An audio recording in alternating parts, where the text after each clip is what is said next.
Dubai, where the world's best triathletes have come to battle for glory under the relentless desert sun. A stellar cast led by two powerhouse women. Taylor Knibb has been to the last two Olympics and got silver at both.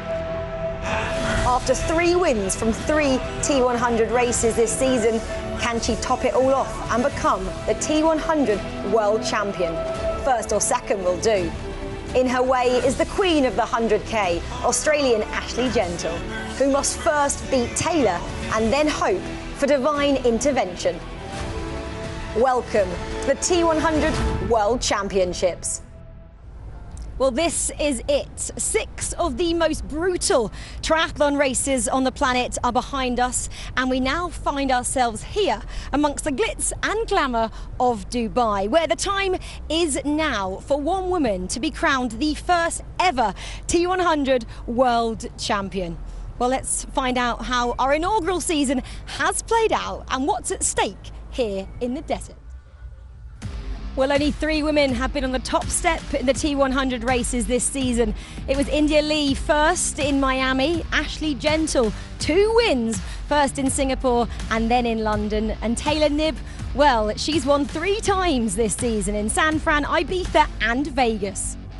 After 6 rounds, this is the state of play for our women. Taylor Knibb on 105 points, and she has a 13-point buffer over Ashleigh Gentle on 92 points. If Taylor places first or second, she wins the T100 title. Ash, on the other hand, has to win and for Taylor to finish third to be crowned champion. Then it's India Lee in third and Imo Simmons in fourth. All the women, though, in the top 10 currently occupy the most wanted spots, a guaranteed contract for next season. And those outside the top 10 will be fighting with all their might for those coveted places. Well, the points have changed for the grand final today. They're more weighted. As you can see, 55 for the winner instead of the usual 35 awarded across the regular season. It's 45 for second and 40 for third. And you can see all the points then for our top 20 today. Well, there's a world title on the line, but also a share of the $2 million prize purse, with $210,000 for our winner and $140,000 for our runner-up. This is in addition to the regular round prize purse of $250,000. Well, this is exciting, isn't it? The stage is set in about 3.5 hours' time. We'll have our first ever T100 World Champion. And talking of World Champions, so we've got Lucy Charles-Barkley and Jan Frodeno, who have the best seats in the house to see this unfold. Jan, I'm going to come to you first. You've won pretty much everything there is to win in triathlon. With about 10 minutes to go until the gun goes off, how are these women feeling? Ashleigh and Taylor, you know, they're looking for their first world title. What's going through their head? You know, if there's anything in the world I could swap for, it's exactly this moment, just before someone is going to win their first ever world title. I mean, we have the inaugural T100 world title on the line, right? This is goosebumps kind of stuff because it's so black and white. You chase a lifetime trying to get a world title, and some athletes are eluded by this forever, and someone else will make it. And today we are with frontline seats to see who is going to fulfill this dream. Yeah, exactly. Lucy, I know you'd like to be competing. Unfortunately, that injury is still playing havoc with you. You know these 2 athletes, Ashleigh and Taylor, very well. Who out there today is the coolest customer? Who's got their nerves in check? Well, at this moment, everyone has got the game face on. It's that unique combination of agony waiting for the gun to go off. Pressure's on the line. There's a world title on the line. These girls are ready to deliver. Yeah, nerves are high. They've got to deal with that. And they've got to deal with this course as well. It's flat behind us. A few technicals on the bike. Who's licking their lips at this, Lucy? Yeah, there's a few girls that love the technical elements. There's a lot of twists and turns on the course. There's a lot of opportunities to eyeball your competitors, which makes it more intense, more pressure, and you've got to be able to deliver these technical elements in this pressure. Yeah, I mean, you can see the girls there just getting sorted earlier today. Jan, you've been here for the journey since Miami. How difficult has this, or will this world title be to win come today? Well, you know, they've laid the groundwork. We have seen every bit of condition thrown at us this season. We've had the icy conditions of San Francisco. We've had Singapore with absolutely mad hot conditions. We've got technical courses like Miami. And here we are bringing it together on this really amazing, uniquely challenging course. It is absolutely amazingly hot. The water 31 degrees out here feels like 45. And whoever does it deserves it today. Yeah, it has been quite the journey, hasn't it? Indeed. It all started, like we said, back in March in Miami. We've seen it all. And this is the story on the way here to the grand final in Dubai. Welcome to Miami. A new era of triathlon is born in the USA. Lucy Charles-Barclay, she does not mess around at the start. Absolutely ruthless as we see the field getting decimated. And she has just stunned the world. India Lee wins. What have we got in store? Well, Fast and Furious is guaranteed. Twists and turns for sure. And when that gun goes, well, anyone does. She cannot wait to get on land and try and make up the deficit. Is there going to be one? Her first ever T100 World Tour Series victory. Welcome to Escape from Alcatraz. Expect the unexpected and embrace the drama. How is she so much better on a bike than everyone else around her? And she has completely dominated from start to finish today. Taylor Knibb, our T100 San Francisco champion. T100 reloads as London now welcomes the heroic. Imogen Simmons goes straight past Lucy Charles-Barclay. Lucy Charles-Barclay has DNF. And she put her foot down there as well. Ashleigh Gentle, her second T100 victory of 2024. The T100 lands on the party island of Ibiza with the world's best triathletes here in pursuit of their own celebrations. Ashleigh Gentle and Imogen Simmons, they're the ones leading it. Drafting penalty, it's the debutante, Julie Durant. Long and lonely run in for Taylor Knibb. Out of this world today. Taylor Knibb, a two-time champion in 2024. We are down to the penultimate lap in the race to be crowned the first ever world champion. The T100 stellar athletes are all in the entertainment capital of the world. Taylor Knibb doing Taylor Knibb things out. Taylor Knibb will cement herself as the overall leader in the 2024 T100 World Tour. Taylor Knibb, your T100 late Las Vegas champion. 3 from 3. Feels like it's Taylor's to lose, doesn't it? With that in mind, how does the field stop her from being world champion? Yeah, Taylor does have this aura around her at the moment, and in the women's field, you're starting to see whispers and hear whispers of women maybe not believing they can beat her. And if you're thinking that, then you can't. So you have to believe that you can.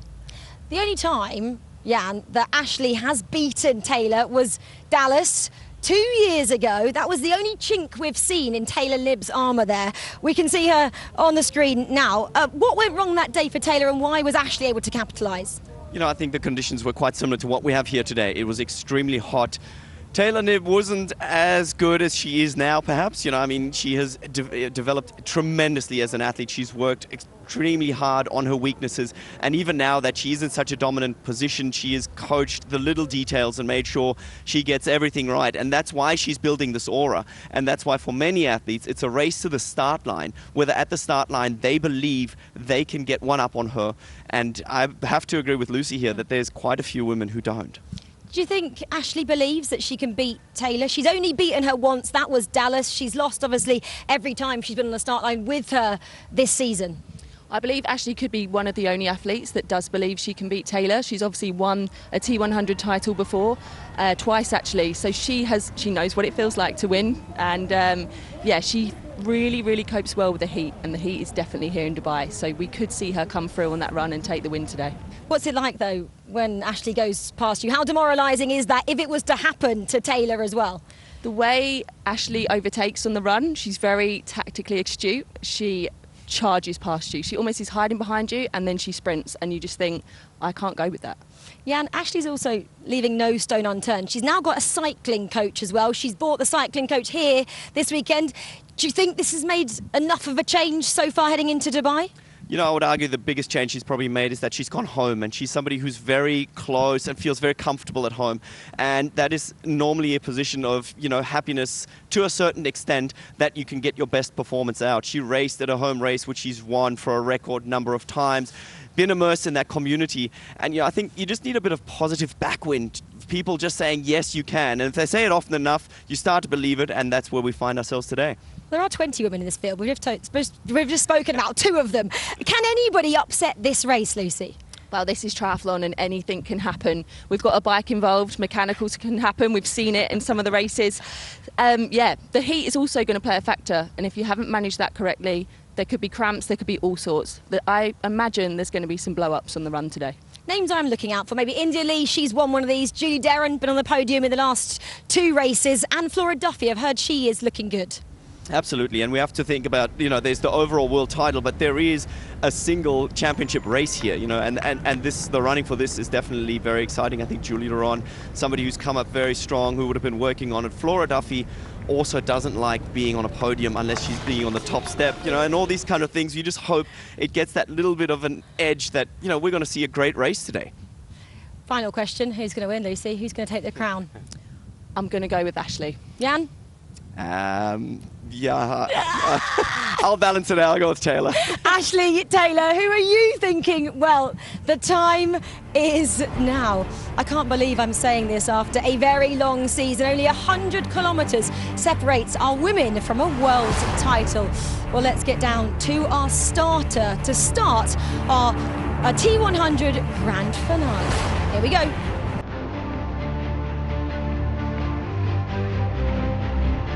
Wearing number 9 from Switzerland, Olympic silver medal in the Las Vegas T100 and silver medal in the beat bar, Julie Derren.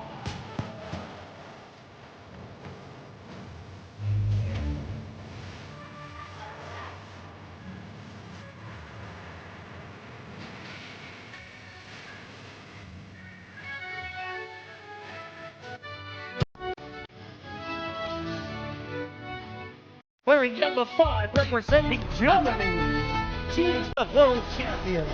4th place in London T100, Laura Miller.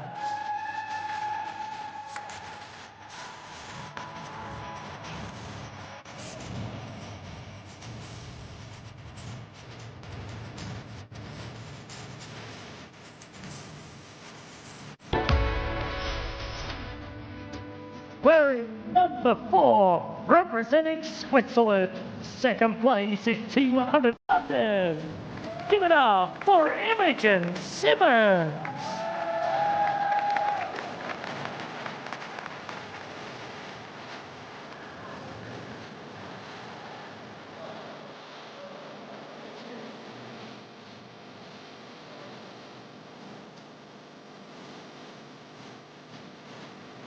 Wearing number 3, representing Great Britain. She was the inaugural T100 winner at Miami T100. First place, India Lee. Can we go back? This is the moment. Tonight is the night. We'll fight till it's over. So we brought our hands up like the ceiling can't hold us. Like the ceiling can't hold us. Now, can I kick it? Thank you. Yeah, wearing number 2, representing Australia. He was first place in Singapore T100. First place in London T100. Ashleigh Gentle.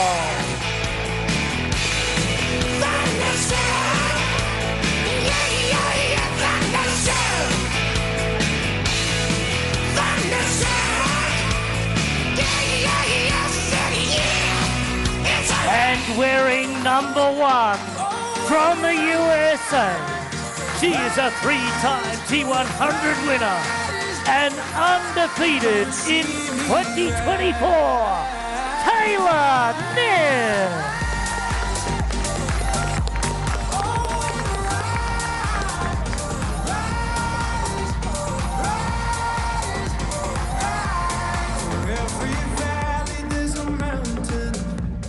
And We are here, the last race on the T100 World Tour in 2024. This is the first time I've felt this nervous all year. I can only imagine what these women are feeling. You are now in the hands of the starter. On your marks. And there they go. And we can see that Taylor Knibb and Ashleigh Gentle to the right-hand side of your screen, starting next to each other. A big moment here for Ashleigh Gentle. Everyone is talking about these conditions suiting her. With Taylor Knibb starting directly next to her, you can see right now Ashleigh Gentle has just made the move to try and get over onto Taylor Knibb's feet.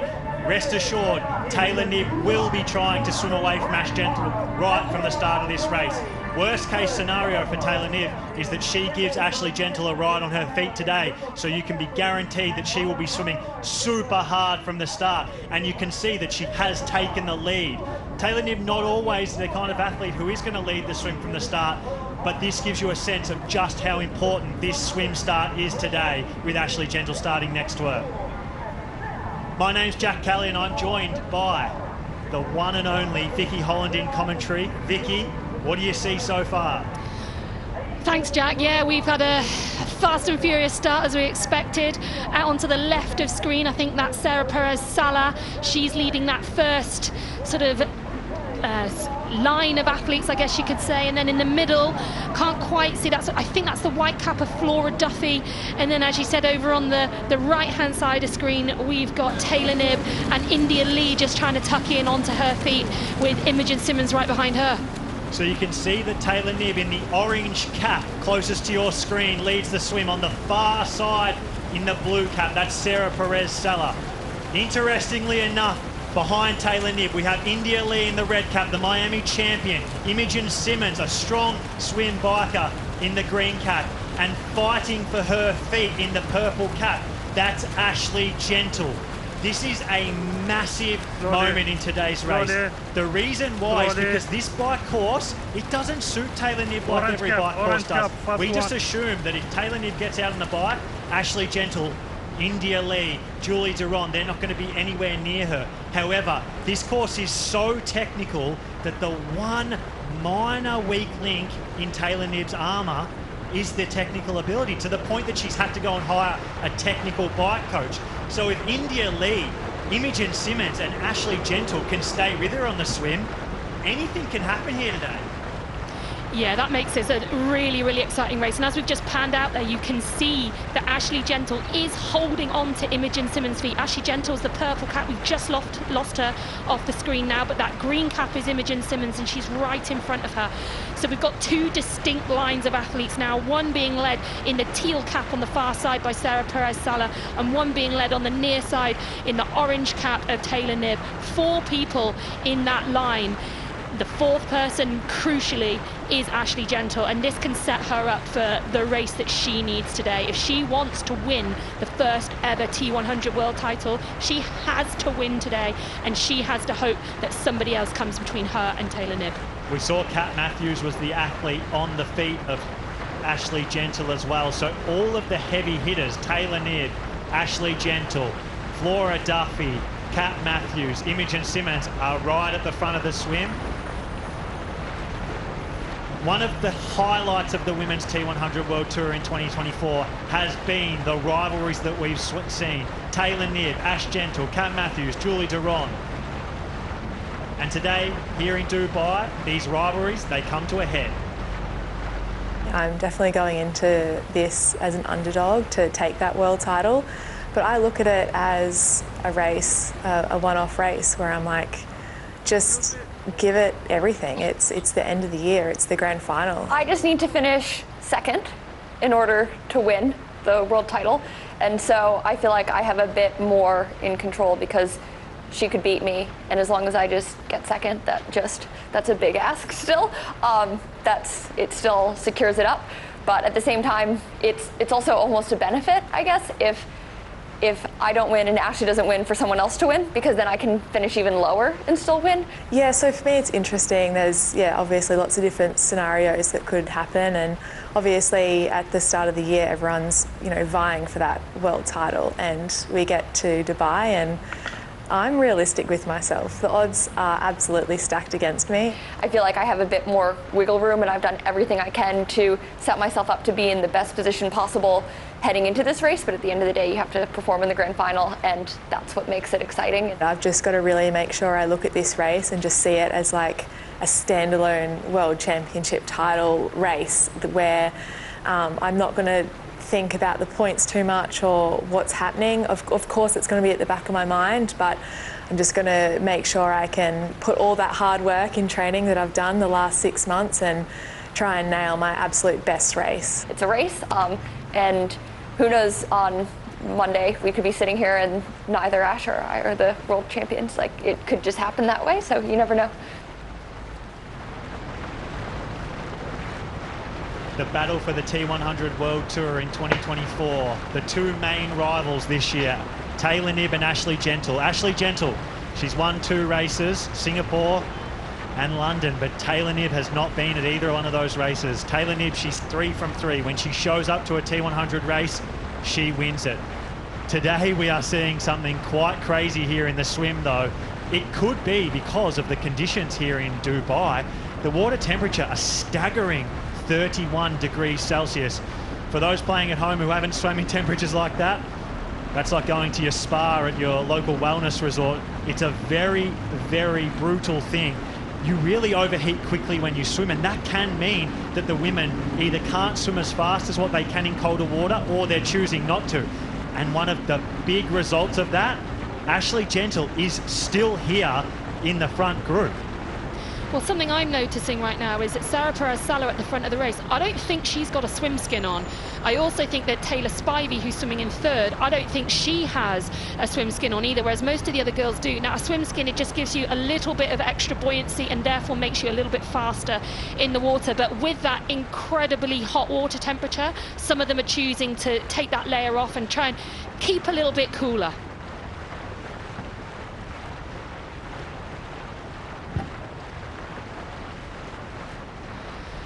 Just with these temperatures in the water, it's really hard to describe unless you've tried to swim and then tried to swim hard in temperatures of over 30 degrees in the water. It feels a bit like you're swimming through treacle, and it's a different concept to being heat prepared. Being heat prepared for the bike and the run, being out in the elements, that's one thing. Trying to do it in the water is different, and it's very hard to get accustomed to that. Some athletes thrive in it, some athletes find that incredibly difficult, and we saw earlier on in the season with Sam Laidlow trying to keep himself cool in the London race by not wearing a wetsuit. That really paid off for him that day. He won that race. So some of these athletes may be playing it a little bit smarter and thinking, maybe I can swim well enough without the swim skin, try and keep myself a little bit cool for as long as I possibly can, because once they're out on the bike and run, there is no let up from this heat. Since the Olympic athletes came into the T100 World Tour this year in Taylor Spivey and Flora Duffy, we have seen a smaller front group form out of the water. This is the first time since the Olympics that we've seen a bigger front group with some of the more traditional middle distance athletes in it, like Kat Matthews and India Lee and Ashleigh Gentle. What do you think this means as we approach the Aussie exit, when the women get to assess their surroundings and see who's with them? I think they may be playing it a little bit smart. I think some of them, someone like Ashleigh knows that setting herself up with a good swim today is vital. She's also amazing in the heat, so maybe these are just conditions that are ultimately suited to her, perfect for her. But someone like Sarah Perez-Sala, Flora Duffy, Taylor Spivey even, maybe they're just thinking, we're not going to go full gas in the water. We need to preserve ourselves as long as possible in these conditions. Now, I do wonder if they come out of the Aussie exit, take a look back, think, this group's a little bit bigger than I'd like. And at that point, we might see someone take over at the front. Maybe Flora Duffy goes to the front and decides to ramp up the pace a little bit. But yeah, I think it just could be a testament to that, what hot water, the conditions that they know lay ahead of them. And we're racing in the afternoon here as well. Afternoon heat, it's extremely hot.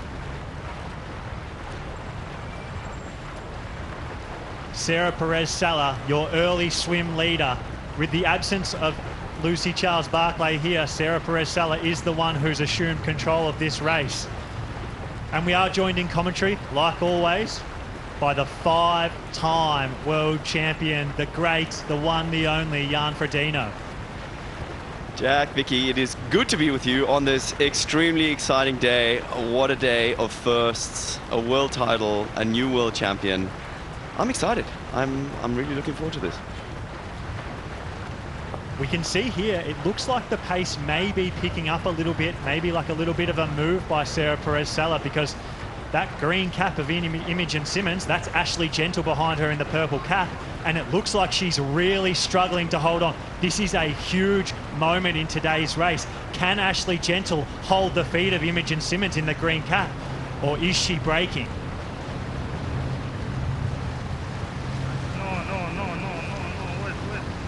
Vicky, we can see that things really have strung out, and when things string out into single file on a swim like this, you know one thing, you know the pace is hot. We have a very clear front group established here. Ashleigh Gentle is at the back of it. She's made the split for the first time in a long time. Sarah Perez-Sala, the one drilling it out in front. This is a vital moment for Ashleigh. I mean, we can see from this image how high her stroke rate is. She's working incredibly hard to stay there, but there's a big gap back behind her, and if she were to drop off now, she's in no man's land. She'll have to do the whole swim herself, so this is a vital moment for Ashleigh. Everyone is talking about how these conditions and this course might suit Ashleigh Gentle, and Taylor Knibb for the first time this year might be vulnerable. Let's hear about this course in more detail from the great Jan Frodeno.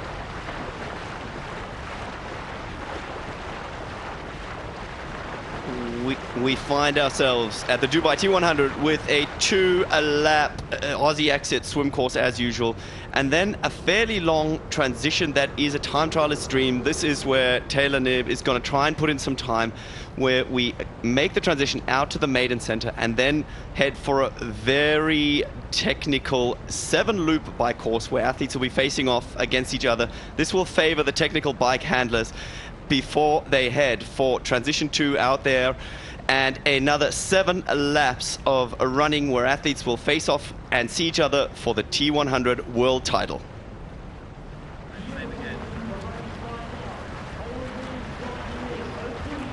I feel a real sense of enormity with today's race, and I love what I'm seeing early stages here in the swim. I can't believe that we have a group that has Taylor Knibb in it, it has Flora Duffy in it, it has Kat Matthews in it, India Lee's there, Ashleigh Gentle's there, Imogen Simmons there.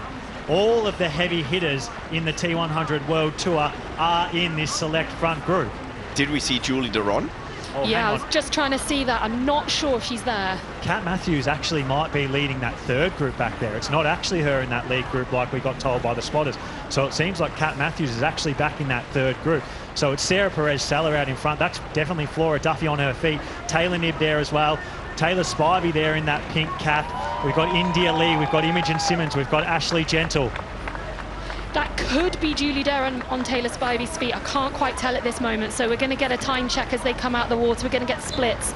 We'll be able to see who has made this front pack. It's bigger than usual. Sarah Perez-Sala, no swim skin. Just doing it on her own out front. Flora Duffy, Taylor Spivey, Taylor Knibb. That is Julie Deron going in there. So she has made it. A little gap back to India Lee, Imogen Simmons, and on the back, crucially, Ashleigh Gentle's made it. This is unbelievable. Julie Deron and Ashleigh Gentle are both in this select front group with Taylor Knibb. That is the first time this has happened in the 2024 T100 World Tour, and it is here today in Dubai for the biggest one of them all, the grand final. And that's Kate Curran taking on a little bit of ice. Wow, she's going to swim with ice down her front for that second lap. So that shows you how hot it is in the water. I don't think I've ever seen anyone do that. Take ice in between lap 1 and 2, pop it down the swim skin and head back in.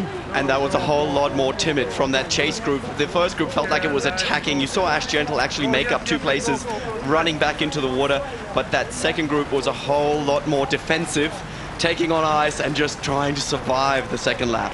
We saw that Paula Finlay was in that group as well. So was Marjolaine Pierre. They were 35 seconds back. And we have this third group. Annie Haug's here. Kat Matthews is here. Kaidi Kavoj is here. Lucy Byram's here. They're over 1 minute down from the front of the race.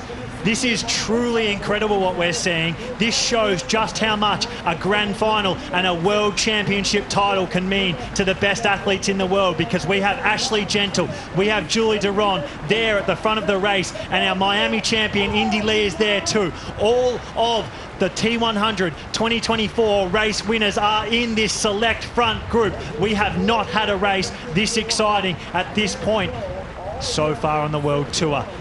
Jan, this is unbelievable and does show what this World Championship title can do to the mentality and the training that goes on before a race like this. The beauty of a world title is just that when the gun goes, all bets are off and all predictions come to an end, and it's simply about the grit and determination as to who wants it more. It's such a black and white thing, you know, people are eluded of world titles for entire careers, and whoever makes it will be a first-time world champion. And what better way to do it than at the inaugural T100 World Championship? Vicky, of this front group, this very select front group, Ashleigh Gentle, Imogen Simmons, Indy Lee, Julie Duron, Taylor Knibb, Taylor Spivey, Flora Duffy and Sarah Perez-Sala, who are we most surprised to see? I think it has to be Ashleigh Gentle. I think that is an incredibly good swim from her. Julie Duron as well. She's not made the front pack in these small 4 or 5 person breaks that we've seen in the other couple of races that Julie Duron's so far done. But both of those two girls, the way they run to be at the front of the race this early on is unbelievable. But Julie Duron is someone who we've seen ride exceptionally well too. So she's putting herself in with a great shout of winning the final here today. Vicky, since I've been following triathlon and Taylor Knibb's career, I've never betted against her. Yesterday, myself, you and Jan, we made predictions. Jan, he's picked Taylor Knibb. Who wouldn't? We all would.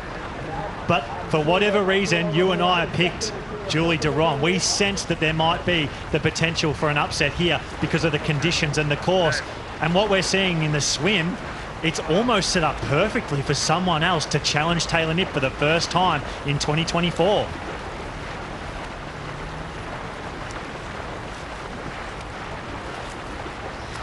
Yeah, and I wonder who took the time to have a look around at that Aussie exit. Taylor Knibb, did she realise who else was in that pack with her? Did she realise, you know what, this is not 3, 4, 5 girls.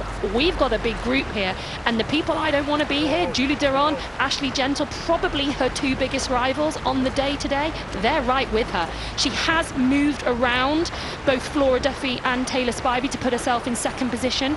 That orange hat there, that is Taylor Knibb. She's still sat on Sarah Perez-Sala's feet. But as we look further back in the group, we can see Imogen Simmons in that green hat further back, and that is Indy Lee behind her and Ashleigh Gentle, purple hat still there. So it's getting strung out. The gap isn't significant yet, but they are putting the pressure on lap 2. Well, I'll tell you who didn't look back. Who was looking forward was Ashleigh Gentle. She would have been ecstatic at this point. And it's so important to get a little run on the board early on, just mentally, for her to be there in these kind of conditions would just add up another little layer of confidence for her to be taking it, so that we do finally get to see that very best version of Ashleigh Gentle, which I feel like we haven't seen whenever Taylor Knibb is racing. We can see Ash Gentle holding on to the back of that group. The question was asked, did Taylor Knibb look around and see who was behind her? There's 2 looks back. She's seen Indy Lee, she's seen Imogen Simmons, and she's seen her main rival for the T100 2024 World Championship, Ashleigh Gentle.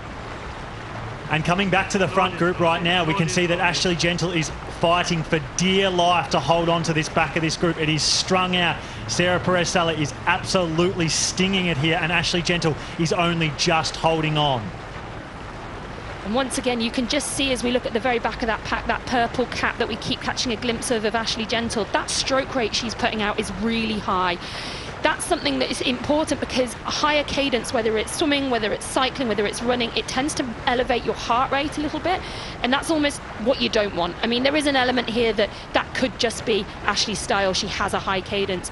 But wherever possible in these really, really hot conditions, especially when the water is as hot as it is now, you want to be a little bit more relaxed and maybe just allow your stroke rate to be a bit slower.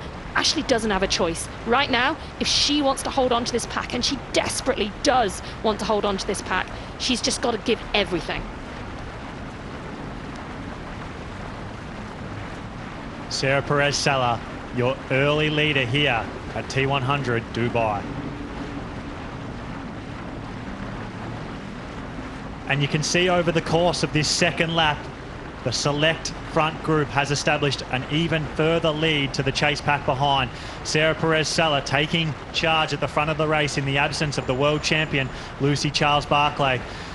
Things are clearly very fast right here. Ashleigh Gentle holding on at the back, but you can see in the middle of the group, Julie Duron. She is the huge sleeping dog in today's race. I think she's a huge threat. Ashleigh Gentle and Taylor Knibb are fighting for the World Championship title, but Julie Duron, she has cemented herself already as a challenger, and today she looks incredible early in the swim.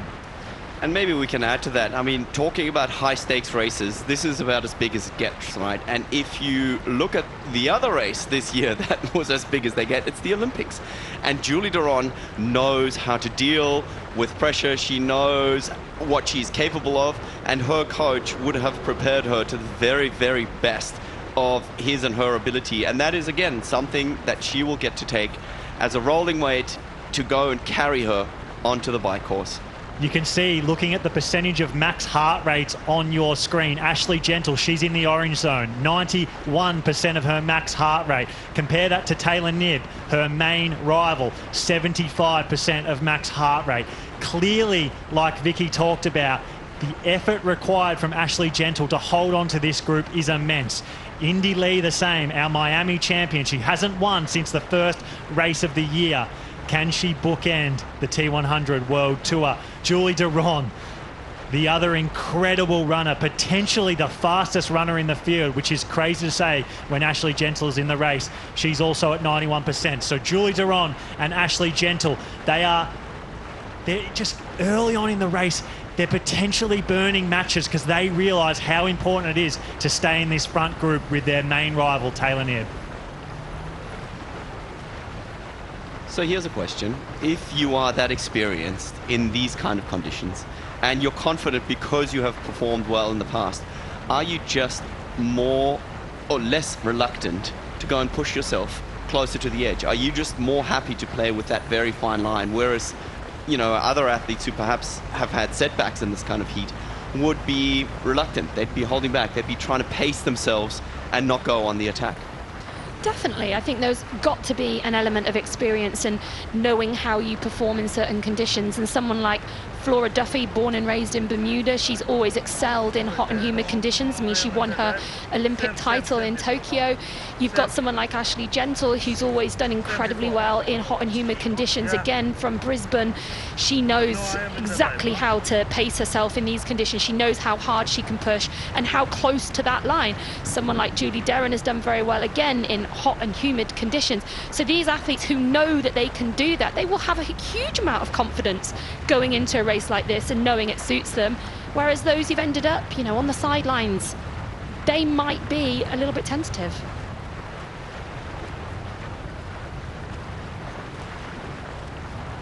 One thing I know about Ashleigh Gentle is that she's tenacious and she doesn't like losing. There's this narrative that's established itself, and we heard Lucy Charles-Barclay talk about it at the top of the show.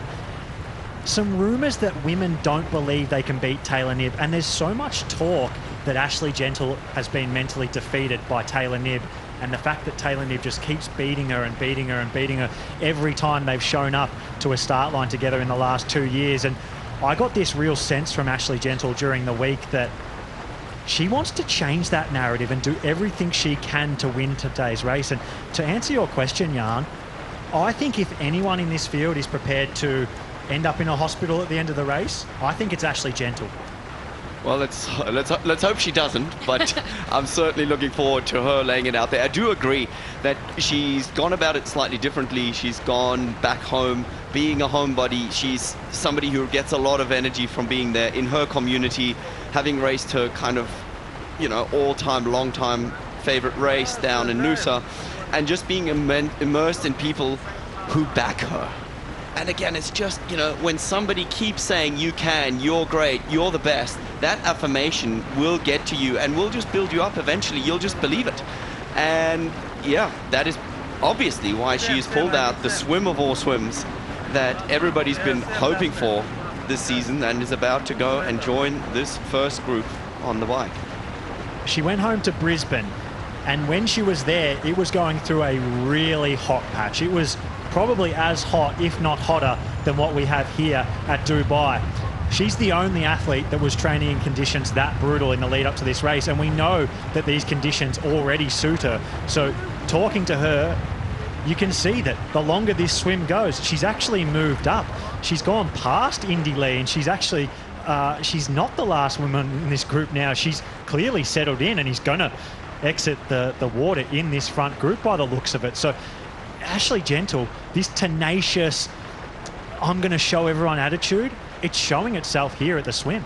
Well, sport in general is about momentum, right? Both physically, how you are performing at one moment, but also mentally, where you feel mentally. And right now, those things are playing into one another. Ashleigh is having a brilliant swim. Physically, she is exactly where she wants to be. So then mentally, she gets that boost of, I'm doing it. I'm doing everything I needed to do. I'm exactly where I want to be. So she feels better and better. And then she overtakes an athlete. She settles in even more.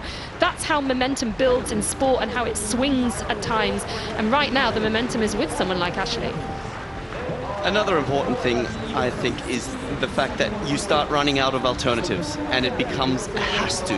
You don't believe that you have an endless amount of chances. And, you know, Ashleigh hasn't always had it go her way. She's been around for ages, if decades. And that kind of, eventually she realizes, look at her fighting just there. She's actually putting in a real surge to make sure she comes out with them right at the very front. And I think her knowing this may eventually be the last chance. She's not guaranteed to have another shot at a world title.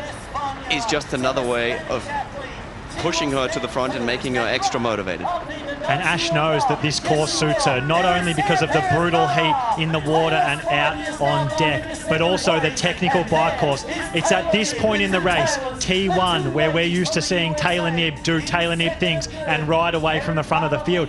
But the talk around this course is that maybe because of the technical nature of it, it opens doors for the likes of Ashleigh Gentle and Julie Duron and Imogen Simmons, and it doesn't quite suit Taylor Knibb. So this here in transition one is a huge moment as we see Taylor Knibb enter with Julie Duron, with Ashleigh Gentle. Sarah Perez-Sala already got her bike and is out. Can Taylor Knibb ride off the front of this race, or is today here at the T100 World Tour Grand Final a time where we finally find a crack in Taylor Knibb? Well, Taylor Knibb knows now. She knows that Ashleigh Gentle has made it into that pack. She knows that Julie Duron has made it into that pack. She's taking her time to put her socks on, but really her time to put effort, to put that gap into those other athletes is now. She needs to put a gap in early on the bike. That first 14.5 kilometers until we get to the loop, that is the time when she can put a distance between herself and her rivals. She has to go now. Ashleigh Gentle and Julie Duron left T1 before Taylor Knibb. Who picked that today? Did not have that one on my bingo card. Did you also notice some of the athletes putting ice down their backs? I saw Taylor Spivey stand at her racking in T1 and just dump a load of ice down the back of her tri-suit. So some of them taking all the measures they can to keep themselves as cool as possible in these brutal conditions. You get a greenhouse effect here at Dubai. It's over 30 degrees. It's about 50% humidity, but it feels so much hotter than that. In my opinion, these conditions compete with Singapore for the most brutal conditions on the T100 World Tour. And right now, at about 1, 2 p.m, it is the hottest it gets all day. It is, and this is also one of the most painful moments. Any triathlete will know just how tricky it is. Indy Lee passing Taylor Knibb right here. Wow. This is something we certainly wouldn't have expected, but she's obviously just settling in. But it is just that hard. 31-degree water, then you stand up and all the lactic acid feels like it moves from your arms into your legs. Breathing is incredibly difficult because the air is thick as soup. And as an athlete, this is really, really tricky. So we see Taylor Knibb slowly finding a rhythm. Julie Duron goes to the front of the race. Taylor Knibb's big rivals, Julie Duron and Ash Gentle, are in front of her on the bike in the early stages. Julie Duron, she's showing aggression here. You can see the gap back to the chasers. It's big.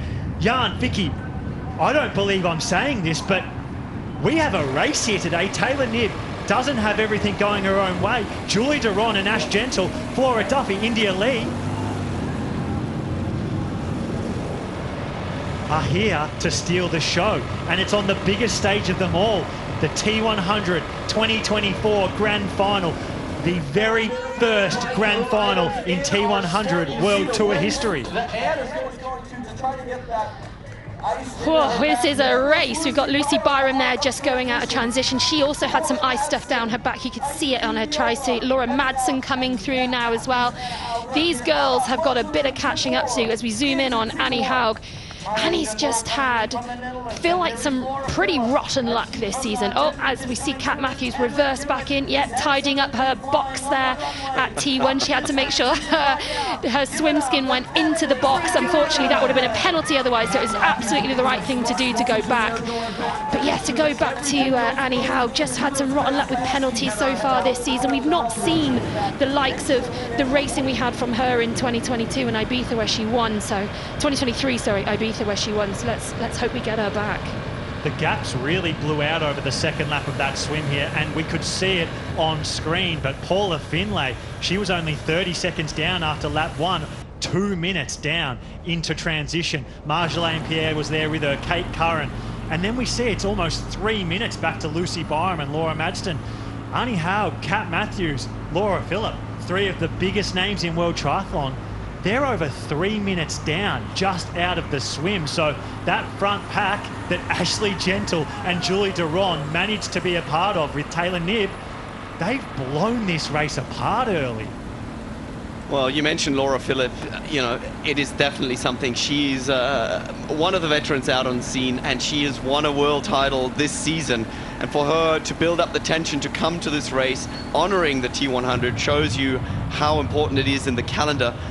But let's be honest, it was always going to be a tough mental ask to come out here and push yourself, especially in these conditions, the way Julie Duron is coming out and just absolutely attacking this first part of the bike course, where we thought we would see no one but Taylor Knibb off the front. Yeah, I mean, this part of the course we had written down as the Taylor Knibb part. You know, this is where she can do what she does best. She can just get to the front of the race early and not see anyone. She needed to put a lot of distance between herself and the others to kind of reinforce that image we have of what Taylor does, and to really break the other athletes and say, you know, I can do it. I'm the one that you've got to catch, and I can just blow by you all and put massive gaps into you. Julie Duron taking it to everybody else right now, and she's just an athlete who is high on confidence. We see here Taylor Knibb, she's made the pass on Imogen Simmons, she's making the pass on Taylor Spivey, but Julie Duron, arguably her biggest challenger today, along with her longtime rival Ashleigh Gentle, they're making Taylor Knibb work for this today. I mean, the story of the T100 2024 World Tour has been that when Taylor Knibb shows up, the races can seem almost boring, and it's like, what do we talk about? But today we have a race on our hands. Oh, and this is a technical situation where Imogen Simmons is come past Taylor Knibb, Taylor Spivey. She doesn't quite have the experience to know that she's got to drop back, so it's up to Taylor Spivey in this moment. But she, of course, is also just trying to hold on to the carrot. You know, this is the train that's going forward, and mentally it's so difficult to let go in this moment and just be like, I can't sit up, I need every single second, because, you know, that's the train leaving the station and you want to hold on to that so you get yourself any chance of being in it for the run. And of course, someone like Taylor Spivey, we should mention, this is only her third T100 race, of course, so only her third ever middle distance race. She's not spent a lot of time on her TT bike, and even while she started racing the T100 series after the Olympics, she's been combining that with still racing over the short course distances as well. So she's been dabbling in a bit of both, and I think that's something that means she just hasn't been able to spend the amount of time on a TT bike yet. She's not as comfortable as the other girls yet. Taylor Knibb makes the pass on the Olympic champion, Flora Duffy. Taylor Knibb knows that the race is ahead of her, and that if she is going to win today, this is where she needs to do it, because this section, like Vicky said, is the flat time trial section, which suits Taylor Knibb far more than it does Julie Duron and Ashleigh Gentle. But today she finally has competition. And here we go, we see the pass again. Imogen Simmons rolling past her. You can see her front wheel is just coming past, and Taylor actually being quite aerodynamic and coming back up the front. She has 25 seconds to get out of that draft zone, so she has to fall back, and she's not having things go her way on the bike at the moment. She's just recovering from a crash that she recently had. Her leg got a little bit infected. She was worried about it because she couldn't spend the time in the pool. She's done everything right to this point. Let's hope this doesn't end in a penalty, because eventually, if she doesn't drop back, that would be a 1-minute penalty. I would have liked a stopwatch on that. How long do you think it looked? It was 24 seconds. Yes, it was very close. 0.9. We come back to the front of the race here. Julie Duron, the Olympic silver medalist. She's come second both times on the T100 World Tour. Taylor Knibb's got the better of her so far, but today, and a lot of people were talking about Julie Duron potentially being a threat. We know that her and her coach, they make magic happen in these brutally hot conditions. She's been out here training with her sister longer than almost everyone. And Taylor Knibb still hasn't made the catch on Ashleigh Gentle. This is Sarah Perez-Sala just ahead of her. Ashleigh Gentle, the next bike you see in the blue, and way out in front, that's Julie Duron. So right now, at the front of the bike course, 7K's done. We've got 73 kilometres to go. The big three, Julie Duron out in front, Ashleigh Gentle in second, Taylor Knibb in third. Taylor Knibb is about to make the pass right now of Ashleigh Gentle. So Taylor Knibb, she has moved up to second position. Ashleigh Gentle being with Taylor Knibb 7 kilometres into this bike course with Julie Duron still out in front. This is wild. This is what we've been waiting for all season. The big three out in front here at Dubai T100. Is it just me, or have we not seen Taylor working like this? I feel like her upper body's rocking. That poetry in motion here, you can see she is putting what she has and throwing it at these pedals, trying to get over to Julie Duron.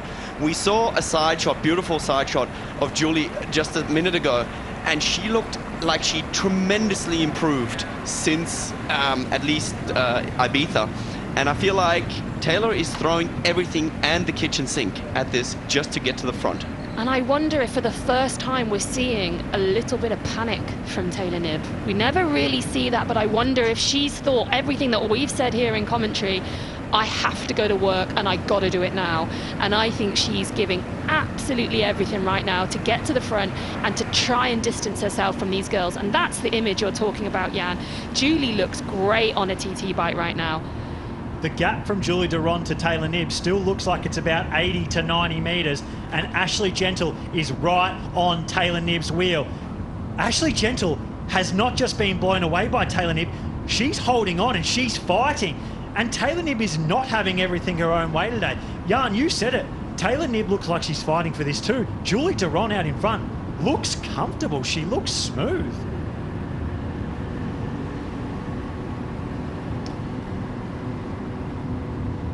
Well, she's closing the gap right now, but you know, the situation, the longer this stays up, the more this will also create some kind of doubt.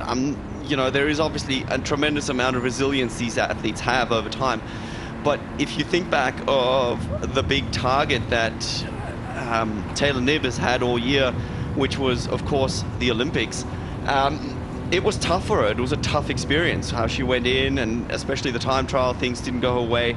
She has finally made that pass, and she is now out in front leading the Dubai T100. It's just a good 10 kilometers later than we thought. But the critical thing here is that this is the transition from the swim out to the maiden, where we thought she would be creating her gap. The next bit is the bit that we know she's been working on, the extremely technical section. But whether that work has paid off, we are yet to see, and we have a race on our hands. I think those other girls behind her, especially Julie Duron and Ashleigh Gentle, will know that if they can just keep her in their sights when they do head into the maiden race course and that technical section, they will be looking to take time back, and it's almost free speed, free time you can get there. If you are technically good, if you can corner well, you can carry your speed better around corners than other athletes, it's free time that you make up, and if they can keep her in their sights, that'll be extremely motivating to those girls.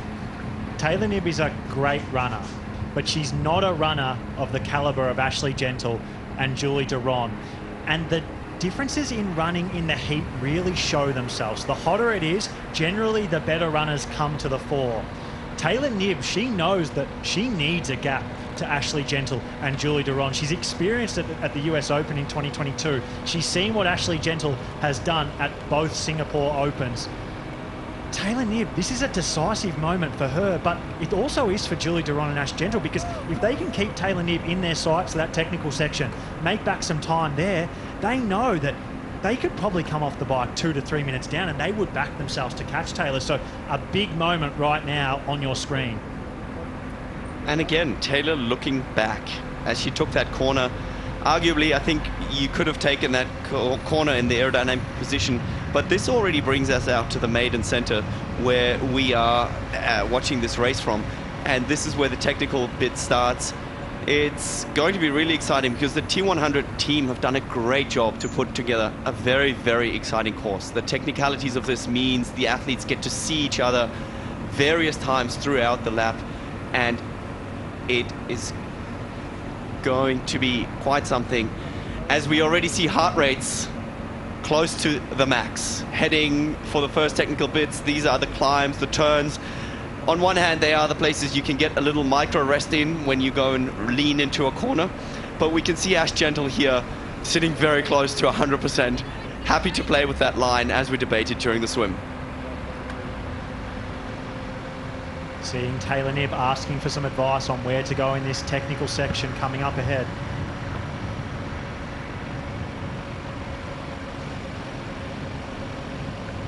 Seeing some early signs from Taylor Knibb that I don't think they showed maybe panic like you said, Vicky, but asking where to go on the course, looking back on the bike.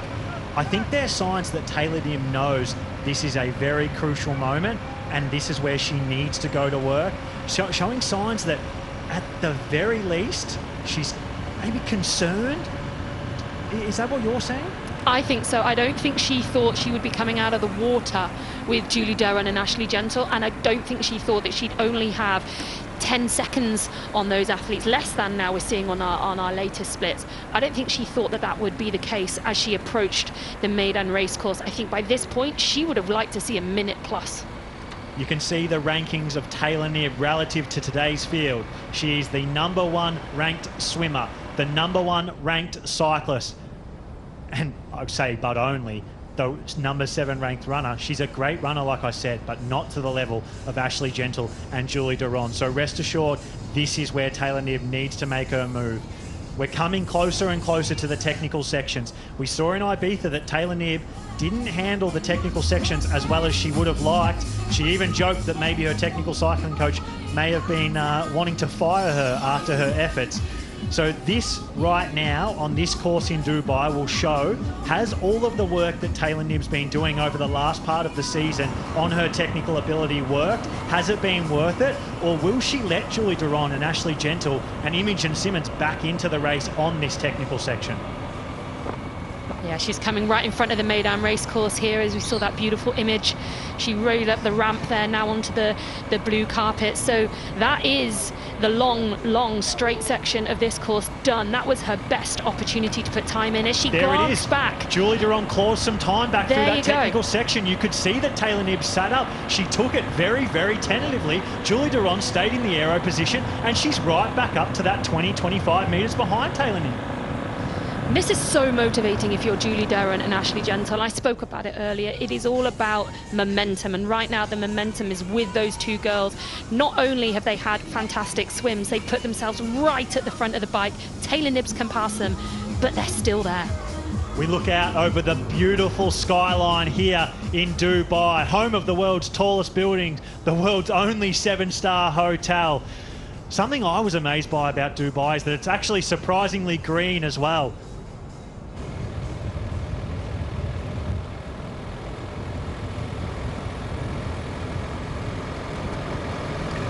Here we go with Ash Gentle taking that corner, and you know what, just as a fan I'm happy to see this, and this is a dream scenario I think for every triathlon fan.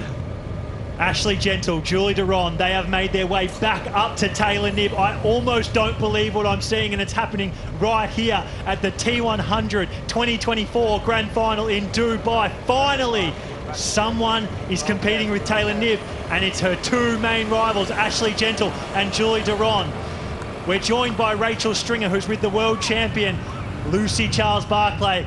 Rachel, what are we seeing? How crazy is this? Thanks, Jack. Well, we love that we have a race on our hands, don't we, Lucy? Especially in the swim. I don't think we expected all the main protagonists to be in that front group. We had Inda in there, we had Taylor in there, we had Ashleigh in there. What did you make of that? Yeah, I mean, as a spectator, this is exactly what we want, those main contenders in the pack. And to see Ashleigh right in that group was pretty impressive. And now on the bike, this is exactly what we want to see. They are taking it to Taylor.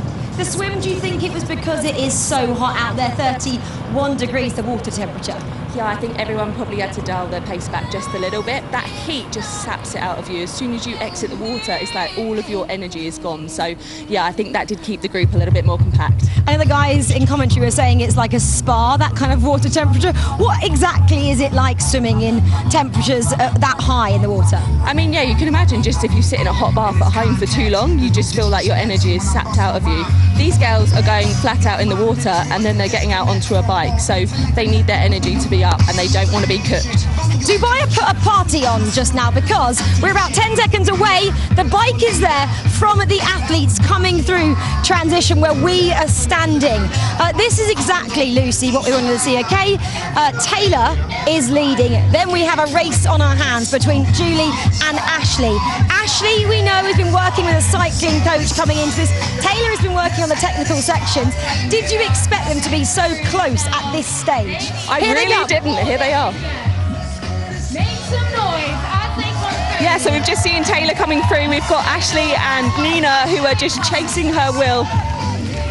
Ashleigh's pretty close at this stage. She has to be careful, of course, of drafting and no penalties. But you're looking at her, you've just seen them come straight past. What are you making of their positioning, how they look to be approaching this section? Yeah, I mean, all of them are looking extremely aerodynamic. I think they've been working on their positions. There's some elements of this course here where aerodynamics will play its part. All of them are looking very tactically astute. You saw Ashleigh take one of those corners and actually overtake Nina. So, yeah, these girls are pushing every single corner and getting every inch back they can. This is the place to be as we see Flora Duffy and Sarah Perez-Sala just go through as well. The party has started, the music is going so loud. I've got a world champion alongside me. What can you want, guys? And we've seen it yet again. Taylor Knibb turning over her shoulder and looking behind her. She's done that 3 times today already. We've never seen her do that once on the T100 World Tour. She sees Julie, that's right, it is Julie Durand, not her sister Nina, in 2nd position. Ashleigh Gentle in 3rd and Imogen Simmons in 4th. We have the 3 best female T100 athletes in the world at the front of our race. Taylor Knibb usually off the front of the race by herself at this point on the bike. Her 2 big rivals when it matters most at the first ever T100 Grand Final, fighting for the first ever T100 World Championship. They're right with her, and Imogen Simmons, one of the strongest cyclists in World Triathlon, right there in 4th as well. Vicky, I said maybe it wasn't panic. I think I've changed my mind. If I'm Taylor Knibb right now, I am panicking. I think she is too, you're right. We've seen her a few times now look over her shoulder, and there was a point where we were with Lucy and Rachel down there and I was watching on the screen and I just thought, I think Ashleigh Gentle's going to go past Taylor Knibb now.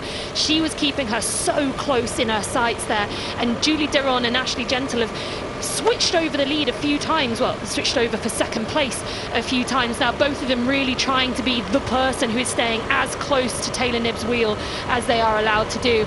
And these girls, they know they're in the race right now. They will be absolutely delighted with where they are.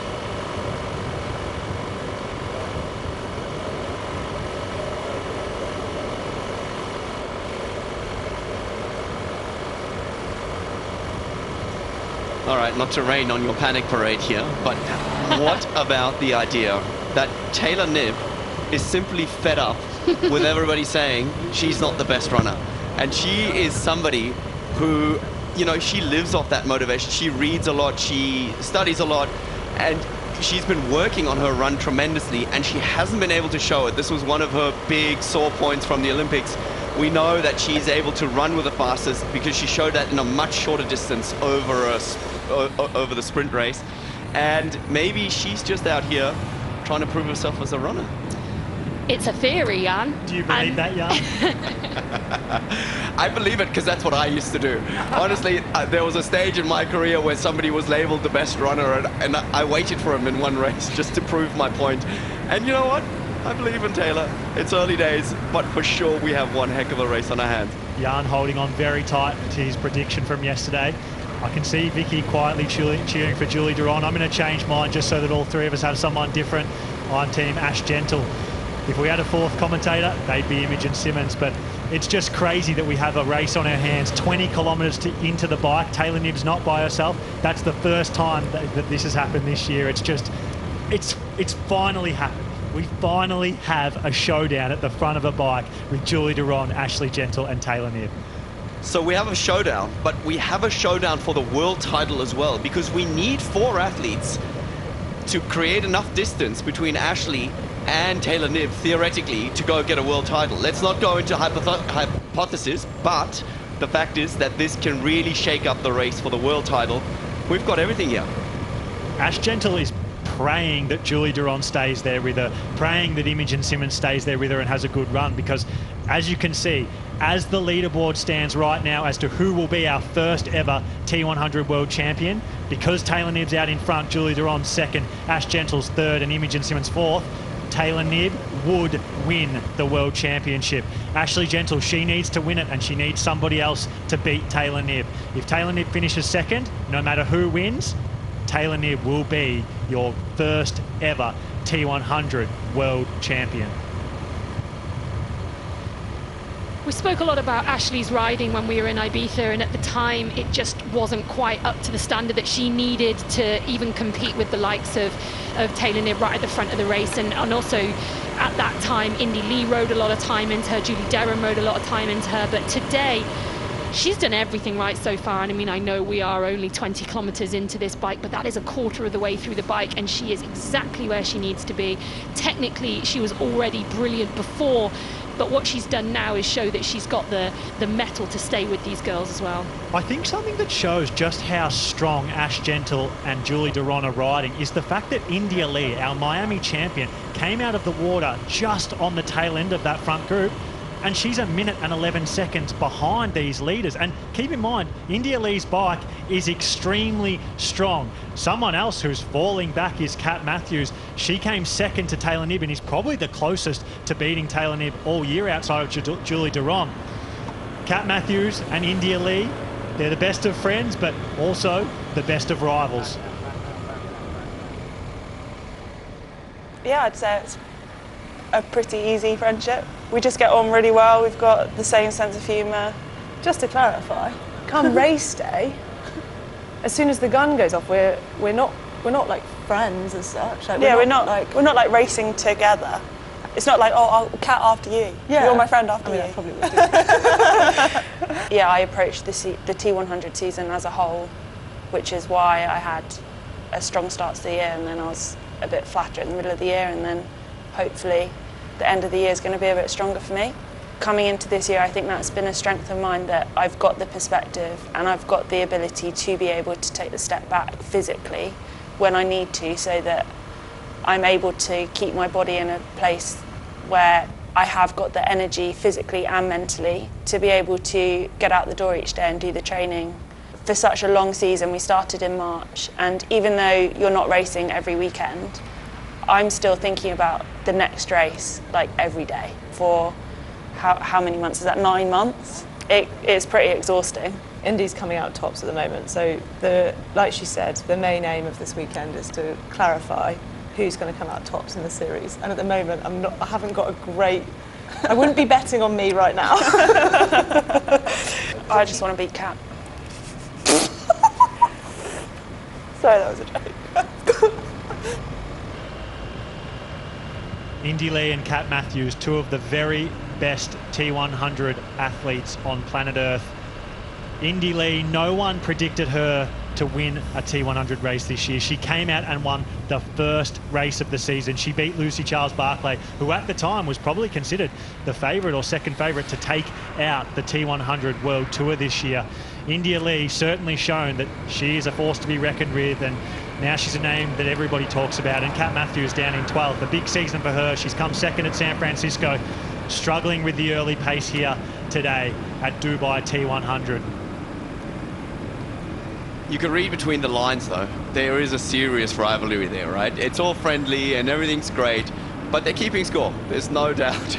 They let each other know.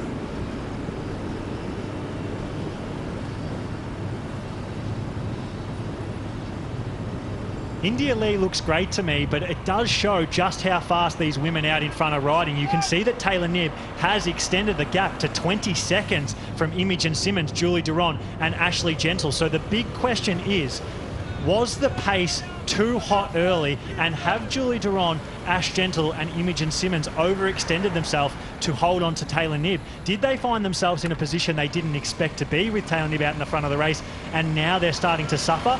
Or has Taylor Knibb just finally gone to work? Well, this will be interesting right now because we head back onto the more technical bits. We're going onto this big lollipop kind of loop towards the maiden center, and the back end of the bike loop is actually not that technical. It's kind of a long straight and one long weeping left-hand turn. That would probably be the part that suits Taylor best. It'll be very interesting to see what happens now on this technical bit. But yes, I would agree that she's found her legs, and you know, she's such a mentally aware athlete that she isn't just taken aback by any little setback. She would definitely find fuel in it and see the challenge for what it is, a challenge and something that she'll look to go and master. I think you're absolutely right, Jan, and now we've got Ashleigh Gentle overtaking Julie Duron into second place, and I think what will be interesting is to see how that time gap changes as we go through the more technical sections. So it's up to nearly 30 seconds now between the very front of the race, Taylor Knibb, and the three chasers. If she were to do that every lap and get 30 seconds, we've got 7 laps around the Meydan race course. That'll be about 3.5 minutes.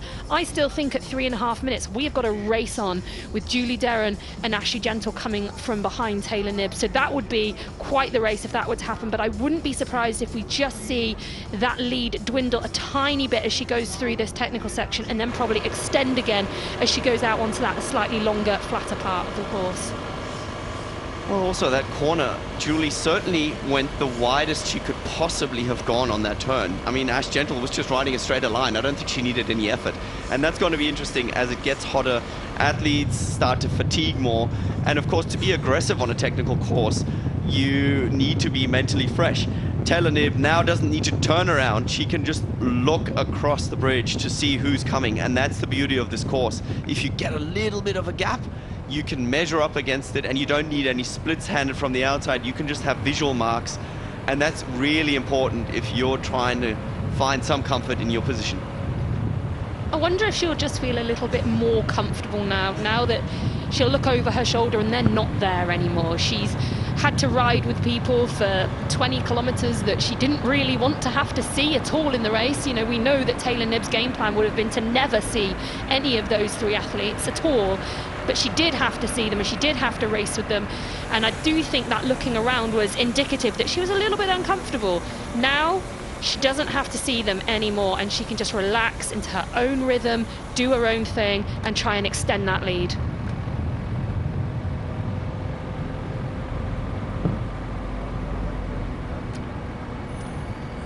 Yeah, and I wonder what her technical coach would have said in that corner. It just looks timid from the outside, and I understand it's a tricky course, but that's what's going to make or break this. You know, every time she's out of the aero position, she's on her drop bars, and if you measure that, that just costs a second or two here or there, and that is the opportunity that the ladies behind her have. Yeah, there is definitely some potential there. It's also what it does to you later on in the race. Every time you come off the gas a little bit because you haven't cornered technically as well as you could have done, you've got to get back up to speed. And there's only so many times you can do that in a race without it really starting to drain on your legs. And we have got a long way to go yet. We have got a lot of this bike left. We've got 18 kilometers in incredibly hot conditions, and you don't want to have to expend more energy than you need to. Ash Gentle has shown in the heat she's the strongest runner in World Triathlon. Julie Duron has ran 3 and 4 minutes into Taylor Knibb. You can see here that the group of three, Imogen Simmons, Ashleigh Gentle and Julie Duron, Ashleigh Gentle finding the pace too slow at the back of that group and makes the double overpass on both Imogen Simmons and Julie Duron. I'm surprised that Imogen Simmons isn't the one leading this group and Ashleigh Gentle and Julie Duron aren't just sitting in behind her. It shows to me that Ashleigh Gentle knows just how important it is coming into that technical section that she's leading, because she sees herself as the best technical rider in this field, and she knows that on the technical sections, as you can see right now, Taylor doesn't take them as fast as her, so she identifies that she must get into the lead into those technical sections to draw back that 4 or 5 seconds every time from Taylor Knibb, because this race here at Dubai T100, when it comes down to the run, it could be a matter of seconds. So there's two things I noticed there. The one thing is that she's taking on nutrition in the slowest part of the course. That's definitely very helpful. Again, yeah, defensive, but you also have to make sure you get around that course as good as you can, right? Nothing slows you down like a crash would. So that's definitely something where she's being smart about the time that she's certainly not gaining. The other thing you could see is that her sleeves were rolled up. So she hasn't had a chance to even roll her sleeves down, which would be, you know, aerodynamically what you want to do. It's been on and it's been challenging, and that's what these three women, Imogen Simmons, just sitting on the back of this bunch still, are definitely doing, is creating a pressure that we haven't seen yet throughout the season. You can see on your screen that Taylor Knibb is the fastest mover out on the bike course. Laura Philipp in second. She's almost 4 minutes behind though. Not quite close enough to the front of this race, but is the second fastest. And then it's the chase group. It's Ashleigh Gentle, it's Imogen Simmons, and it's Julie Duron, the next fastest out on course. 3, 2, 1. So we're behind Sarah Perez-Sala here, Indy Lee overtaking Flora Duffy. So Indy Lee still riding really well. Just so surprising not to see her that little bit higher up at this point in the race. She's now 1.5 minutes down on the lead and around just under a minute, 50 seconds or so, down on Julie Darren, Ashleigh Gentle and Imogen Simmons.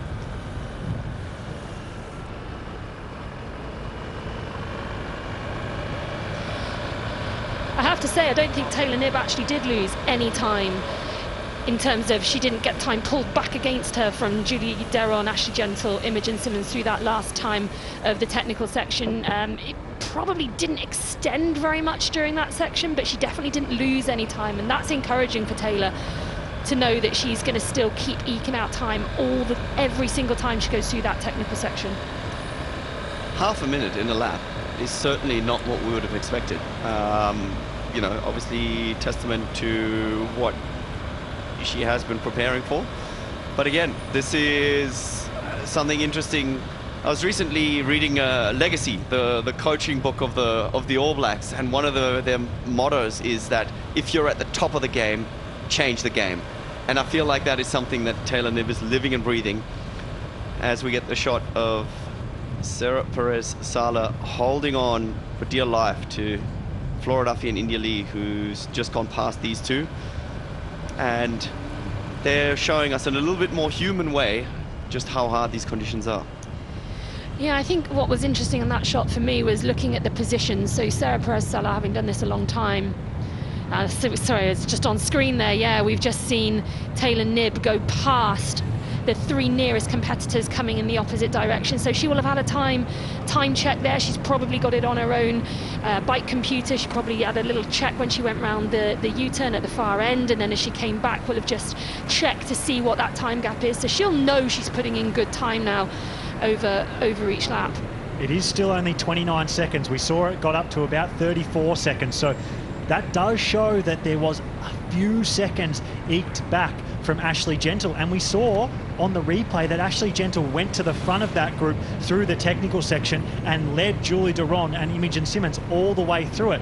She's essentially going head to head with Taylor Knibb right now, and with 52 kilometres to go, almost 30 kilometres to ride, having been ridden, Taylor Knibb's only 30 seconds ahead of Ashleigh Gentle.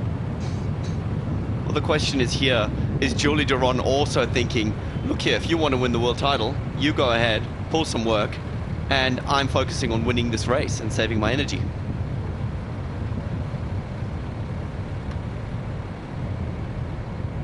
The way I see this battle panning out so far, in my mind, Julie Duron is the one in the box seat. I have her right now as the athlete to beat. I know Taylor Knibb's out there in front, 29 seconds ahead.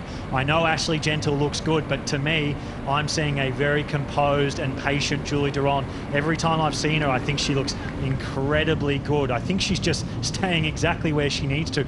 Keep in mind, Julie Duron, last time out, 3 minutes she ran faster than Taylor Knibb, and 4 minutes in Ibiza. But we are seeing something incredibly interesting here. That motorbike, that's a technical official, like you can see written on the back of their shirt.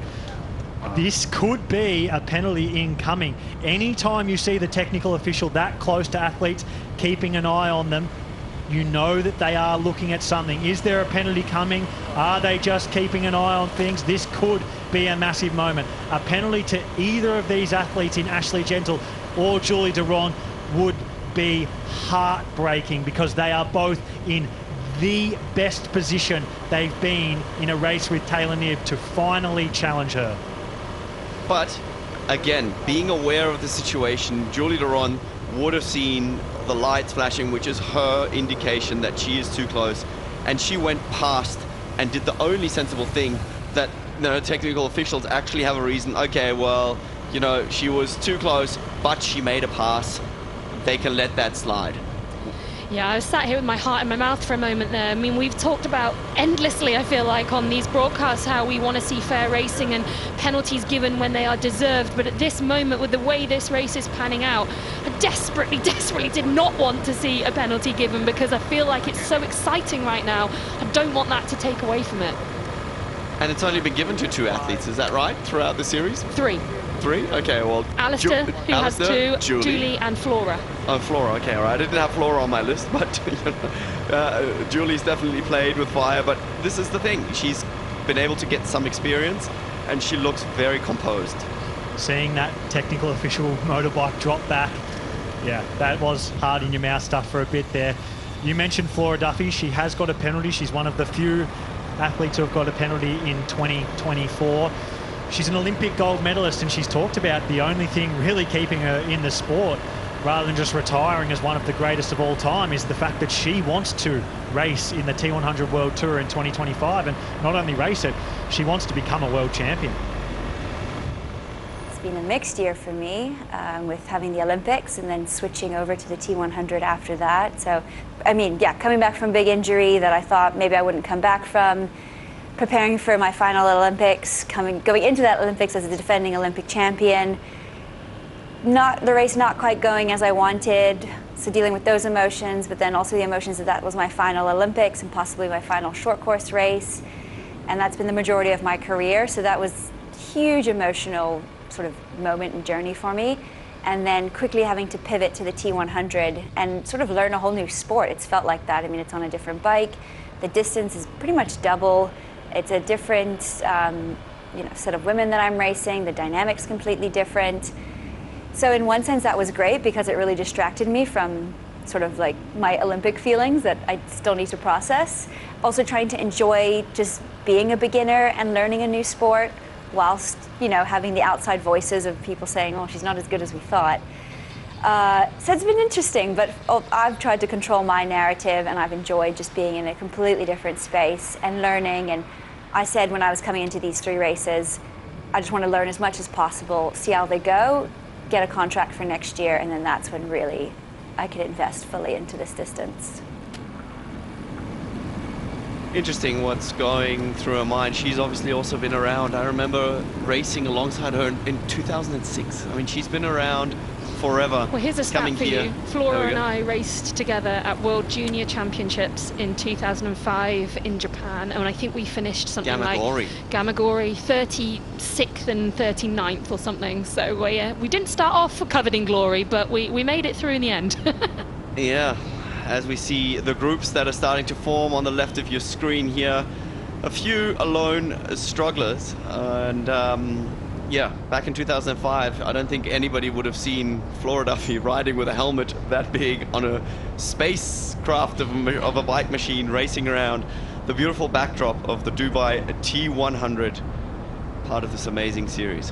What a battleground it is here for the T100 Grand Final in Dubai, a city that was only established in 1971, a tiny little fishing village.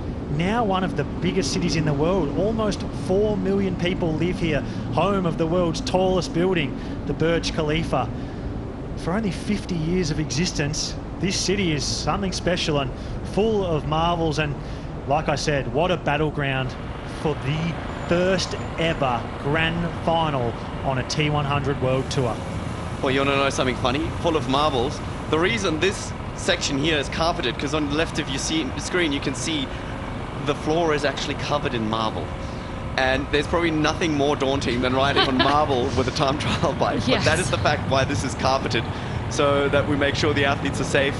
But of course, the epitome of luxury and fine living here in Dubai, even out on the race course. It reminds me of that race that you did, Jan, that head-to-head triathlon with Lionel Sanders, where you had that ramp. It's kind of that same thing, like to avoid a potential crash, you have to do what you have to do on a triathlon course. Well, we were just doing anything to make it as fast as possible, so it was an angled kind of course, and Lionel actually almost came off on the first time that we tried that. Certainly nothing we want to see here, but we are certainly seeing Taylor come into her own here, finding strength and, you know, dealing really, really well with that bit of adversity she had to find at the beginning. Gaps, sort of, what do we have here? Sort of another 15 seconds that have come on. We're still in for an nail bite. I have to agree with you, Vicky. If it's within, 2-3 minutes, Julie Duron has just been on fire. Ashleigh Gentle really wants this and recognizes that that is her chance of a world title. But whoever comes, it's uncharted territory. And it's going to be a first. What a place to be in your sporting life as well. Of modern times, over this distance, this is the biggest test of Taylor Knibb's career. We know she's a champion, and champions find ways to win, even in unwinnable situations. Ashleigh Gentle, she was 5 minutes behind Lucy Charles-Barclay and won by over a minute and a half in conditions similar to this. Julie Duron has ran 3 and 4 minutes faster than Taylor Knibb on the last 2 races. Vicky, 44 seconds the lead Taylor Knibb has to Julie Duron, Ashleigh Gentle and Imogen Simmons. We've got 46.7 kilometres to go. This is the toughest test of Taylor Knibb's middle distance career so far. Yeah, this is where Taylor has to stay relaxed, and now, for example, we just saw her get back into that aero position and go to work, and every time she gets the opportunity to do that, she has to think, I need the seconds, I've got to keep pushing on. And I don't want to diminish Taylor Knibb's running ability, because we've spoken about it before. She is a very accomplished runner.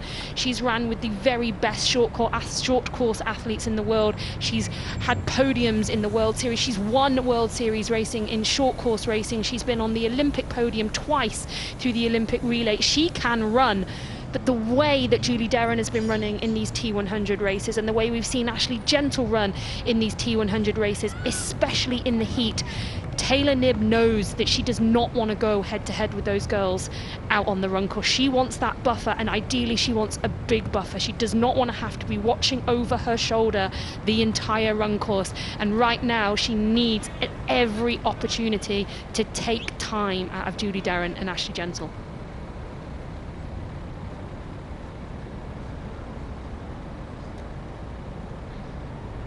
We've just got a temperature reading from transition 2, where Taylor Knibb is just heading in now.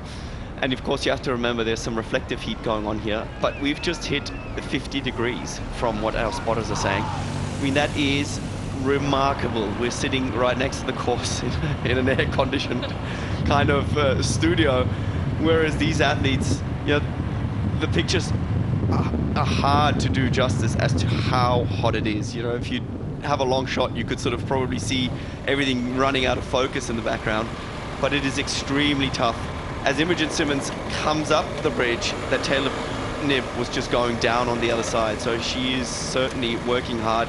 We see the salt on Imogen's suit there, which is a sign of a tremendously hot race. When you get those salt stains on the suits, that just shows you how much sweating is going on and how much salt loss is going on, which will definitely play a factor in terms of nutrition as well. Are you surprised to see that since Ashleigh Gentle made that overtake into the technical section about 10 kilometres ago, 15 kilometres ago, that Julie Duron or Imogen Simmons haven't come back around and they work together as a group? It really has just become Ashleigh Gentle versus Taylor Knibb head-to-head. Yeah, I think there's two things to say here. There's obviously a race within a race going on. We've got the race to win this inaugural T100 race in Dubai, but we've also got the race to become the world champion. Two of the girls in that group are not in that second race. They're only in the race on the day. So that plays into it. But on the flip side, you want to win the race, and you've got to put yourself in the best chance of that. So work together.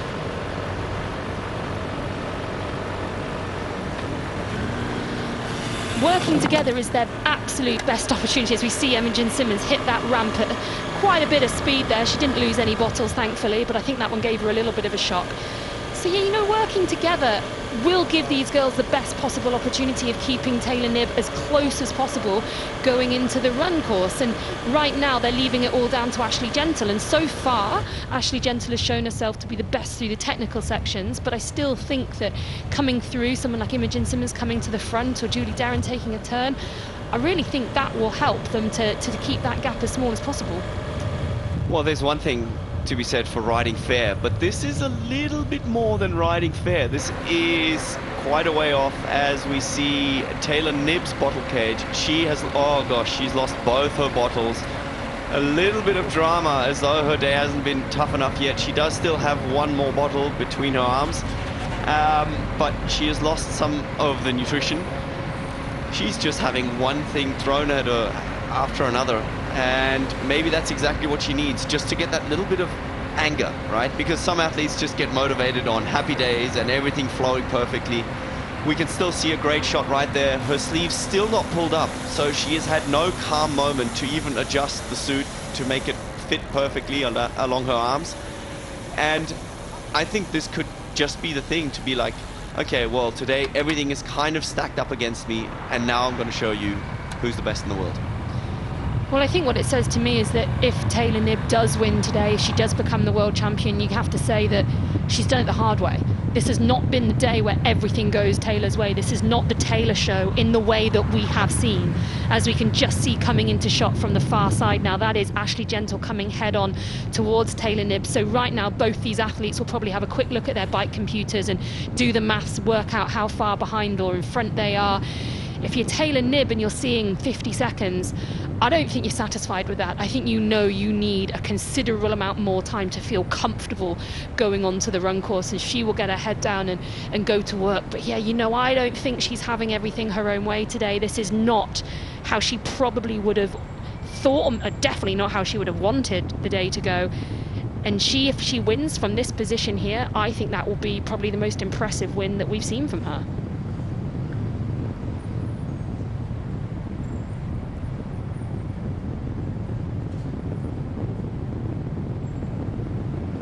You said earlier, Jan, that is there a chance that Taylor Knibb is just riding a little bit easier, conserving energy, waiting for the run, wanting to get involved in a run battle and show the world that she isn't as far off Julie Duron and Ash Gentle as maybe they think? As it stands right now, with almost halfway through the bike, what do you think? Do you think Taylor Knibb is holding anything back here? I don't know. I think she's finding her own, and I think she's just really in the zone. I honestly don't think there's much more tactical play going on. I think she is smelling the bacon, so to say, and she is charging ahead.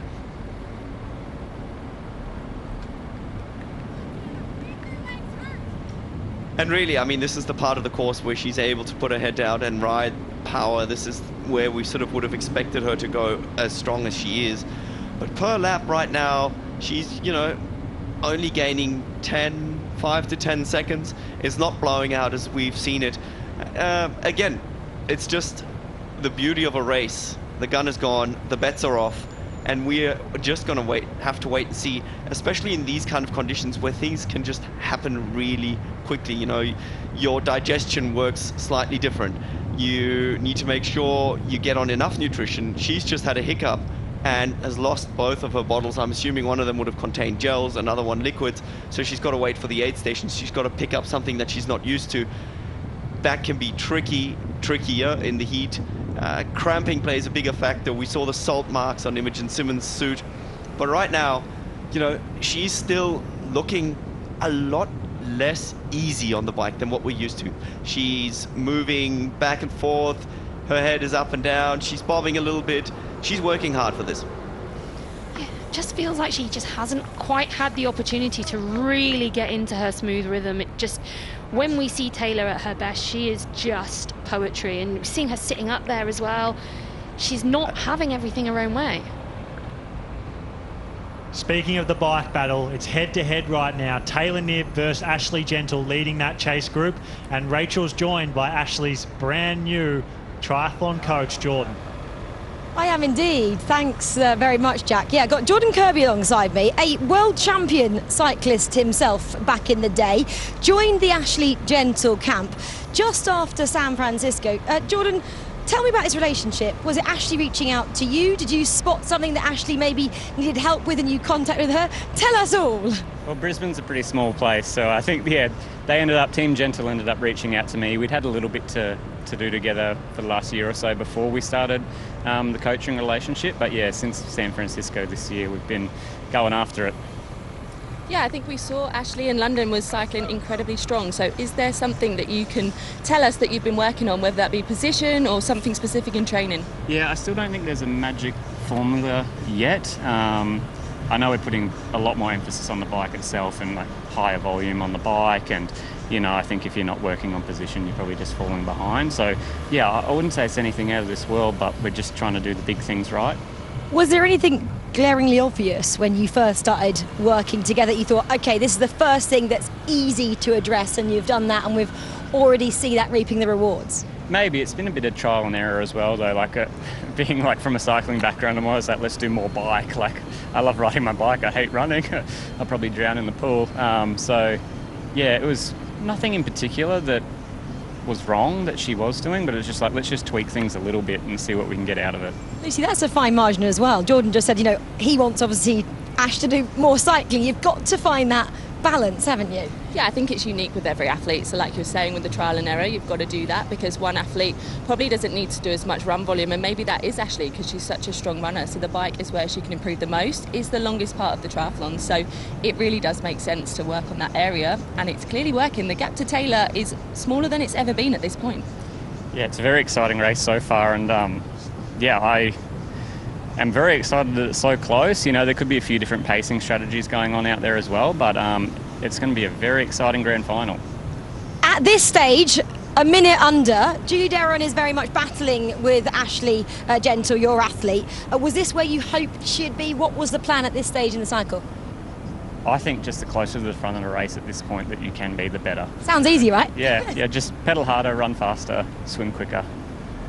Yeah, one question I had as well is, do you think that she's in a really good position here because she's chopping and changing with Julie? Is that going to be of benefit to her?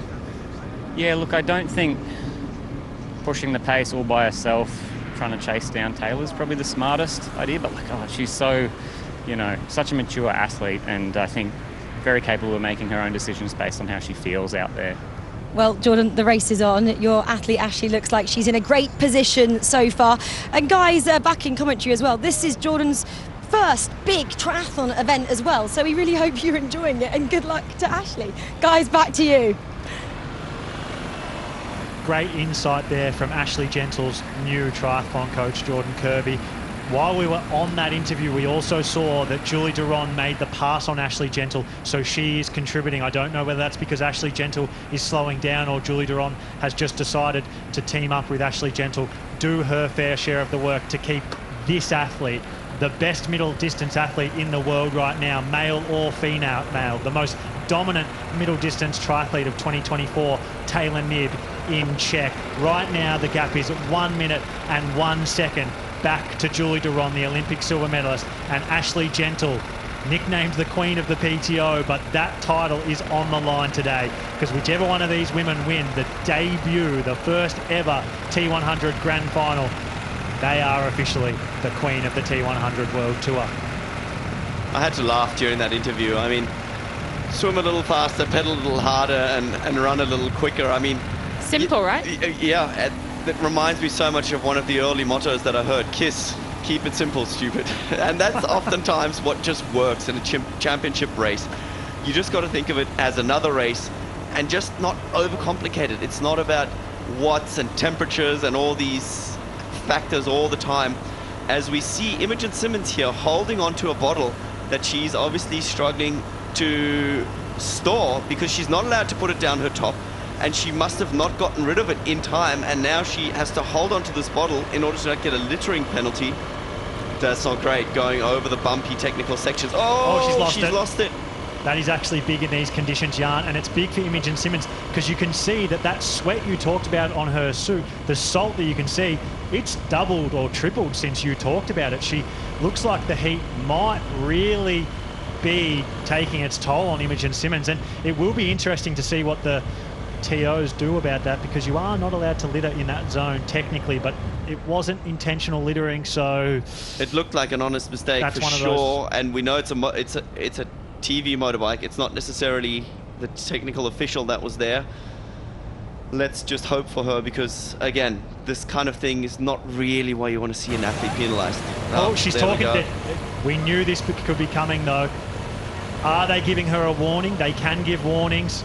It seems like that might be what's happening. No, do we have a card? Did she already get one and we missed it?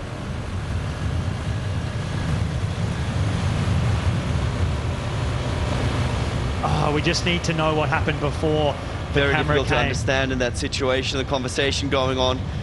Oh, but that's not what you want just as the group ahead is just dangling, and you know, she's definitely riding very, very fair, but that's, you know, what's that, 50, 60 meters, a little bit too far for comfort. That's where you need every bit of breath, and you don't really want to be having a discussion with a TO over an honest mistake.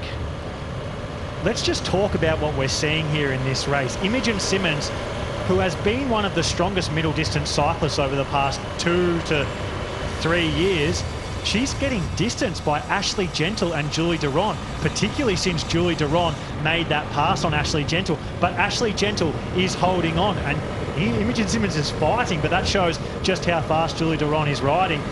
And Taylor Knibb out in front. We've talked about it so much over the course of this year, but Taylor Knibb is dominant at this distance. She is, without a doubt, the most dominant middle distance athlete, male or female, in the world right now.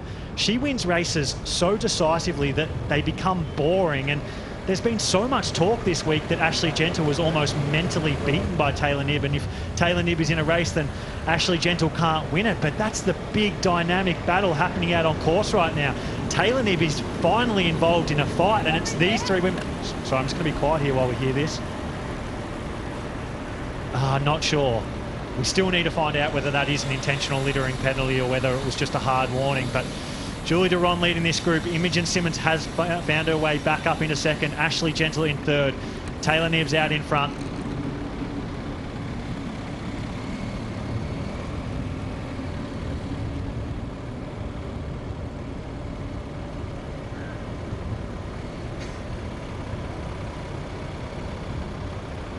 We are just hearing Imogen Simmons has been given a 30-second penalty for intentional littering.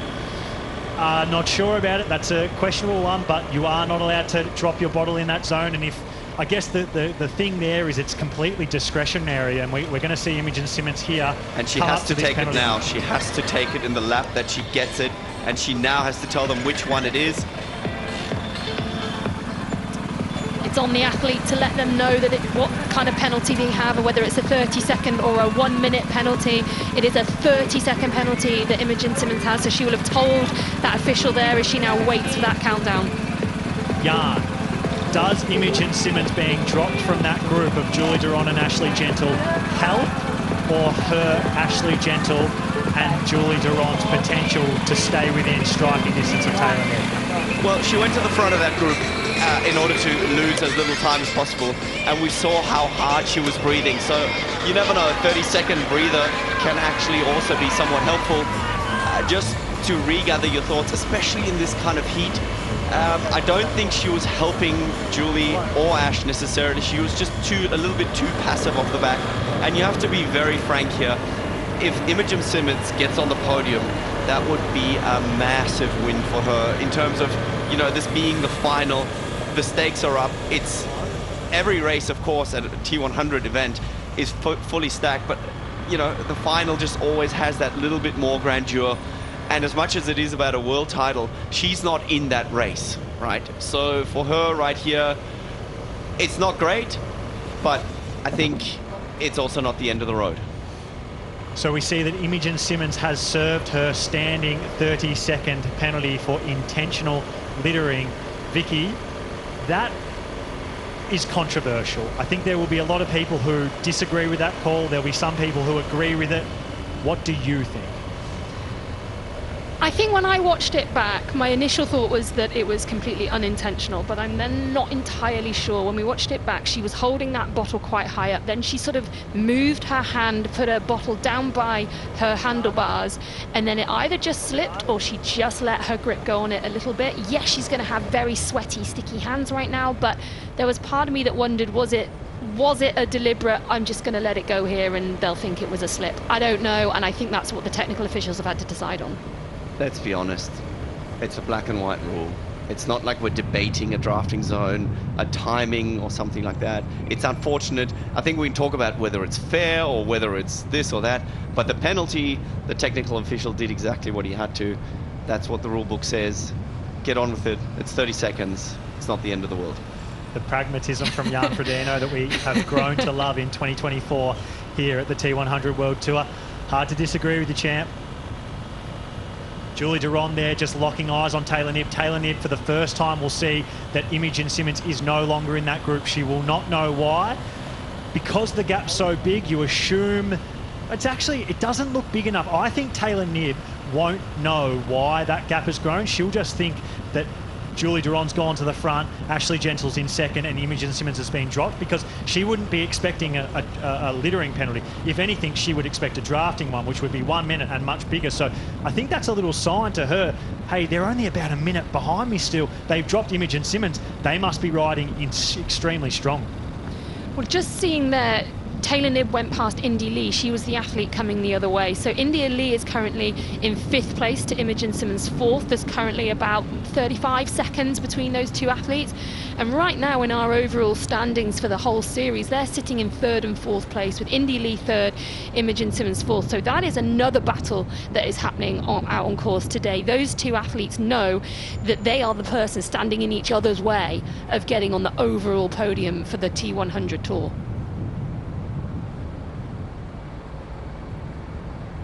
Interesting fact, the fact that when Taylor Knibb was last beaten over this distance, the deficit that Ash Gentle had in T2 was 2 minutes and 50. So we are well within that. I know there's still 30 Ks to go, but it does still give us a lot of hope for a very, very exciting run match up here. Things have evened out now too, Jan and Vicky. It's still only about that minute. 32.8 kilometres to go. You're both champion athletes. If you were in Julie Duron and Ashleigh Gentle's position and you got told before the race started with 32.7 kilometres to go, you're only going to be a minute back from Taylor Knibb, would you have taken it?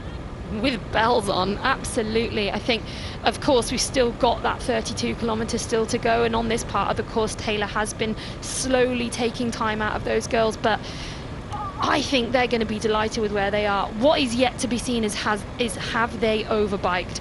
They know the importance of trying to stay within touch of Taylor and mentally putting that pressure onto Taylor, because she doesn't often have it, and I think that's a tactic that they are employing here, trying to really get inside Taylor's head and say, hey, you're not having this all your own way, you're not taking minutes and minutes and minutes out of us, we are still within reach.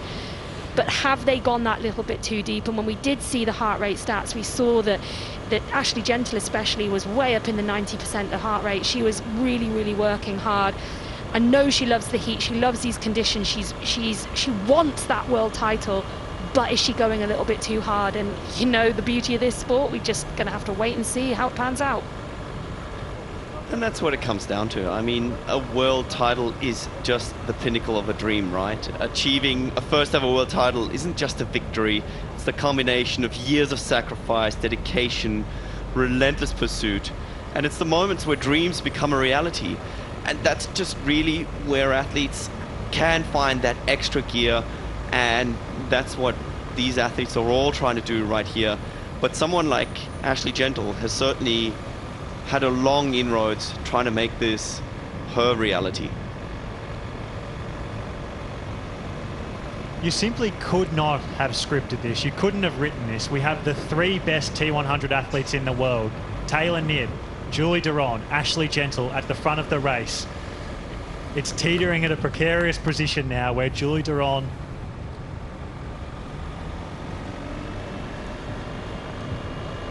the race is just teetering at a precarious position where Julie Duron and Ashleigh Gentle, the 2 best runners over this distance in the world, are only 1 minute and 10 seconds behind the most dominant athlete over this distance in the world, Taylor Knibb.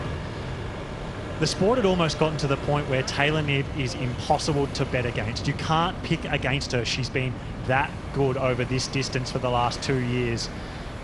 But Julie Duron burst onto the scene and showed that if she can find herself close enough off the bike, she can win. Ashleigh Gentle's been showing that in these hot, humid, brutal conditions for years. Like I said, you couldn't have scripted this. What more could we have asked from?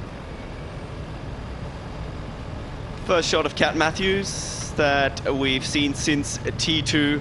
She has chosen to ride with an open helmet, obviously trying to avoid the heat. I think she would be riding with Laura Philipp. And, you know, these two obviously having a lot more experience over longer distances. I think pacing is absolutely critical here. And for a while there, Laura Philipp was the fastest mover out on course, other than Taylor Knibb on the bike. So who knows what kind of dent these two can make on top 10. But they've definitely been moving up since exiting the swim and finding their legs slowly but surely. I feel like in a race like we've got here today, with the conditions being so extreme, we heard that it's over 50 degrees out on the ground in T2 right now.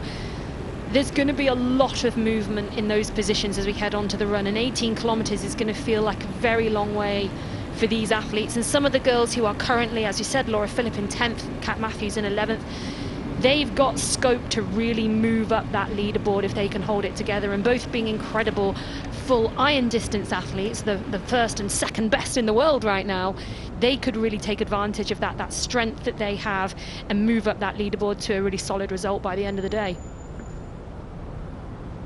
As we have a look here once again at this incredible setting for a grand final, Dubai.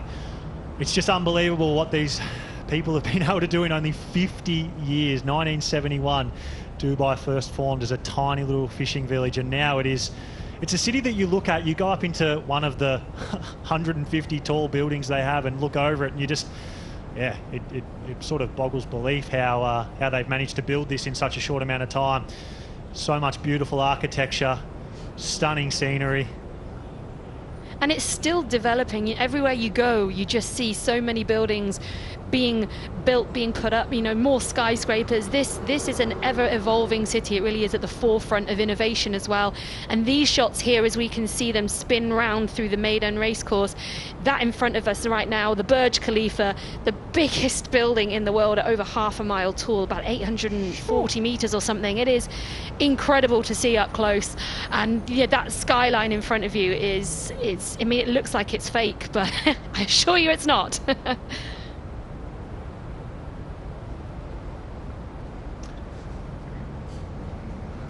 And I think the one thing our athletes are right now struggling with, which is these extreme temperatures. I mean, it's just a short hop away from all of Europe, really. And that's why people love coming down here for a long weekend or for a week, simply to escape winter, which at home right now is certainly at the forefront of everyone's minds.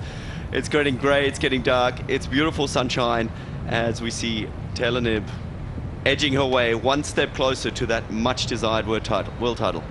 We've seen Imogen Simmons. She's got the first penalty today for littering. Has Taylor Knibb just littered. That sign right there is the litter end zone. The bottle has winded up on the other side of the litter end zone. By the letter of the law, that is a 30-second penalty. There is no way around that. That bottle has found its way outside of the legal litter zone.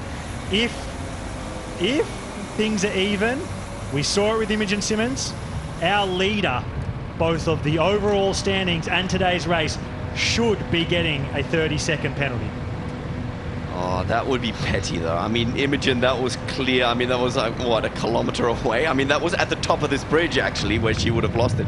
Whereas, I mean, yeah, that So just you rolled. said it yourself, though, Jan. Black and white, a rule is a rule. Yeah, if there's a line on the road, but I mean, if you go with that, then you're going to have to start putting spin on the bottle just so it bounces back, so it doesn't keep rolling. I mean, that's asking too much technical skill of the athlete. This was going to be my question. Is it where the bottle landed? Is it where she threw it? Is it the point where it finishes rolling? Because I think she let go of the bottle in time, but I think where it finished up was not in the zone. So what does that mean? It's where it landed. That is the law. If we are going by the letter of the law, her bottle has ended up outside of the litter zone. So there is actually not allowed to be discretion there. It will be interesting to see if there is, because this is a massive moment in today's race. Massive. Could actually be the thing that wins or loses Taylor today's race. That's how big it is.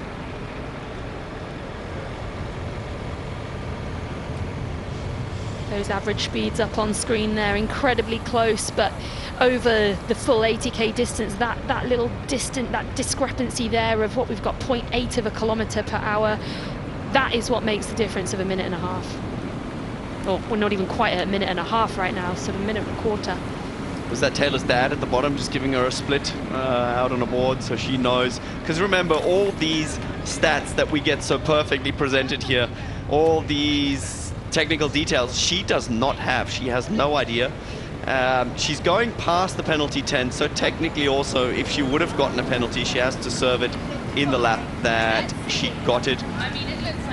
But going back to the timing board, it's very helpful at some stage to know where the athletes are. You've got the out and back, but you don't have a stopwatch on it, so teamwork makes the dream work.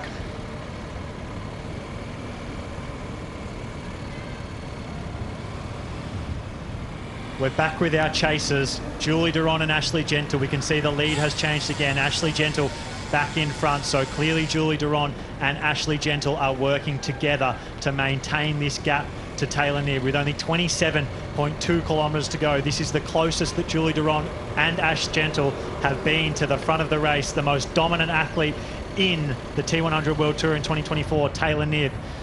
They are within striking distance. And Imogen Simmons, we saw her just coming around the roundabout there as well, and she's only just about 16, 17 seconds down now, so she's slowly catching back on to those two girls in front of her, so we could end up with a 3 once again.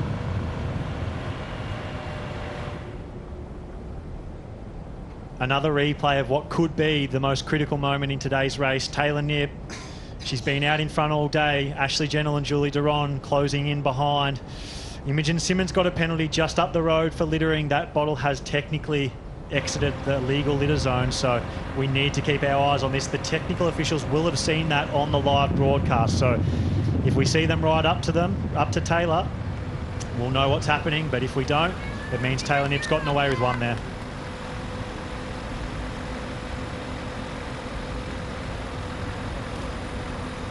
It's funny because there's always the saying, good luck, and then very often the debate goes, well, champions don't need luck, they make luck, right? But this is a testament. You just, again, it's not even really getting lucky, but you just need your fortune to not be against you. And I feel like this would be the kind of thing that, yeah, would unnecessarily impede a world title race, but that's just my opinion.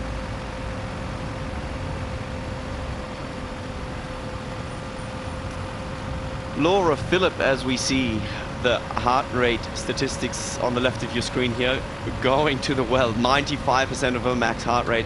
She was for quite a while moving fastest, and yeah, she's holding best times according to the chase pack. and keeping good position, trying to stay in that top 10.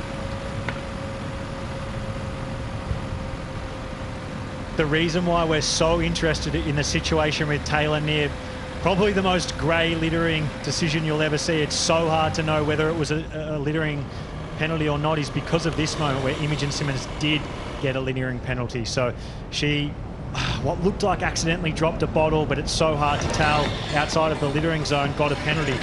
Taylor Knibb's one is very, very tricky though, because she threw the bottle in the littering zone. She was clearly inside the littering zone, which is really all you can ask of the athlete, but because when it hit the ground, it rolled outside of it, it's grey in a black and white rule. She threw it inside the zone, so your heart tells you that you don't want her to get a penalty because she did the right thing, but then the momentum of her speed on the bike as she threw it meant that it rolled outside the penalty, the littering zone. And the law says that if it's outside the zone, it's a penalty, but it's so tricky because she clearly tried to throw it inside the zone. So it's a tough one. I'd hate to be the technical official making that decision.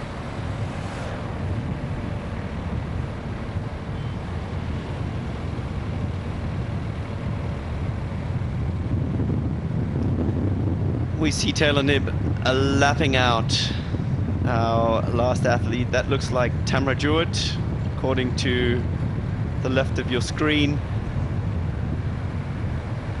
And again, showing the class of Taylor Knibb. I mean, just absolutely flying along. And this would be tough on this kind of course. Getting lapped is never something that want to happen as an athlete. It does look like Taylor Knibb might be safe out in front of this race as she makes the pass on Tamra Jewett, lapping her, like you said, Jan. And I think for the sake of this race, that's what we all want to see. The Imogen Simmons one, yeah, it's unfortunate, but I don't think any of us thought Imogen Simmons could be involved in this run or battle out in front. So it has hurt Imogen Simmons' race, but for the sake of us spectating this race, Taylor Knibb, we don't want her to get this penalty because Julie Durand and Ashleigh Gentle are right at that position where can they catch her, can't they catch her? I think that penalty would make it almost certain that they caught her. So sitting here watching this race for the sake of it, I'm happy to see Taylor not get this penalty and get to watch this battle unfold. I still think Julie Durand is in probably the box seat. For me right now, Julie Durand, she might be the favourite, and we're joined by Team Durand with Rachel right now. And Nina, Julie's sisters, and I'm going to tell you right now, Michelle, she has been out competing this morning in the sprint. Michelle, I'll let you tell everyone where you finished.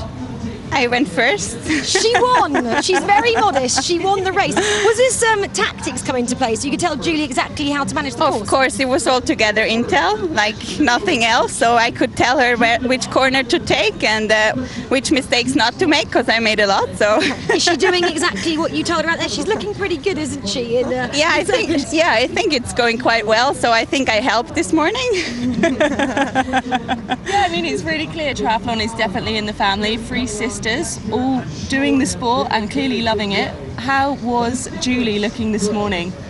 Yeah, I think until like yesterday she wasn't getting too nervous, so she was really fine. And then yesterday, of course, the nerves started to come. But I think this morning she was just really focused on the race and, you know, keeping cool, doing all her pre-race stuff. So I think, I knew she was going to be fine because she just seemed like she always seemed before a race. Yeah. How much of an advantage is this for Julie that she's got you two that she can train with? She's never lacking a training partner, it seems, right? Yeah, pretty much. So I think it's it's quite good if you always have like training partners in the family. So yeah, I think maybe we helped a little bit. Becoming harder and harder to be a challenge for her because she's getting so strong, so we try our best. There's 2 of us who can challenge her sometimes, but I mean, we love to train with her as well, so it's nice. Yeah, we've seen Julie really excel over this distance in the last couple of T100 races that she's done. What would it mean to her to get the win today? I think she was always like a bit, Taylor, can I get her, can I not? So I think it would mean a lot to her to finish this season so strong. It's been a big year for her, so I think she's so fit throughout the summer, so I think like it would mean a lot for her to win. Nina, this is actually something Lucy mentioned at the top of our show. She said she feels maybe some of the women now don't believe they can beat Taylor because she's been so strong. 3 wins from 3 in the T100. Does Julie have that belief? Does she believe that she can beat Taylor on a day? I guess you take it. Actually, I think it's exactly what you said. I think she hasn't been in this distance for that long, so she hasn't had all the experience of the other girls, like how far ahead Taylor could be. So actually I think she believes in it and she wants it, so she's gonna get after it, yeah. And in terms of when we come into transition, at the moment your sister is what, a minute 20, minute 19 down. We know she's brilliant on the run. Is this a good sign here? Is this enough for her to possibly win her first T100? Well, it's not over till the finish line, but I think it's certainly looking very good at the moment. Yeah, it's extremely exciting, and yeah, we're obviously rooting for her. Nina, Michelle, thank you so much. I'm sure you have a job to do somewhere on the course, so we'll let you get back to it. Guys, Thank you very much. Thank you. Thank you. You're welcome. Jan and Vicky, we've just heard from Team Duron there at the start of the day. What time gap do you think you would have said Taylor Knibb needs over Julie Duron to win this race? I think I would have said if it had been within 3 minutes, I think Julie would have said game on, and I think if it's up to sort of 4 minutes, she would have thought she could get pretty close. So right now, this is absolutely within that distance. She would be, I think, over the moon to see something like this coming off the bike. And obviously we expect it to go out a little bit, but it's not going out hugely each lap. We're talking 10 to 15 seconds a lap at the moment. That isn't enough for my money for Taylor Knibb. Interesting to me that Imogen Simmons has closed her 30-second penalty, right? So we just saw her ride back on within a lap, and that to me would honestly be something where I'd be wanting to scream at her just for a little bit of help. But she's not involved in the title race. Then again, nor is Julie Duron, right? They come in here a little bit less concerned. Of course, everyone is vying for the top 10 spot so that they can get an automatic qualification for next year's series. But really, if I was Ashleigh Gentle, I would just be begging these ladies for any help, because we can see that Imogen Simmons has the firepower to ride up. I mean, she rode probably as faster than Taylor Knibb because she just closed the 30-second gap on the chasers, and they didn't lose 30 seconds. So let's hope for Ashleigh Gentle that she can get a little bit closer, because let's not forget, in the overall standings, she still needs both of them to separate her and Taylor Knibb in order to get the title. Only one. She just needs one. She needs to win, and she needs Taylor to be third or below, I think, if I've done my maths correctly. So she needs to be in front. She needs she needs Julie to finish second, Taylor to finish third. But you're right, she needs them.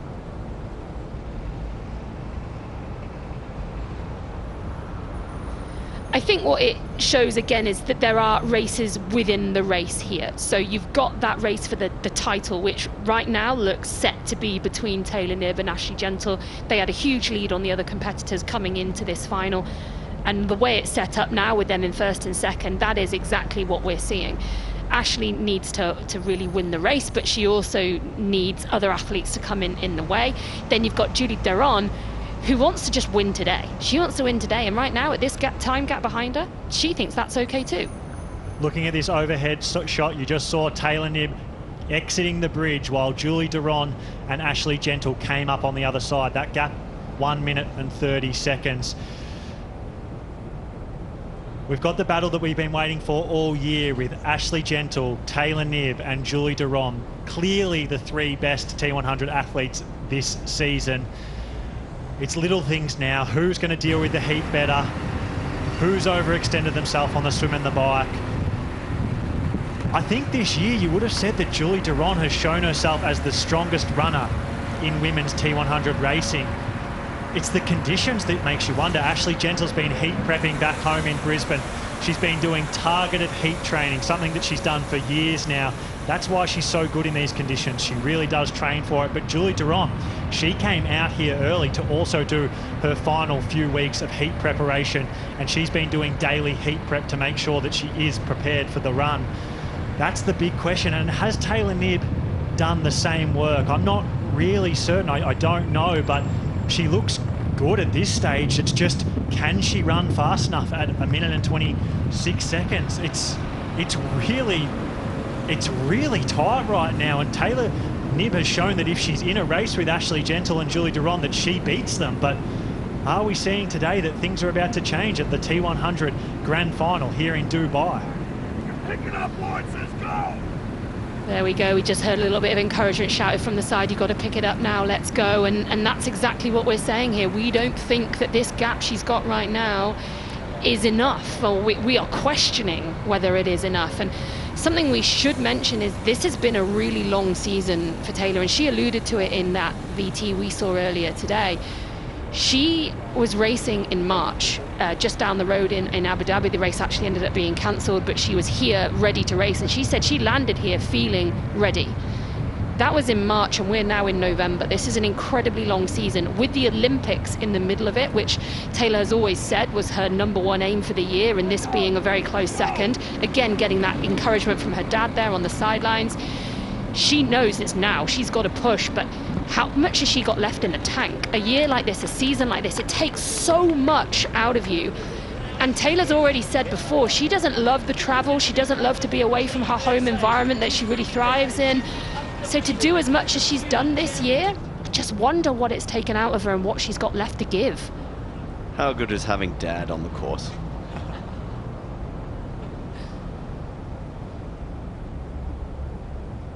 But then we say it again and again, this is a world title. This is the first ever T100 world title. And if you are ever going to dig deep and find a little something extra at the end of an incredibly long and difficult season, then it's got to be today.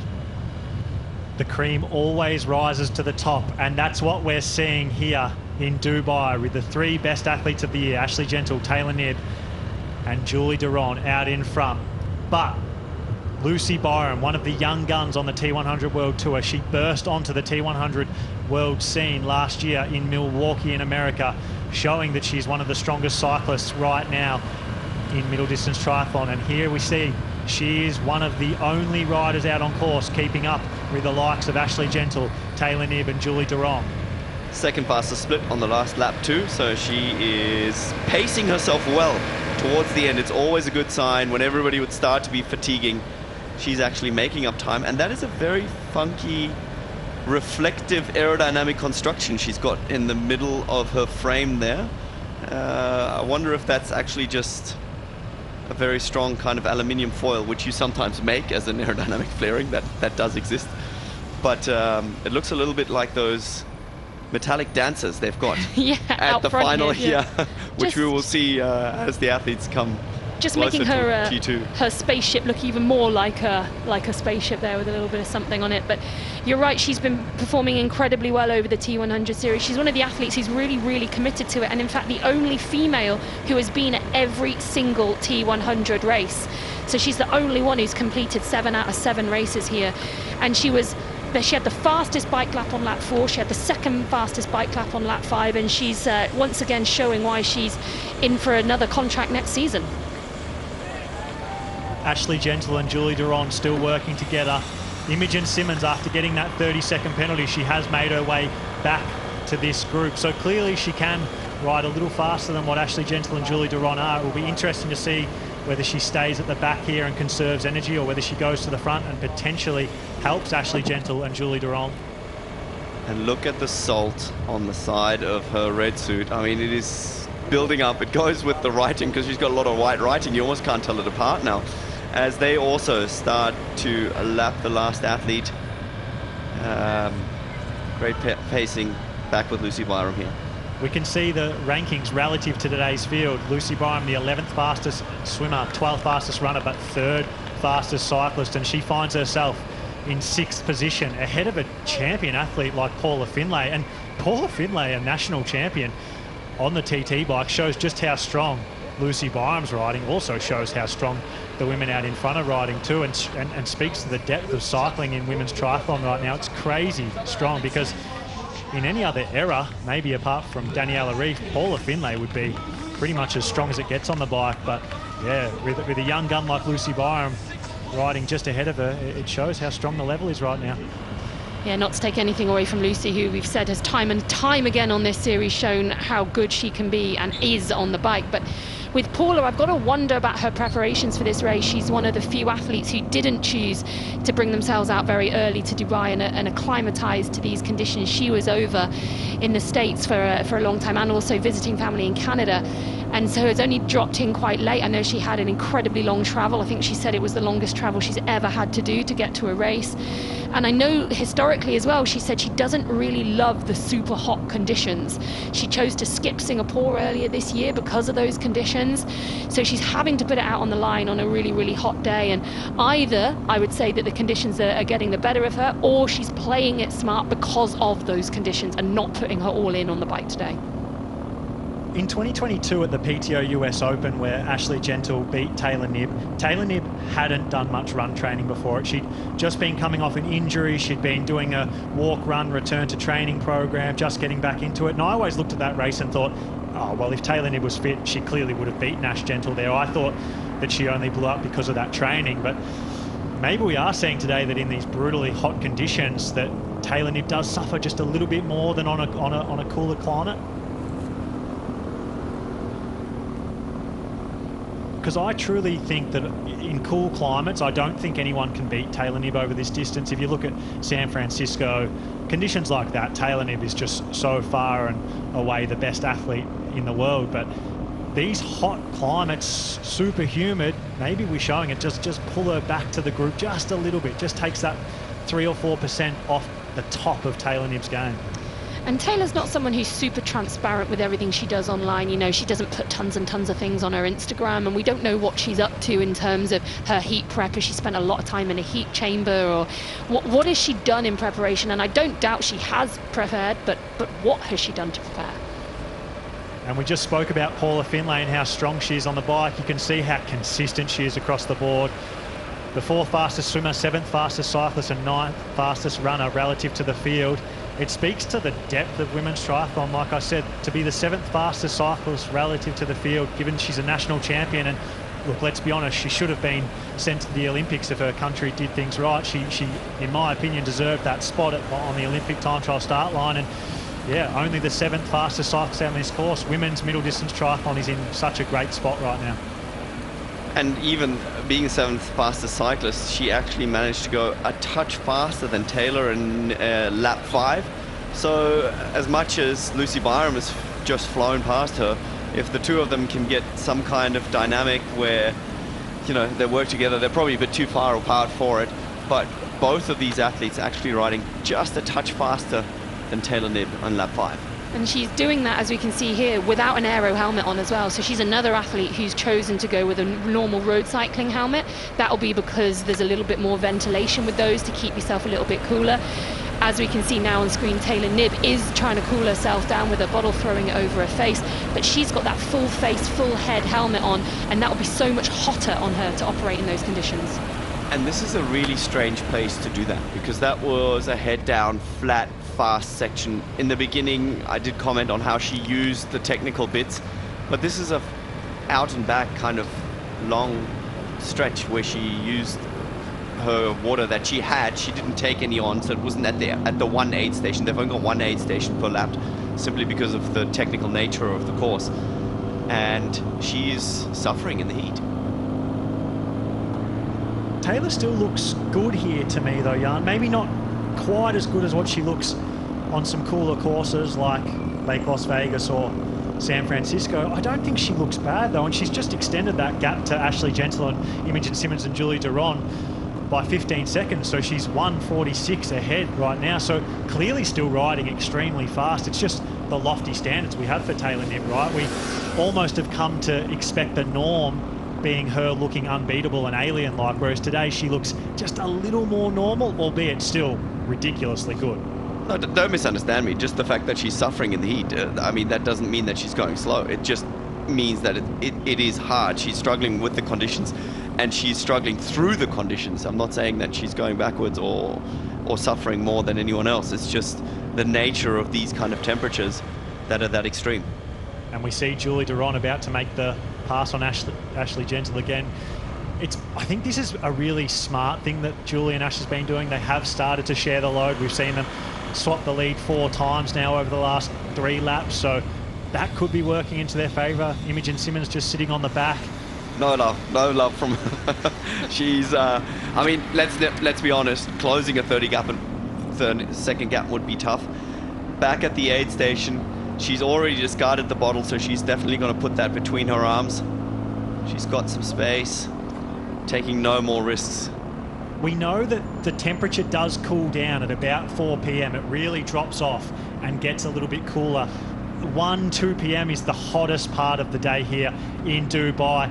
Is Taylor Knibb potentially sitting up, cooling off, getting herself ready for the run, making sure that she hasn't overextended herself and gotten too hot? Man, it's 50 degrees in T2. What are you talking about? If it's going to cool, down, it's going to cool down to 45. I don't believe that. 50 degrees. That's the measurement we got. But it says 30 degrees on my weather app, and it's in about an hour's time. It's going to be down into the mid-20s. Let's hear from Taylor right now about today's race. Oh, I think at this point of the season, I'm quite tired, and I think it's hitting me. I was here 8 months ago, not in Dubai, but Abu Dhabi, and I flew into the Dubai airport, and I was ready to race then, and I've been pretty much ready to race that whole time. So at this point, my body's getting tired, but I have a fantastic coach and a fantastic team, and so we're doing everything we can. Yes, I think in all racing, it's all about how I executed relative to what I wanted to do and my plan and kind of what's capable, and that's the best thing about competition, because it can kind of, when I guess done correctly, when used correctly, it can hopefully bring out something better than you thought possible and that you would be able to do alone. And that's kind of the root of competition, like seek together. And so, yeah, that's the benefit. But yes, it's tougher when you fall short and you don't execute the best race you can or you think you can, and then that's when it's tougher to lose. But we'll see how it goes. Just the nice thing about the T100 is there are different races and different courses. It's not like the same course copied and pasted to different countries. So I'm excited for the new challenge. Taylor Knibb and Ashleigh Gentle did a walk and talk the other day, and I asked the question, will the heat play a factor on the run? And Ashleigh Gentle almost laughed at me because she didn't think it was actually going to be that hot at the time they were going to be running. She was literally wearing, we went and did the walk and talk at the same time that the run would be on, and she was wearing jeans and joked that she left her puffer in the car. She actually did have a jumper in the car, and she thought I was quite silly for thinking that it would be that hot on the run. My question to you, Vicky, is that mind games? Is she actually just that heat adapted? How big a factor will the heat have on this run battle between Taylor Knibb, Ashleigh Gentle and Julie Duron? Well, to address the first part of that, I think it's a bit of both. I think she does do exceptionally well in the heat. She loves those hot conditions. She doesn't mind it if it's hot. In fact, she probably prefers it if it's hot because she deals with it so much better than virtually anybody else on the field. We see other athletes really, really struggling to hold anything close to the pace that they can usually hold as soon as the heat and humidity come into play, but not Ashleigh. She seems to maintain her pace so much better than other people. But I also think there is an element of she'll amp it up a little bit, play the game a little bit, maybe get into everyone's head and make them think that she's just not phased at all. She'll be taking it seriously, but maybe they just think that she's unbeatable.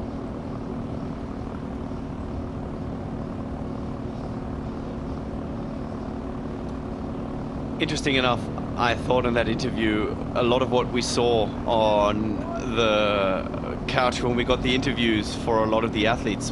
For those of you that didn't see it, go check the PTO social comms, and we've done some interviews with the athletes where they just come through the lobby and we have a chat to them, and a lot of them had fatigue written all over their face, and this is exactly what we saw with Taylor there, honestly admitting it's just been a long season. And I think this is because it's the first time that we're seeing this consistent high-level racing over a whole season narrative. And some athletes throwing in other races. I mean, you couldn't have had a much more full schedule than that of Taylor Knibb in terms of the other races that, you know, she tried to fit in there. And I think that's something that's going to change over the next few years. We see more high-quality T100 racing coming, and athletes are going to have to up their game and dedicate themselves, put all their eggs in one basket. Taylor Knibb extending her lead to Julie Duron, Ashleigh Gentle and Imogen Simmons by 2 minutes for the first time today. Vicky, you said 3 minutes is the gap that she probably needs. It's at 2 minutes right now with 9.5 kilometres to go. It's right at that point, isn't it, where it's not a given that Julie Duron and Ash Gentle are going to run Taylor Knibb down, but it is definitely a given that Taylor Knibb needs the run of her life.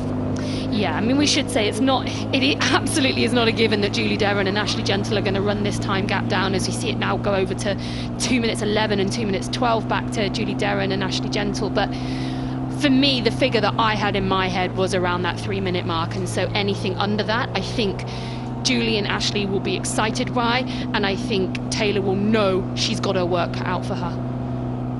And speaking of this run battle, Jan, we're talking about how big a gap does Taylor Knibb need over Julie Duron and Ashleigh Gentle. My question to you is, does Ashleigh Gentle need a gap to Julie Duron? Who do you think is the favourite head-to-head in a run battle in these conditions between those two? It's not just the gap from Taylor to Julie and Ash, it's also the battle between Ash and Julie. Does them being together help or hinder them? Talk to me about this battle. Well, as an athlete, I think it always helps having someone to get the very best out of you. And Ash has come and dominated the T100 and the racing over this kind of distance, and now people are kind of scratching on her throne, and I think that's going to be something that she will embrace in a way that she knows she's got to get the best out of herself. Julie Duron is her ticket to a world title, and it's something that's eluded her all her career. She needs Julie Duron to come along and then magically outsprint her. I mean, we know that she's prepared, but everybody has gone through, you know, ups and downs throughout the season. Julie Duron's gone and had an Olympic season that would have taken a whole lot out of her, and I'm genuinely looking forward to seeing what happens once they put on their own shoes.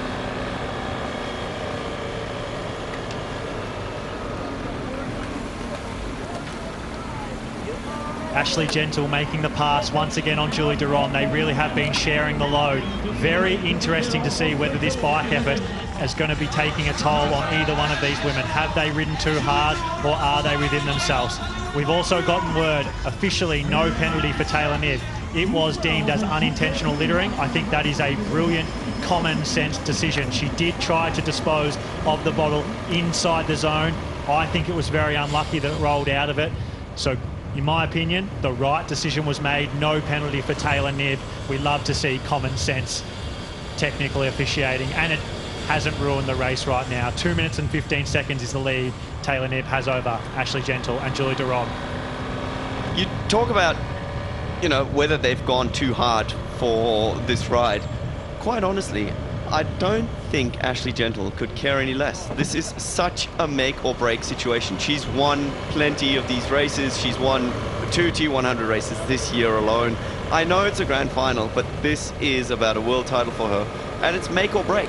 If she can get within reach, within any kind of distance, to try and chase down Taylor Knibb, she's got to put everything into it, and I think that's exactly what she's going to do. She's just hoping that Julie and probably Imogen can go and help her a little bit on that journey. And let's hear from Ashleigh Gentle herself. Yeah, I'm not sure if I can sum up the year in one word, but it's been great. I think that, I've had some good success, but I've also had some challenges, some changes, and lots of learnings too. So I think that it's been pretty consistent, but there's been a few little roller coaster dippers along the way, and I've kind of ridden them as best I could. And I've been really happy with the year so far. But realistically, when you get to a whole year of high caliber racing, you can't really be at your very best each one. So I guess you have to look at it and see where your strengths may lie, or where it plans out. So I guess I've kind of looked at the year early on in April in Singapore. I feel like I had a really great race, but I went into that quite underdone, because in the back of my mind I thought, okay, we've got some really big races coming up, and I always had this grand final in the back of my mind, knowing that I really had to make sure that I was still at my absolute best by November. Of course, not everything goes well all the time, but I feel like immense happiness and motivation and inspiration from the racing that I've been doing with the PTO and T100. So yeah, it's definitely lit a fire in my belly, even though I'm a bit of a veteran now. But you ask me as soon as I cross the finish line, I'll be like, that was hell. It's the hardest thing I've ever done. And these races just keep getting harder and harder and harder. But then, funnily enough, you forget that a week later and think how great it was. So many questions that we have today here at the grand final in Dubai. Julie Duron and Ashleigh Gentle working together to hold this gap to Taylor Knibb. It's at 2 minutes and 15 seconds right now. Has Ashleigh Gentle rode too hard to keep up with Taylor Knibb? Is the heat affecting Taylor Knibb? And Ashleigh Gentle and Julie Duron are going to be able to run right up to her. Ashleigh Gentle, Taylor Knibb, Julie Duron fighting here in Dubai for the first ever T100 grand final. Well, I think what was really interesting, some stats we just got through, that Taylor actually took a huge amount of time out of Ashleigh and Julie on that last lap alone. So we'd been seeing it only go out by maybe 10, 15 seconds each lap. But on lap 6, Taylor took out 35 seconds from those two athletes. She's the only athlete who went under 14 minutes for the lap. She went 13:42, so she's 20 seconds faster than any other athlete on the lap, and 35 seconds, crucially, in front of Ashleigh and Julie. But to just touch on that VT we just saw there from Ashleigh, I think what's really interesting is she talks about how she planned for this race all season long. She knew that this was the one that mattered. She wanted to come to Dubai, try to win a world title, try to do it in style and be on good form, her best form of the season here. She didn't want to be on her best form when she first hit the series in Singapore back in April. A lot of the other athletes and some of her main competitors here, Julie Duron and Taylor Knibb, they haven't had that luxury. They've had such big focuses in other races that they've had this season, especially with the Olympic Games. Both of those two athletes performing in Paris, of course. They haven't had the same opportunity to put all their eggs in this basket, whereas Ashleigh Gentle has. Taylor Knibb just riding relentlessly hard from start to finish, and eventually that has started to extend the gap like you talked about, Vicky. We can see Lucy Byram was the fastest over the third sector, but on that lap, Taylor Knibb increasing her pace, the fastest she's been all day in Sector 3, showing that she realises that she has to ride hard from start to finish. We've done 76 kilometres, 4 kilometres to go on the bike. Taylor Knibb still putting down the pressure. Ashleigh Gentle and Julie Duron fighting to hold on. The gap's almost 2 minutes and 30 seconds now. It is really blowing out. I think the battle is now well and truly on. And this run, it is shady for a lot of it. A lot of this run takes place under shaded areas, so it won't be as brutally hot as if it was out on the highway. I'm not counting Taylor out here. I think she's really turned things around over the last lap or two, but Julie Duron sitting there in third position. She looms large, I think. Has Ashleigh Gentle overridden? Who knows, but we've seen what she's done in Singapore both this year and in 2023. It's anyone's race of the big three right now. So you're now committing to my prediction all along? That's the second time you've changed today. You've gone from Julie Duron to Ashleigh Gentle and now Taylor Knibb. My prediction was Julie Duron yesterday, Vicky. So was yours. Jan picked Taylor. We can't jump off them. Hang on, you've already jumped off them. The best thing is that we're at this stage and we simply don't know. And I think the important thing here is also showing that it's so late on the bike, and the fact that Taylor Knibb can still make a difference speaks to her pacing and how much energy she's left and how much she's going into the run with, right? Because if everybody's just losing significant time now, that's an overall fatigue, and it's a good time to be making up time because mentally you're preparing for the run, you try and go through your transition.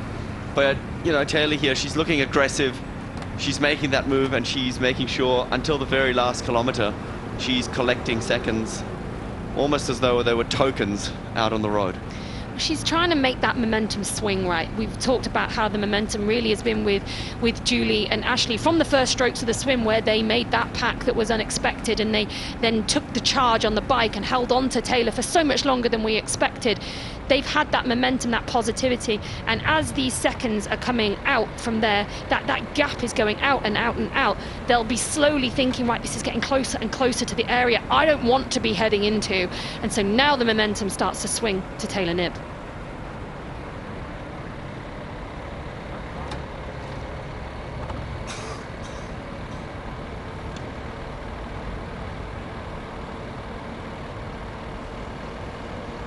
It's what we've been asking for all year, though, isn't it? It's a race between Taylor Knibb, Ashleigh Gentle and Julie Duron, where the three of them go head-to-head, where we don't know who's already won once they get into Transition 2.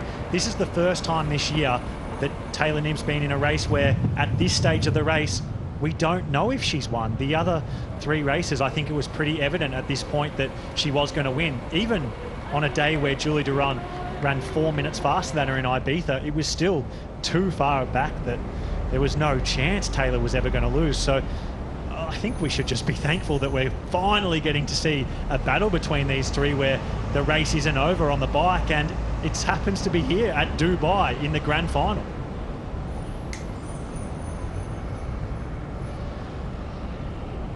And if you want to join us in 2025 on the T100 World Tour here in Dubai, as we look over at the city, the Burj Khalifa out there, the tallest building in the world, grab your phone out, get the camera on, scan the QR code on your screen, and you can join us here.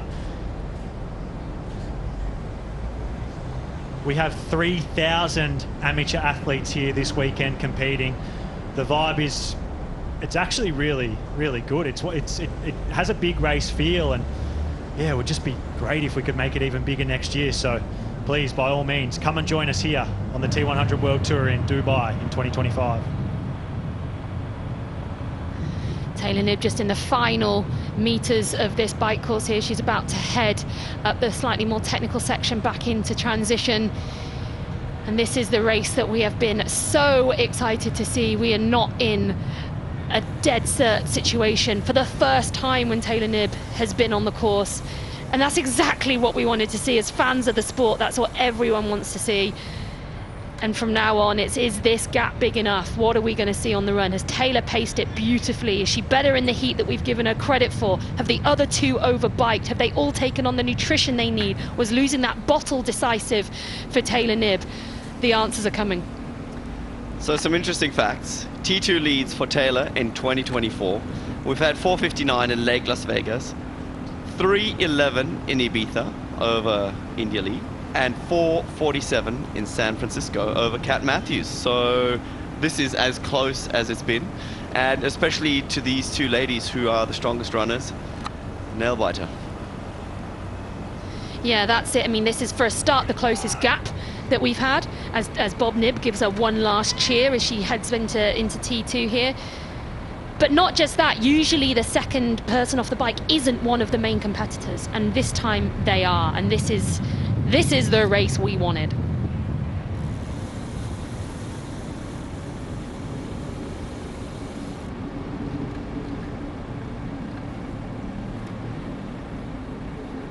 Well, this is the place to be. Lucy Charles-Barkley and myself down here in T2. It's going to get loud.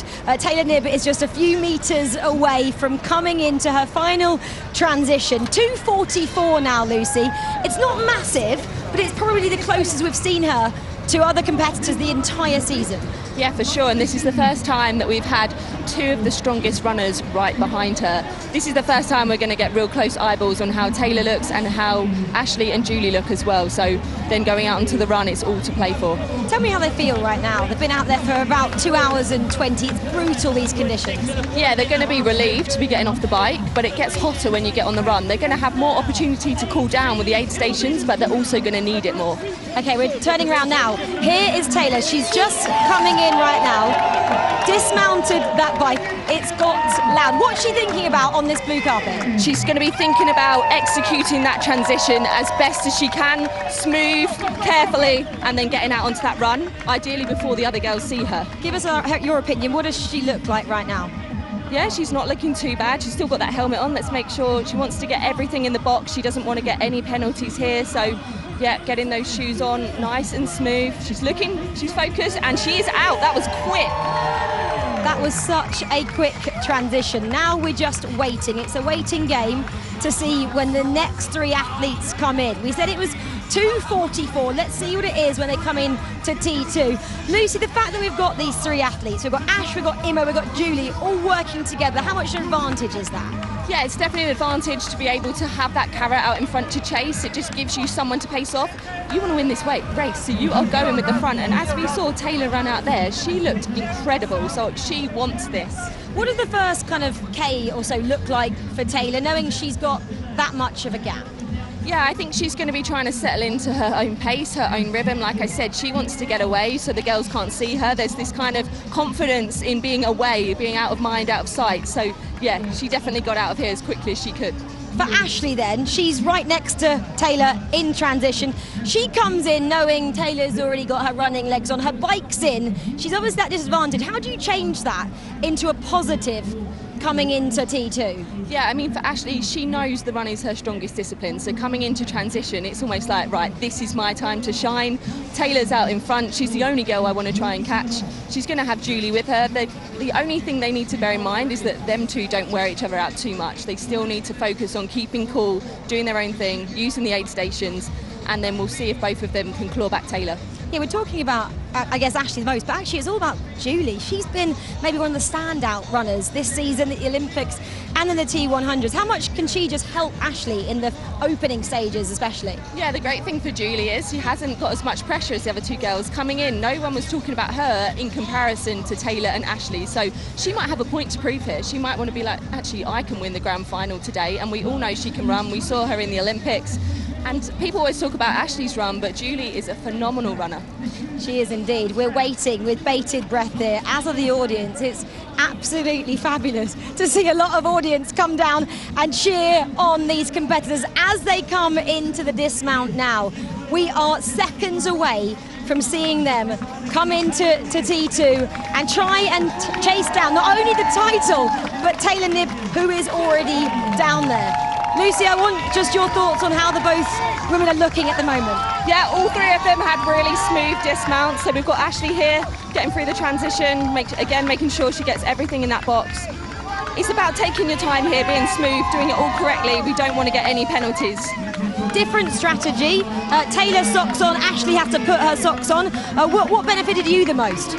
Yeah, I always opted for putting them on the run, a fresh pair of socks. We've got Julie Derren, she's already out there and she's absolutely flying. Here goes Ashleigh.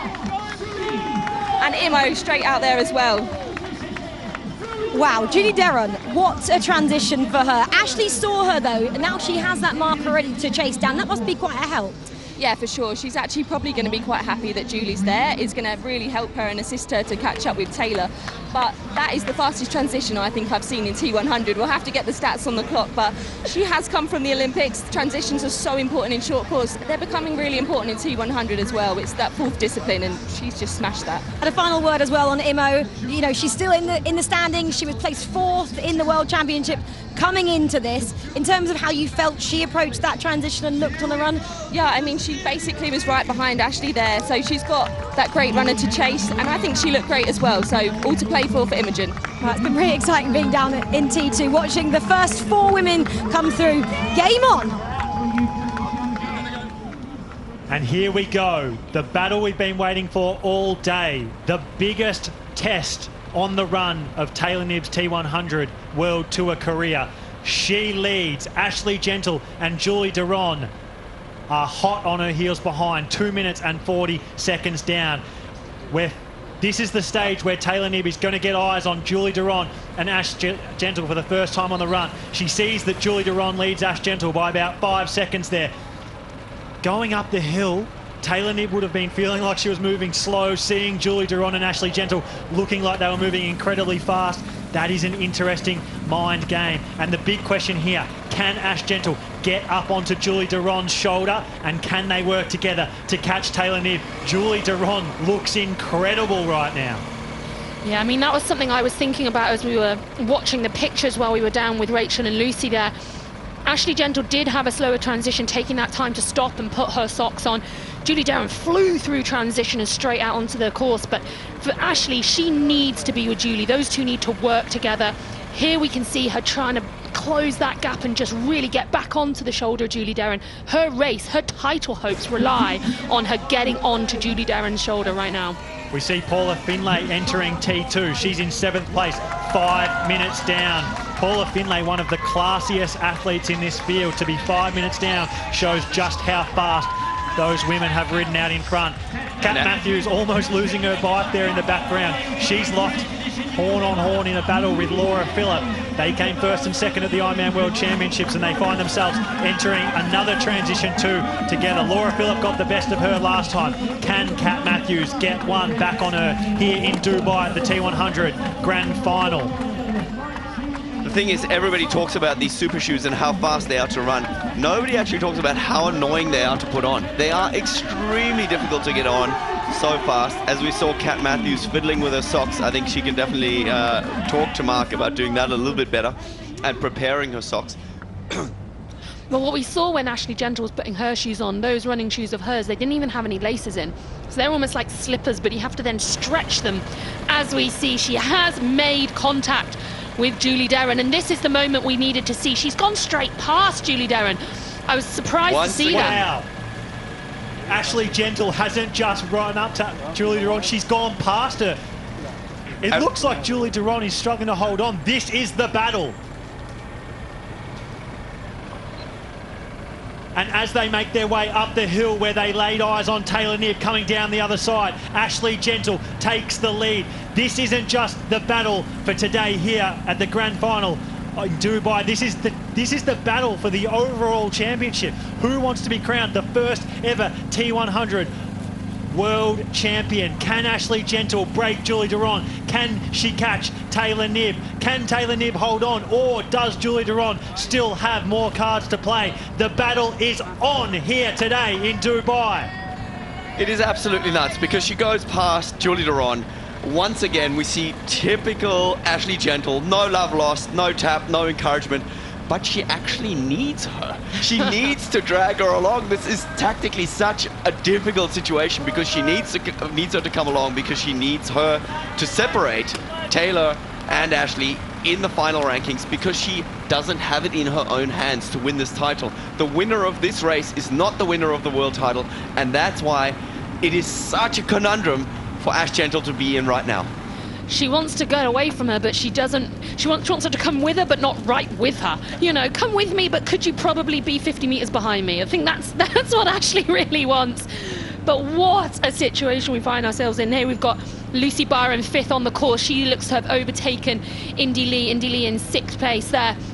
Those two athletes in their own kind of battles, because Indy Lee needs to finish, I think, a little bit closer to Imogen Simmons than she is right now. Those two are in a battle for that third and final podium position, along with Julie Derren. So those three athletes, one of them will probably be the third athlete on the overall T100 podium at the end of today. So dynamics going on for first, second and third places in the overall T100 series.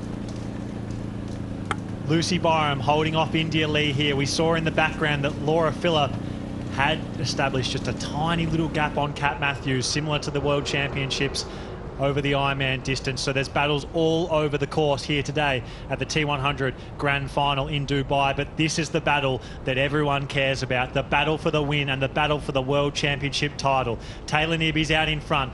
Ashleigh Gentle 2 minutes and 32 seconds behind. So that's 10 seconds she's gotten back on the gap to Taylor Knibb. And Julie Derren, 2 minutes and 39 seconds. Ashleigh Gentle is pushing hard to break Julie Derren, but like Jan and Vicky spoke about, to win not only today but the World Championship, Ashleigh Gentle needs to win, and she needs Julie Derren to catch Taylor Knibb as well.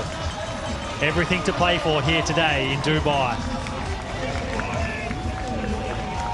Just listening to the crowd there, the noise. We've got such support here in Dubai. As you mentioned, those 3,000 age groupers are out in force. People have come down to see this. This is a moment in our sport. We are seeing the first ever T100 World Champion about to be crowned, and no one knows which way it's going to go. I mean, when we come back to Taylor and we talked about, can she run fast enough? Can she hold on in these conditions with that time gap she's got? We should mention that in every other race she's done, she's never been under threat. She's never had to run her absolute fastest. She's never had to go to the well on the run. Today she will have to go to the well, but does that mean she's going to be able to lift her game and find a little bit more that she hasn't had to show us yet? She's never had to perform her absolute best run in T100. Today she's got to. And she is moving well. Looking at her moving hips, shoulders, everything looks very fluent. She's checking her time. And let's do some maths here. That's something that I used to do to break it down and make the time fly by a little bit quicker. She's 2 minutes 40 up ahead, which is 160 seconds for 15K.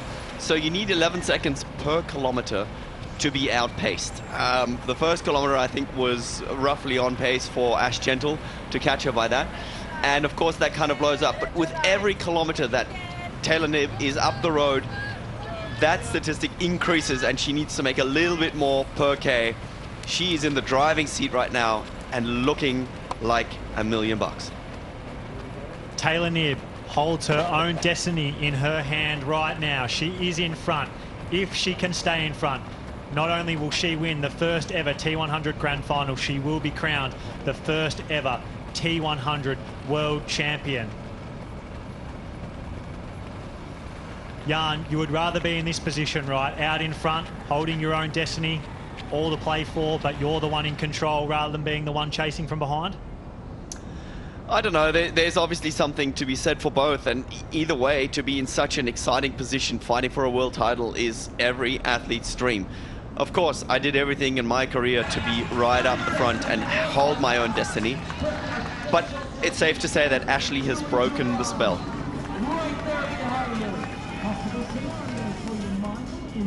We're seeing the very best version of what Ashleigh Gentle can be. She is up there, she is competing, and you know, that's really what you wanted to see. I feel like the last few races she also got caught up a little bit, you know, in the aura of Taylor, and she's come back to go and show us who she actually is and why we call her the Queen of T100. The gap down to 2 minutes and 19 seconds. Ashleigh Gentle is eating into that gap. Out in front of Taylor Knibb, we can see Julie Duron. She's dropped back. She's over 10 seconds behind. She's the second athlete on your screen behind Ashleigh Gentle. Question is Ashleigh Gentle running too hard too early to catch Taylor Knibb, or is she doing what she's done multiple times in the past in Singapore and just showing that in the heat, in the humidity, she's on a different level on the run to everyone else? This sort of situation is the absolute optimal Ashleigh Gentle situation in my mind. She thrives when she is just a couple of minutes back from the lead. We've seen her win time and time again from these scenarios. She's never won by coming off the bike first. She always has to catch from behind. Now, we've seen in more recent races where that gap has just been too big and she hasn't been able to get back up to the front. In this race, this is in the Ashleigh Gentle range, in the Ashleigh Gentle conditions. She's taking out at the moment 10 seconds, more than 10 seconds a kilometre, and that is what she needs to win at the end of the day. And this is such familiar territory for her. In a second, I think we're going to see the pass. We're going to see them cross. There it is. That is Taylor Knibb heading up the hill as Ashleigh Gentle gets to the bottom, and she will know that she's passed her further down the hill than she did last time. So that means that she's getting that boost as well. She knows she's doing everything that she needs to do.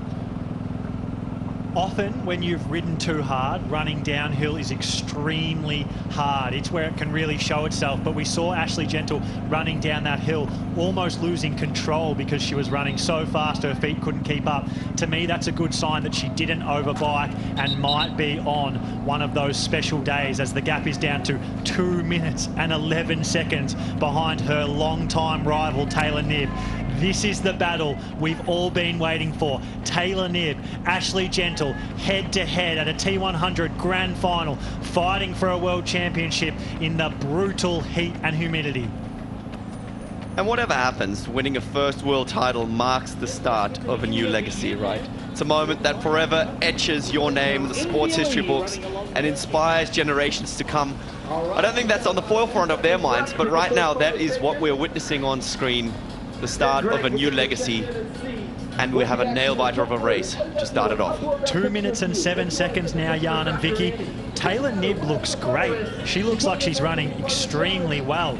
The fact that Ashleigh Gentle is eating into that gap shows just how fast Ashleigh Gentle is running. The battle is on. Yeah, I think she knows she needs to do it early on in the race as well. You don't want to leave it right to the end. It will break Taylor mentally to know she's getting there early.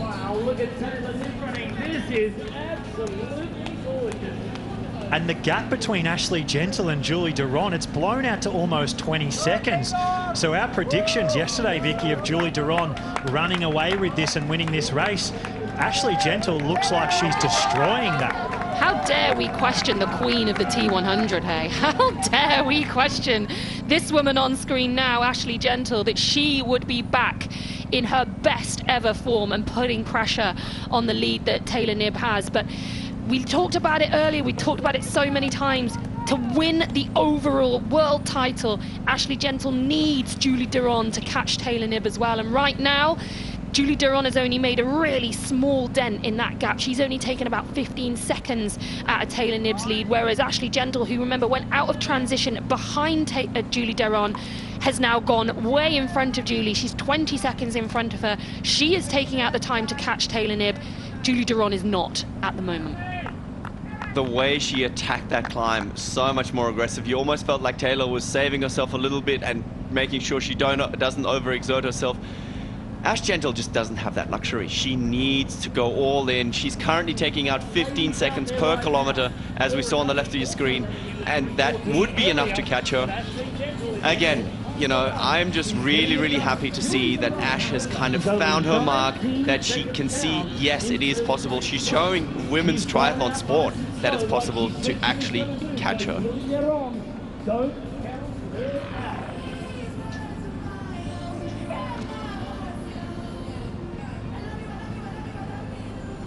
And as we are watching this battle unfold between Taylor Knibb and Ashleigh Gentle, it's 2 minutes now. Rachel is joined by Team Knibb.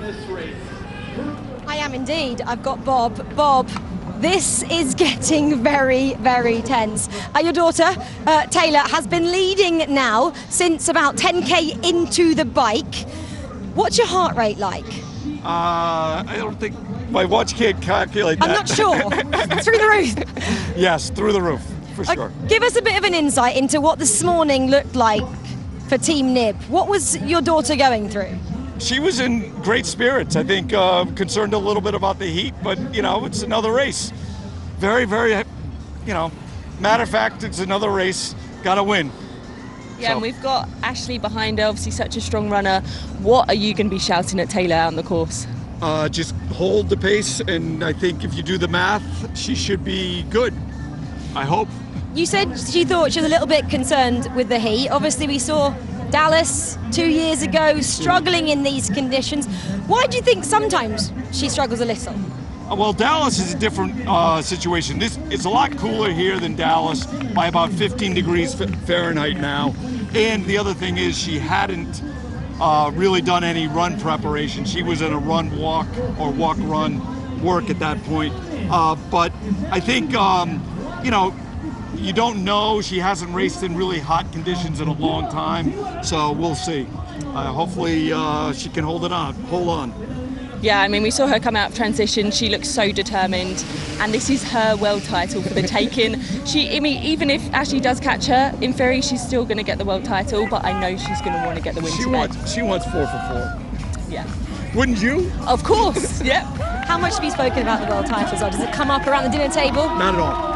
Oh, really? Not at all. Not at all. Okay. We are very superstitious. When she was at the press conference the other day, we talked about don't go near the trophy. Do not touch the trophy. Well, only around 12.7k to go, and maybe then she can touch that trophy. Bob, get back out there on the course. Your daughter needs you. There is a world title up for grabs. Good luck. Thank you. Thank you very much. So Team Knibb saying that if everything stays as it is, Taylor Knibb should just hold on. Ashleigh Gentle started this run 2 minutes and 50 seconds behind Taylor Knibb. We've done just over 5 kilometres, and Ashleigh Gentle down to 1 minute and 55 seconds. That's 1 minute. She's got back on Taylor Knibb. At this rate, if things stayed exactly as they are right now, it's sprint finish territory.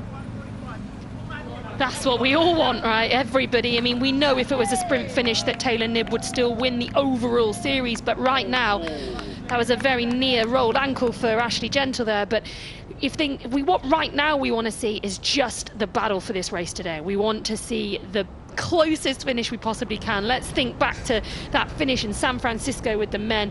Wouldn't it be great to see something like that again today? Interesting also listening to Bob Knibb there, that they are very superstitious. And they have such a scientific approach. It's all about watts and measuring X, Y, and Z. That is such a common thread. I don't know about you, Vicky, but I had a few of these things, right? I would never cross the finish line the day before the race, you know, when they're building things up. It was just one of those things, how athletes hold on to these little rituals. I don't know if you were superstitious in any way, but, you know, it got less and less with the time, but I feel like you can't let it go altogether. Yeah, it's funny. There are little things that I would always do in my warm-up. So yeah, you know, my own little rituals. I wouldn't necessarily say superstitions, although, you know, we see in every race we don't have a number 13. That's a little nod to the superstition of that number. We never have a number 13. But no, I'm not super superstitious myself.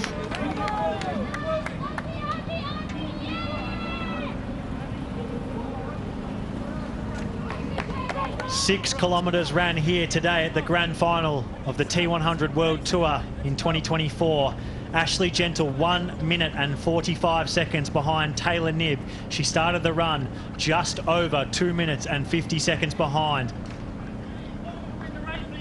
And you can see right now that if the race stays exactly as it is, then Taylor Knibb will be crowned your T100 World Champion, the first ever T100 World Champion. Ashleigh Gentle and Julie Duron, they have everything to play for right now. And as you look further down that screen, you would see that Imogen Simmons would take the overall 3rd place ahead of India Lee, but they would be tied on points. Now, I believe that positioning would be virtue of the fact that Imogen would finish above Indy in today's race, and therefore that's why she would take 3rd place. So right now, that battle for that final podium position is on. What do you think? Position in the final, or if you get a win? That's got to count for something. I mean, for me, I think I'd probably like to see the win, but I think looking at that graphic, that's why it's for the grand final. I think it could be a win-win, right? I think Ashleigh Gentle, for her career, I think she needs to beat Taylor Knibb head-to-head.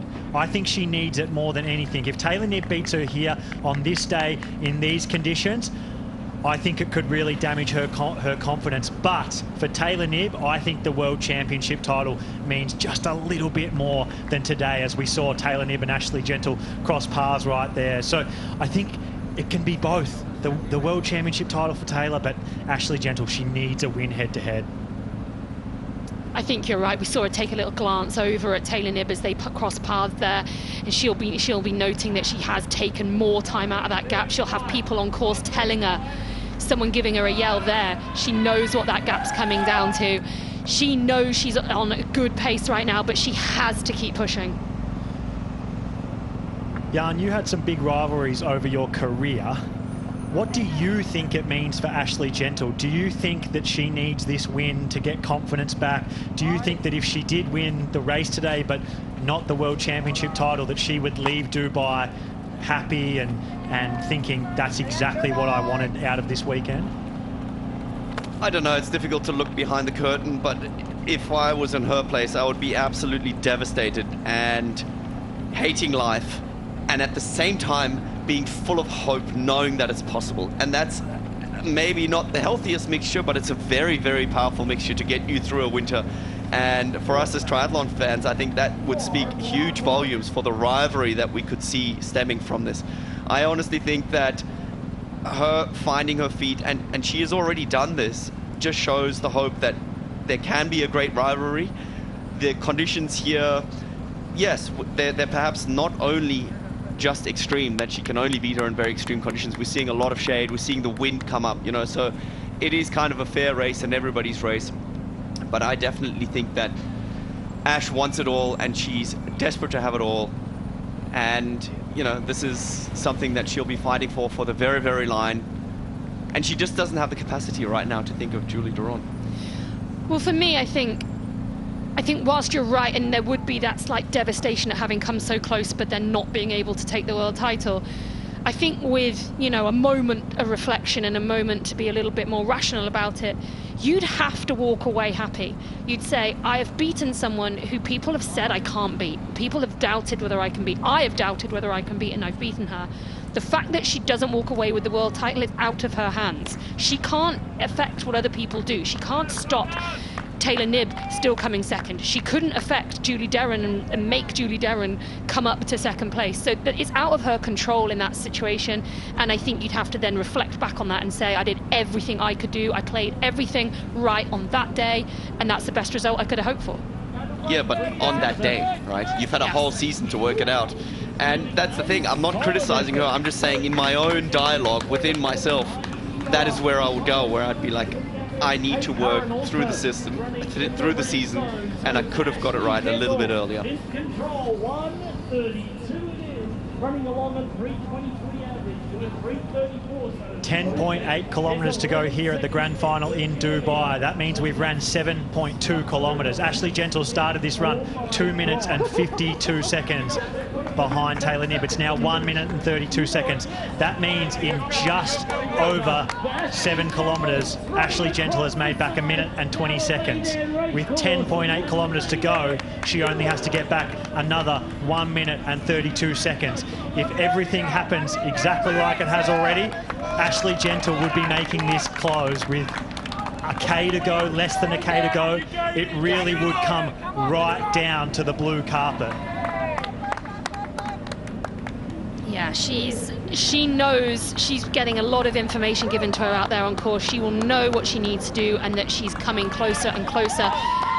For my money, she still looks good. I don't think she looks as good as she did at the start of the run. I think she possibly is starting to slow down a tiny bit, and as we keep going through this run, we're going to see updated pace splits, I'm sure, as to whether she has dropped off a little bit, but I think just a few signs of fatigue starting to show on Ashleigh Gentle's face.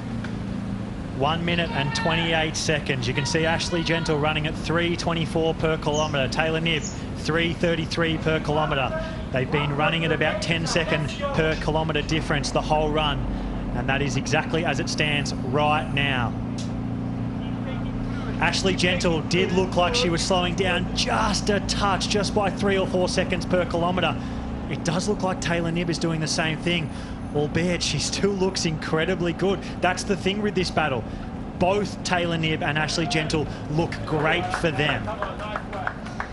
Yeah, look, neither of them look like they're really struggling. Both have had periods of this run where I've thought they've looked fantastic, especially straight out of T2 for both of them.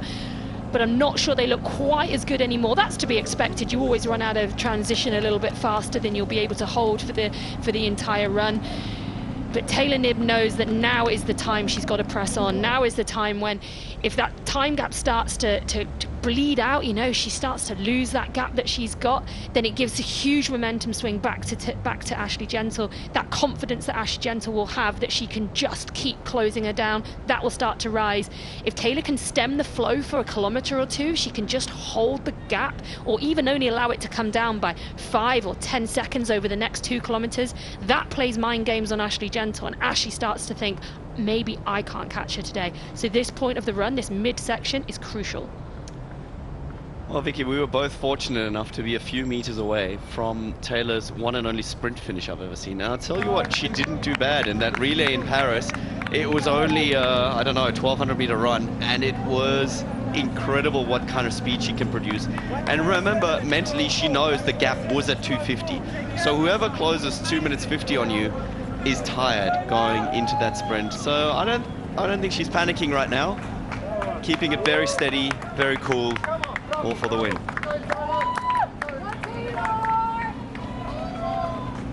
The run here today at Dubai T100, the grand final, is 18 kilometres. So at 9 kilometres to go, if you look at the top of your screen, once that hits 9 kilometres to go, that means we are halfway. Ashleigh Gentle started this run 2 minutes and 50 seconds behind Taylor Knibb. So that means that by 9 kilometres, Ashleigh Gentle needed to be 1 minute and 25 seconds behind Taylor Knibb to be on pace to catch her. We've still got 800 metres to get there, and Ashleigh Gentle has already got to that point. 1 minute and 20 seconds behind Taylor Knibb. She is perfectly on pace to catch Taylor Knibb. The big question is, will Ashleigh Gentle slow down? Will Taylor Knibb slow down? It's all to play for here today in Dubai. Well, as we've just come back to images of Ashleigh there, I think she looks better again than she did at that point where we spoke about before, that thinking that maybe she was starting to show a few signs of fatigue on her face. She does this thing where she sort of tilts her head slightly off to the side, but I still think she's looking pretty smooth. I thought Taylor looked very relaxed facially as we were just watching images of her. But right now, I think Ashleigh knows that she's in the box seat. She just has to keep on pace. As we see those pace splits coming up on the side of our pylon there, Ashleigh Gentle running around 3:24 per kilometre and Taylor Knibb 3:35 per kilometre. At the start of the run, it needed to be 10 seconds different per kilometre, and right now it's at 11. Can I just be a real triathlon fan snob Go on for then. a moment here? I mean, we're being treated to an absolute gem of a race, right? But could Julie Duron just please pick it up a few more seconds? Just make it a bit more exciting. Well, it's incredibly exciting, even more but we exciting. still need Julie to be in that mix, fighting for the very last kilometre. Let's hope she's pacing it to the very best. But let's be honest, what a race. This is what we've been wishing for ever since these two giants of the sport met. We haven't had too many female races this season that have been super close at the end of the racing. You know, that first race in Miami where it was only about 30 seconds between India Lee at the front and Lucy Charles-Barclay in second. That was our closest race of the series. And now we're seeing Ashleigh Gentle has gone through that sector in 2:35. That's the fastest one of the day, but all three of those fastest times belong to Ashleigh Gentle. So she is doing everything in her power to get the win today.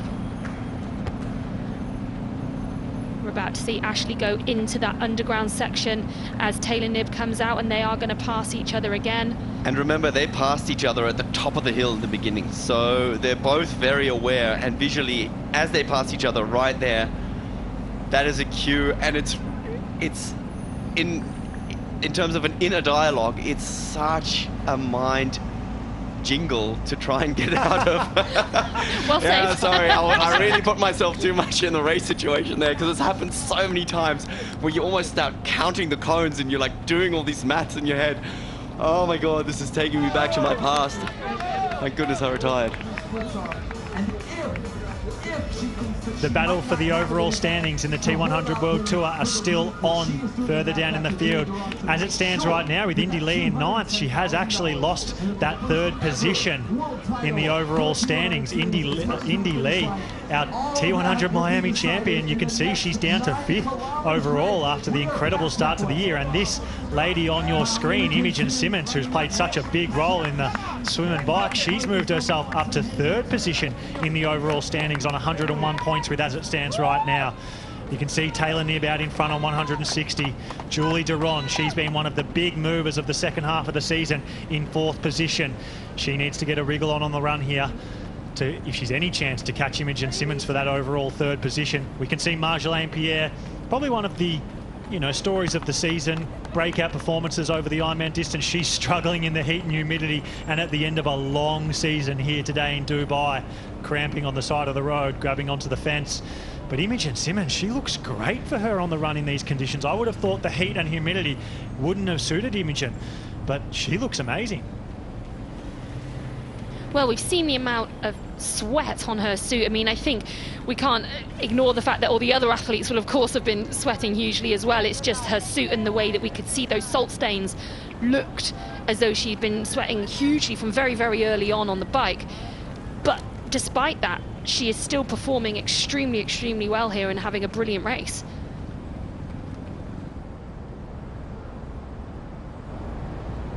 Got the QR code on the bottom right of your screen. Get out your phones and there is plenty more live data. Well, we've had a pretty flawless performance today. On the left of your screen, getting in all the updates.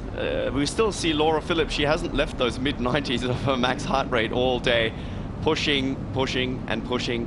Taylor Knibb getting there as well. You gotta remember, these are the closing stages and her face reflects exactly that. 93% for our heart rate to even go up that high this late in the day is quite remarkable and shows just how much she wants it. Overcoming adversity time and time again and making sure that all those early morning swim practices pay off and come to fruition. Kat Matthews has also ran away from Laura Phillip. Out of T2 where they came together, Laura Phillip got the early jump, but maybe the long season taking its toll on Laura Phillip. And Kat Matthews, what a crazy season she's had. One of the longest seasons, probably her and Sam Long, Els Visser as well. They're the three I look at as having done absolutely crazy amounts of racing this year and holding strong here at the T100 Grand Final in Dubai in 7th position. It's pretty impressive, to be honest, and you can see running 3:34 per kilometre. Not many athletes in the world capable of that. Eyes back on Taylor Knibb out here in front in Dubai, 1 minute and 5 seconds ahead of Ashleigh Gentle.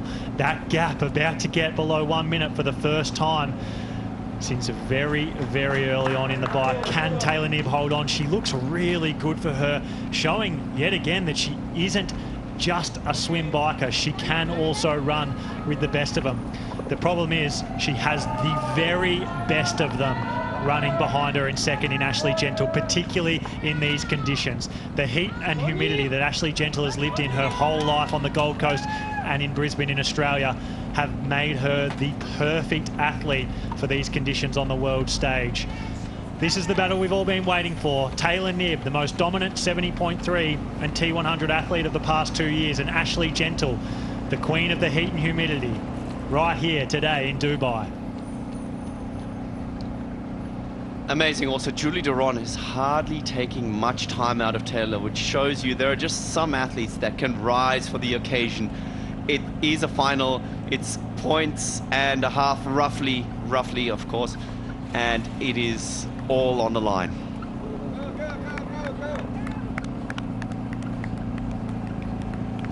Well, we've said it a few times today, and Taylor Knibb has never been under this kind of pressure, not when she's raced the T100 this year, and she's always just been so far in front that even though athletes have maybe been closing down on her a bit, she's never been under pressure. There's never been a doubt when she's hit T2 that she was going to win the race. Well, today it is on. That gap is coming down. She's holding firm. She's running well. She's still running at 3:37 per kilometre, but she has to find something more. Ashleigh Gentle, if she continues at this pace, she's going to get her just before the finish line. So right now, Taylor Knibb needs to dig deeper than she's ever had to dig on the run in a T100 if she wants to take the victory here today. Either way, already it has to be considered one of the comebacks of the history of sport, right? I mean, if you look at the last few races when these two athletes faced off against each other, the way Ash Gentle was quite honestly defeated in Ibiza. You saw her at the finish line. She didn't know what to do or where to go, and she's turned this around in a short time with her coach and team, and is providing one of the closest finishes, and definitely the closest finish we've seen in the T100's women's race this year. That's what I wanted to say, Ashleigh Gentle's victories on the T100 World Tour haven't been hollow. They've been against the best in the world, but not against Taylor Knibb. The last time she beat Taylor Knibb head-to-head was in 2022 at the PTO US Open. And the thing about that win, like Taylor's dad said, there was question marks over it. Taylor Knibb was returning from a run injury. She really rode away with it, and Ashleigh only just beat her, given that Taylor Knibb was coming off a walk to run program. So there was it sounds rough, but there was an element of like, it didn't really count. And when I'm on my best form, I beat you, from Taylor Knibb to Ash Gentle. So what we might be seeing here today would be absolute redemption from Ash Gentle if she can run up to Taylor Knibb. And there's no excuses. This is clearly a version of Taylor Knibb that is at her absolute best. Look at how she's running. She's pretty much running the same pace as Julie Duron, the Olympic silver medalist. So this is the opportunity that Ash Gentle has been waiting for. A head-to-head battle where there's no excuses. The winner was the best athlete on the day. So what would you say? Both of these ladies have won incredible races. Have they ever been challenged in any of their big wins? Is this the first time that either of them are challenged? It's a great question, because Lucy Charles-Barclay came off the bike in Singapore with over a 5-minute lead to Ashleigh Gentle. And she kind of did it easy. She caught it with 5 kilometres to go. So we've seen Taylor Knibb's win. She's been completely dominant. I think the answer is no. I think every time Ash has won a race, every time Taylor's won a race, they haven't done it easily, but they haven't been under pressure. Yeah, it's always been clear quite a long time before the finish line. You know, they haven't had to do it the easy way, as you said, but it just has been it's never been down to the final couple of kilometres. And today, it's going to be.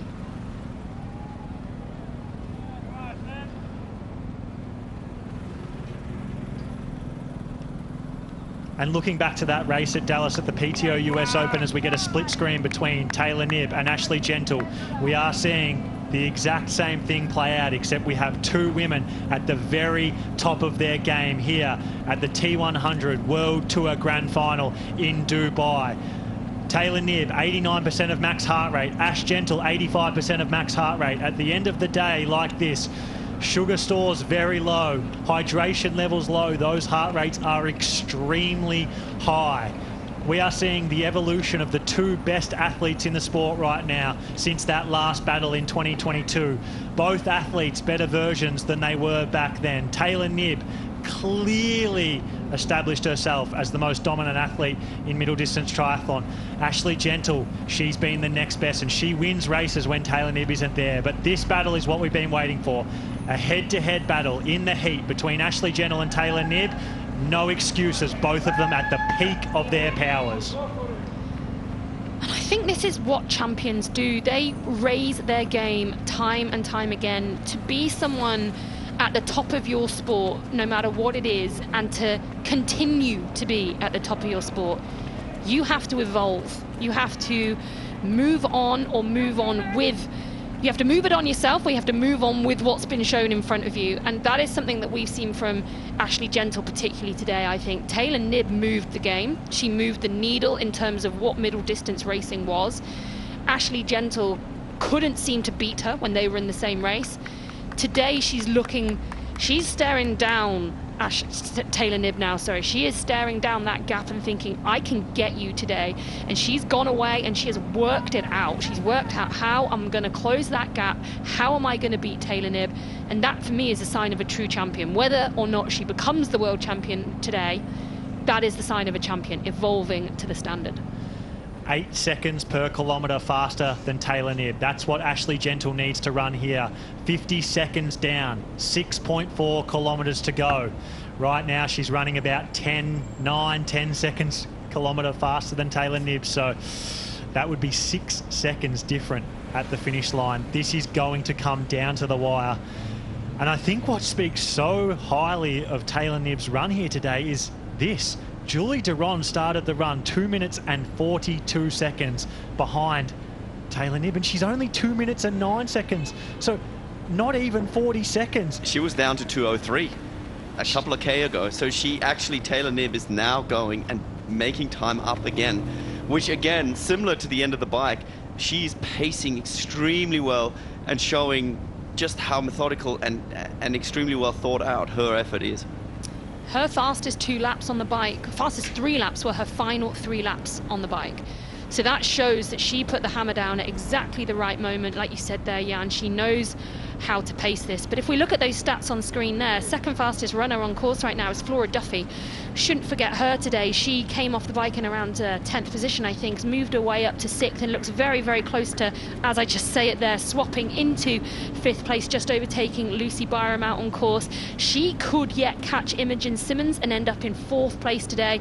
Her, Kat Matthews and Laura Phillip have been the big movers on the run today. They've moved up a lot of places between them, and that again is a testament not only to their run ability, but to the attrition needed on a day like today with this extreme heat.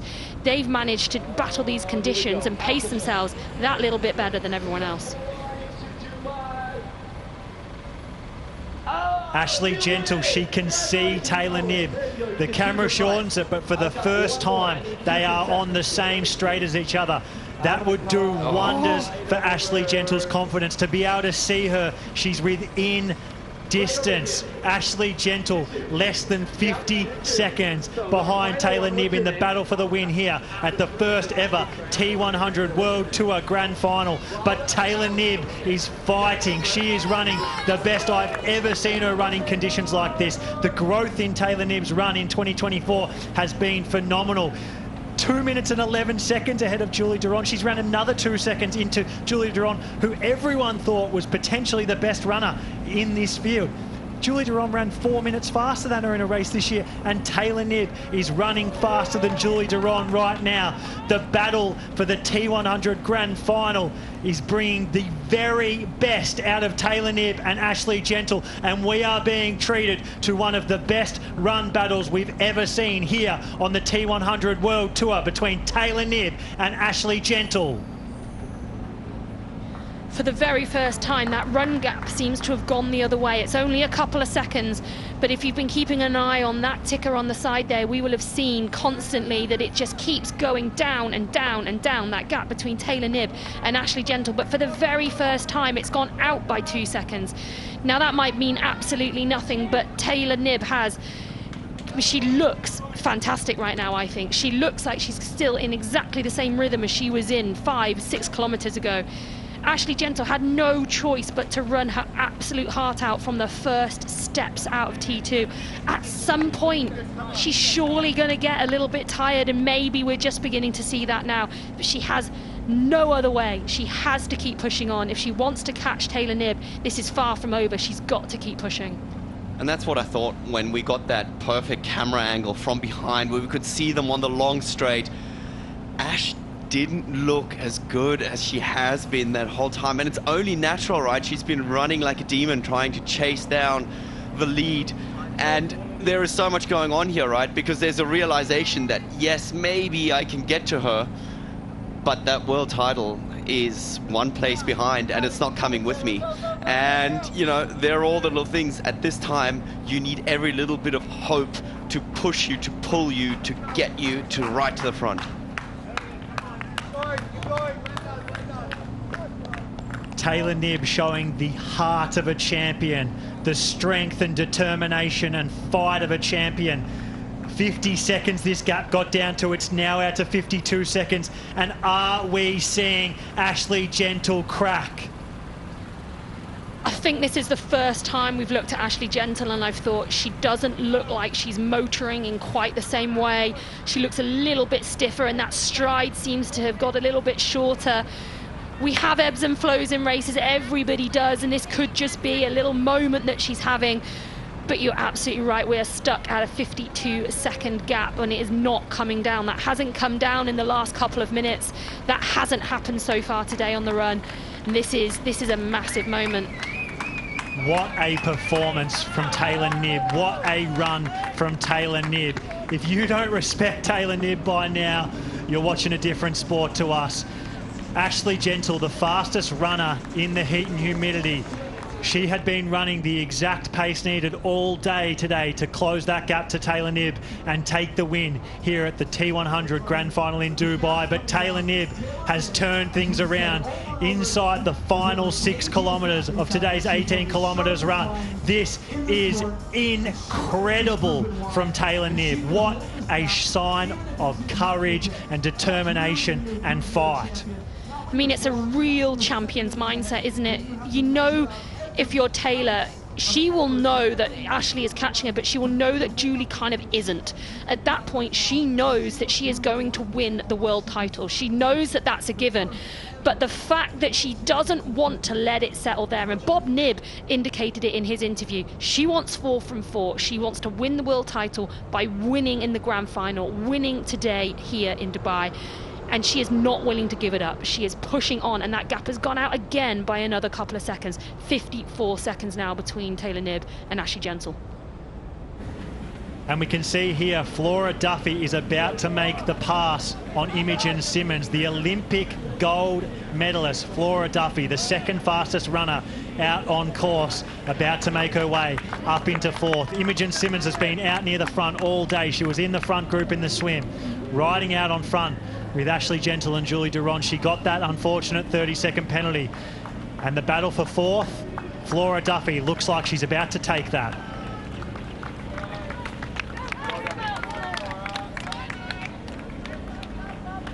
Both of these women extremely strong in the heat. Imogen Simmons growing up in the heat and humidity. Flora Duffy notorious for how strong she is in the heat. Flora Duffy has said that the only reason she's staying in triathlon is to try and be a T100 World Champion. She will be back on the T100 World Tour in 2025, the Olympic gold medalist. She is going from strength to strength in 2024, and to finish the season with a 4th place would be amazing. She's still learning this sport. She said it in her interview earlier today. She's come across from short course racing where she's done absolutely everything there is to do. She's won so many world titles. She won that Olympic gold back in Tokyo. She is the greatest of all time we've had in short course racing. So she's come across to this middle distance, this T100, and she wants to cross over to it, but she's got huge respect for this distance and the athlete she's racing, and she knows she has so much to learn.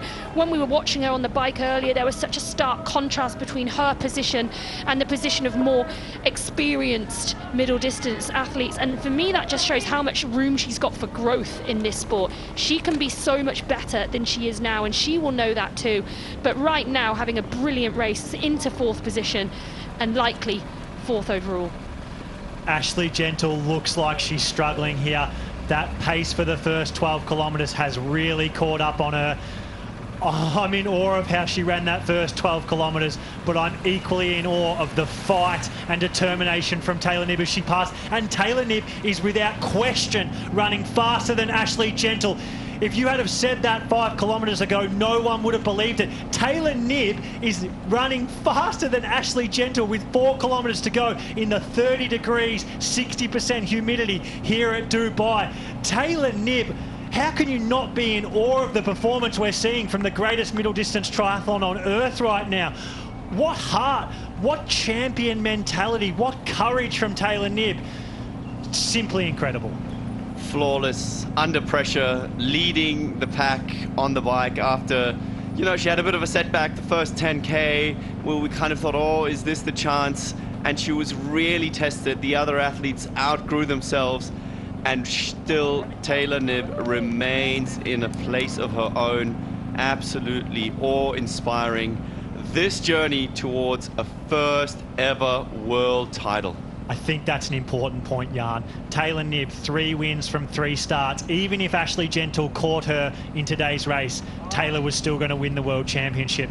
But to win the World Championship title, the first ever World Championship title, and do it by beating your biggest rival in your career, head to head, in the conditions that everyone thought suited her. What more can Taylor Knibb do to cement herself as the best triathlete on planet Earth right now? This is simply inspiring. And I think viewers need to understand the significance of it, because you can tell everybody you've won in, you know, wherever it may have been. You've won in Vegas, you've won here, you've won there, all these races. What people understand is you are a world champion. That is something that etches your name in the history books of the sport. That is something that cements your position as one of the world's elites. And yet again, it's something that eludes a lot of athletes. It looks like it's going to elude Ash Gentle for 1 more year, but you have to tip your hat to Taylor Knibb coming home to her first ever world title. What a beautiful moment. I mean, she doesn't look like her run form has changed at all, really. She still looks pretty smooth. She's got that rock and roll in her shoulders, but that's part of Taylor's running style. She sort of always looks like that, so you can't read too much into that. But her style, her stride, it still looks exactly as it did in kilometre 1, and that's what she's had over Ashleigh Gentle.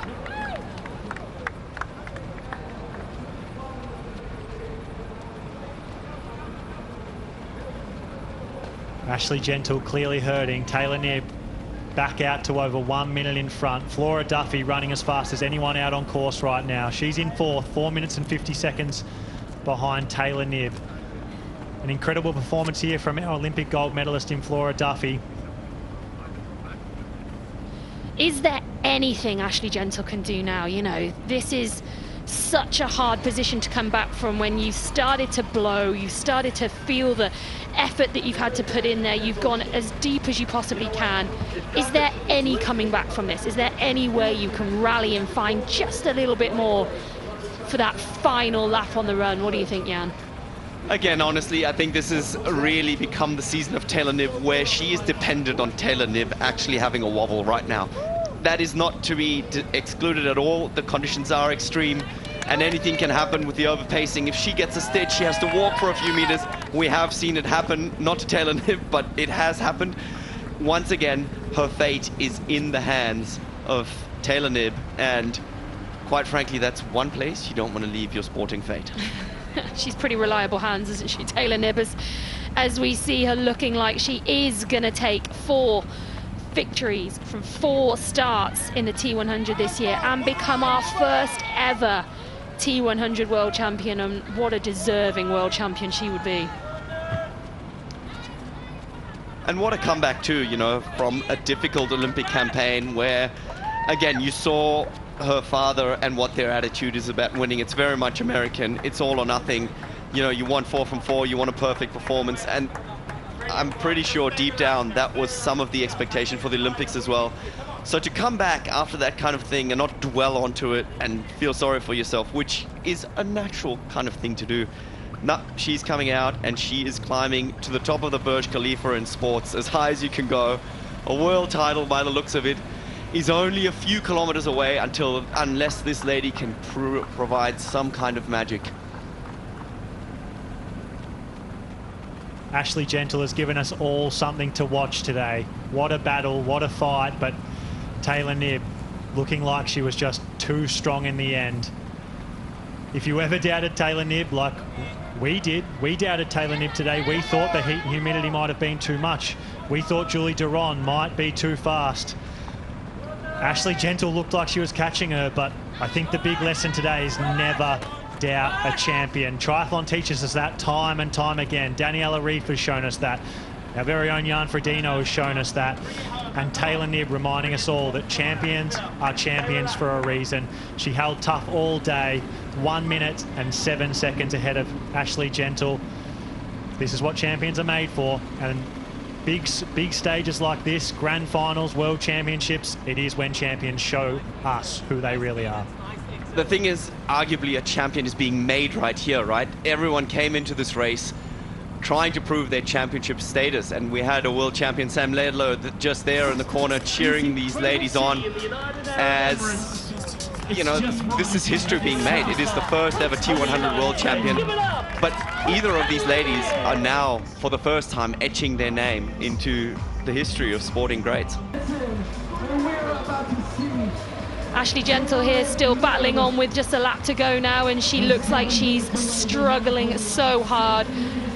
There's no doubt that she went in as deep as she could go from the first steps of the run. She had no choice if she was going to close down that nigh on 3-minute gap. She rode so well today, so hard, and unfortunately now we're seeing the fruits of that. She has dropped back. She's now at 1:12 behind Taylor Knibb, and our dream of that sprint finish isn't going to come true, but she's still battling on, and she's still going to take a very respectful 2nd place on the day.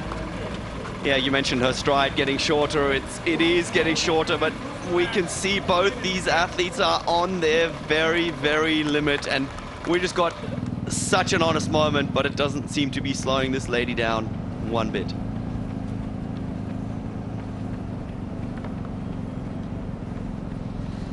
Still maintaining a lovely rhythm there, Taylor. She knows she's on that final lap now. She's not even got 2 kilometers to go to hit the finish line and to become a world champion for the first, but surely not the last time in her career, as she heads under this underpass, slight underground section for the very last time. We sort of run out of good things to say about Taylor and the way she races, but I think she will just be so relieved to be able to finally say she's a world champion. She's still a relatively young athlete, but she's been so close to world championship titles so many times that she'll finally be able to say she's done it.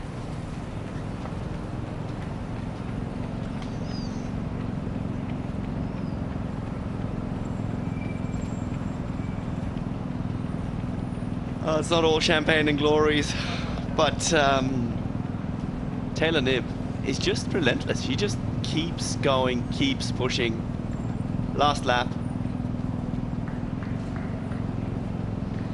Not willing to slow down now, even though she knows she can. She's still pushing on, and yeah, here we see Ashleigh Gentle. She is battling as well. She's going to slow to almost a walk here, holding on to her stomach as well.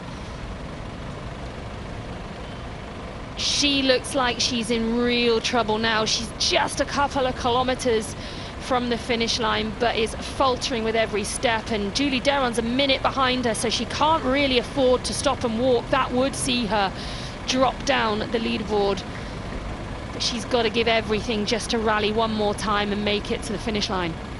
And you know what? I really, really am in awe of what Ash Gentle has put on the line here. She has given her everything. She's taken all the risks, put everything on the line to try and win this title, and now she's slowed down to a walk. Heartbreaking. Come on, Ash. Come on. It's a kilometre and a half to go. You've got to keep going. Got to get going again. Now she's going to have Kaidi Kivioya come past her here, and while she's a lap ahead of Kaidi, this could actually be really helpful for Ash. Oh no, she can't even get onto her. Come on, Ashleigh, take a second, catch your breath. Oh, she's looking a little wobbly there, actually. A little wobbly. We saw her holding her stomach. Hopefully she's just going to take a second to let everything settle. You got to remember, there is a world collapsing right here. This is the realization where she knows that title is getting further and further away. All these hopes of building it, and the immense opportunity that the PTO is providing with this world title, right? It's still, I am so respectful of this attempt, of this putting everything on the line. Sport is raw, sport can be so tough, but Ash Gentle is really putting it all out there. Champion of 2024. We're seeing why triathlon's the hardest sport in the world, right? Ashleigh Gentle clearly battling with some stomach issues, some probably carbohydrate deficiencies. Taylor Knibb clearly struggling as well, but you wouldn't know it. If you were looking at her, you wouldn't know the internal demons that you go through on a race, especially one of this nature. It's just, yeah, triathlon is just the hardest sport in the world. And like you said, Jan, it's brutal, it's raw, that's sport, and it's what makes triathlon so great. Yeah, I struggled with that comparison. I don't think it's the hardest sport in the world. If you look at athletes in every sport, they struggle and they fight, and that's the beauty of sport, is that everybody's trying to find the physical edge of what is possible. I think Taylor Knibb is giving us a pretty good look at what is a perfect season, what is a perfect race. 4 from 4, racing towards, still checking her watch, and just again pushing through adversity and making all those countless sessions that nobody sees. When you don't have the big screen on you, when you don't have the cameras rolling, they are the moments that count when no one's watching, so that you can perform and race towards your first ever world title. Will Ash Gentle hold on to second place? She was fighting for the win all day. Will Julie Deron take advantage of this falter from Ash and move her way up into second position? Yeah, obviously we don't have eyes on Ash right now, but if she continues to have to stop and walk a little and jog a little, that's not going to take long for that minute to come down. And while she's only a kilometre from the finish line, that gap will diminish very, very fast if she can't just find a little bit of rhythm and just dig that final bit deeper just one more time today. Because whilst we know the victory was what she's after, she still desperately will want to hold on to that second place. And this really is going to be a moment frozen in time. Taylor Knibb's victory here could be the moment that she will never forget. It's a win that captures the essence of her journey and just marks the culmination of all the hard sweat, tears, and joy that's been a part of that journey for many, many years. She's in the final 500 meters now. She's getting her final cheers, completely ignoring that aid station. Felt like she didn't need it now. She's so close to the finish line, and again, her facial expressions have barely changed, and some athletes are really, really good at that, the poker face, even when they're really hurting. Here we have Ashleigh Gentle moving well again, but just behind her, Julie Deron. Julie's got her in her sights, and I think there's no doubt now that Julie's going to make the pass on Ashleigh. Whilst Ashleigh is moving again, Julie's moving significantly faster, and I think Julie Deron is about to take that second place off Ashleigh Gentle. You can see Ashleigh Gentle very clearly putting in one last big effort there, but it looks like it might have been too much. Julie Deron, clearly the stronger of the two athletes. Accelerating, going past. And dealing back no love. The same that she got from Ash on the way out, she is giving back. There is absolutely no love lost. It's a fight for podium, it's a fight for prize money. And of course, for that coveted slot on the podium of the T100 World Championship, although this doesn't actually change the standings. With 10 kilometres to go, it looked like Ashleigh Gentle might catch Taylor Knibb, and now she's been caught by Julie Duron. Taylor Knibb, 200 metres to go. She's already won 3 races on the T100 World Tour, and today at Dubai, she makes it number 4 at the biggest of them all, the grand final. Taylor Knibb, you are a world champion! What a backdrop to win your first ever world title. It doesn't get any bigger than that. Absolutely mind-blowing victory. Perfection at its very best, pacing as these ladies battle it out for the podium spots. And we've likely got less than a minute to wait now before we also see Julie Duron take that finish line in what will be her 3rd second-place finish. Incredibly consistent she's been since she came onto the tour, and we should say she's a wild card as well. This is someone we weren't expecting to see on the series at the beginning of the year, but what an incredible season she's had. Someone who's burst onto the scene both in middle distance and short course racing. She wasn't someone who was in the running, a feature athlete for the Olympic Games, and then she had the race of her life, coming 2nd at the Paris Olympics, and since that point she's backed it up with 3 second-place finishes on the T100. What an extraordinary season for this still very young athlete. I think we're going to see a huge amount more from her as the T100 series rolls on in future seasons. She is our one to watch for the future, and I'm sure she's going to be battling Taylor Knibb many, many times as we go into the next year's series.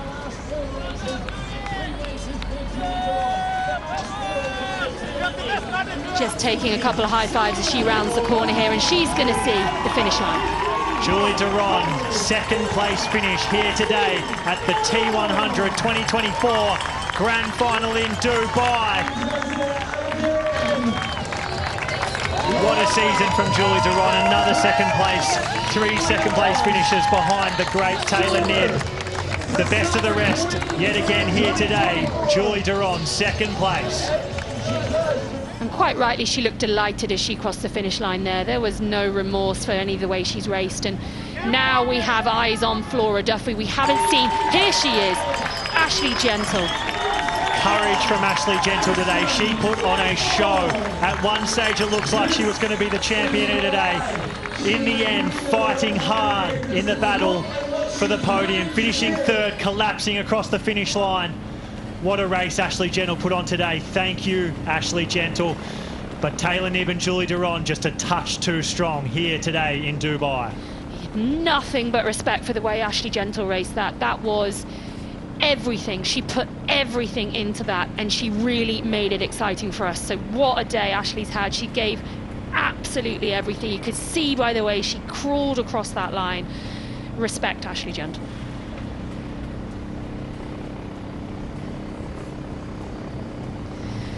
And here we have Flora Duffy, who's had a brilliant run today out on course. She's put together a really solid race, and once again showing the potential that she has at this distance. Still new to it, still got some tweaks that she can make, but already getting some top performances. She was 3rd at the Lake Las Vegas round of the T100 just last month, and here today she's going to finish 4th, elevating her results into the top 10 overall. Means she will have an automatic contract next year, and we will see her back racing the T100 in 2025. Flora Duffy, an Olympic champion, 4th place today here in Dubai at the Grand Final. Flora Duffy's best performance to date at a T100 race, and she does it on the biggest stage of them all, the Grand Final, the first ever Grand Final on the T100 World Tour. Flora Duffy going from strength to strength and showing that in 2025 she may be a force to be reckoned with. Unofficially, we think that's the fastest run of the day as well for Flora Duffy, showing the importance of pacing on that run. And we know Ashleigh had no choice but to go out as hard as she possibly could. And we had someone like Julie Derham rally a little bit later on in the run, but the best pacing of the day there goes to Flora Duffy on that run.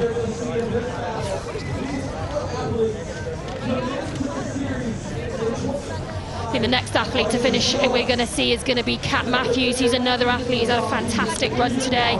Worked her way through slowly but surely the entire run. Again, an athlete who has incredible Ironman strength, someone who's number 2 in the world at Ironman. Here she comes down that finish chute. Kat Matthews, 5th place today here at the grand final. One of the biggest seasons of any athlete on this start line. To finish 5th at the end of it, absolutely incredible determination from Kat Matthews.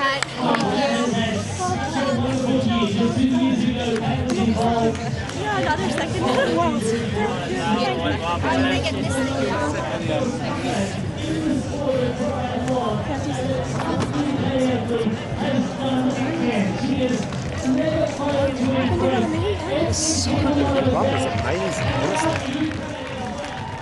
Lucy Byron, the young British star, she announced herself last year at the PTO US Open and showed that this year she's taken the next step and finishes 6th place at the biggest race this year on the T100 World Tour, the grand final in Dubai. She's been so consistent this year as well, has really focused on this series, and it's really paid off for her. She went into today ranked 7th, but her results across the year were all between 4th and 8th, so to again finish 6th today just shows her consistency. She's done a brilliant job. No, but you need a camera.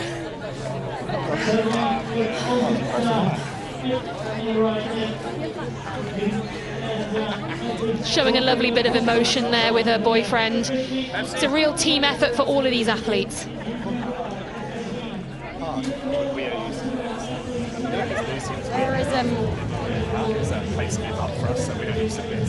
Well, Taylor Knibb then, she saw, and she has conquered the T100 World Tour. Taylor Knibb is our world champion. Julie Derham, as she just steps in, finished 2nd today. 3 second places, Julie. What a race to be a part of. Can you just sum up your feelings with about 5 minutes after you just crossed that finish line?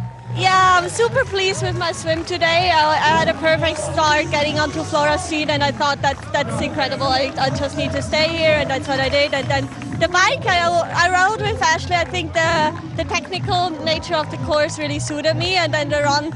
Yeah, I seem to have lost my long run legs a little bit since Ibiza, but I still, yeah, when I saw Ashleigh coming back to me in the last lap, I was like, even if it's 2nd, I need to get another 2nd place. I think we disagree with that, don't we? She's lost her run legs, guys.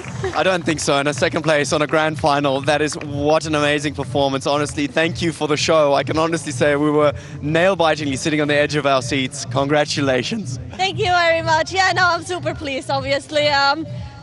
This whole season, being part of it, coming in on the podium, it's just been incredible and so much fun, and yeah, it makes me really happy to finish off like this. We spoke to your sisters a short while ago, and they kind of said, you know, you were just going to enjoy the whole process. The pressure wasn't really on you today. Do you feel you were able just to really enjoy it out there?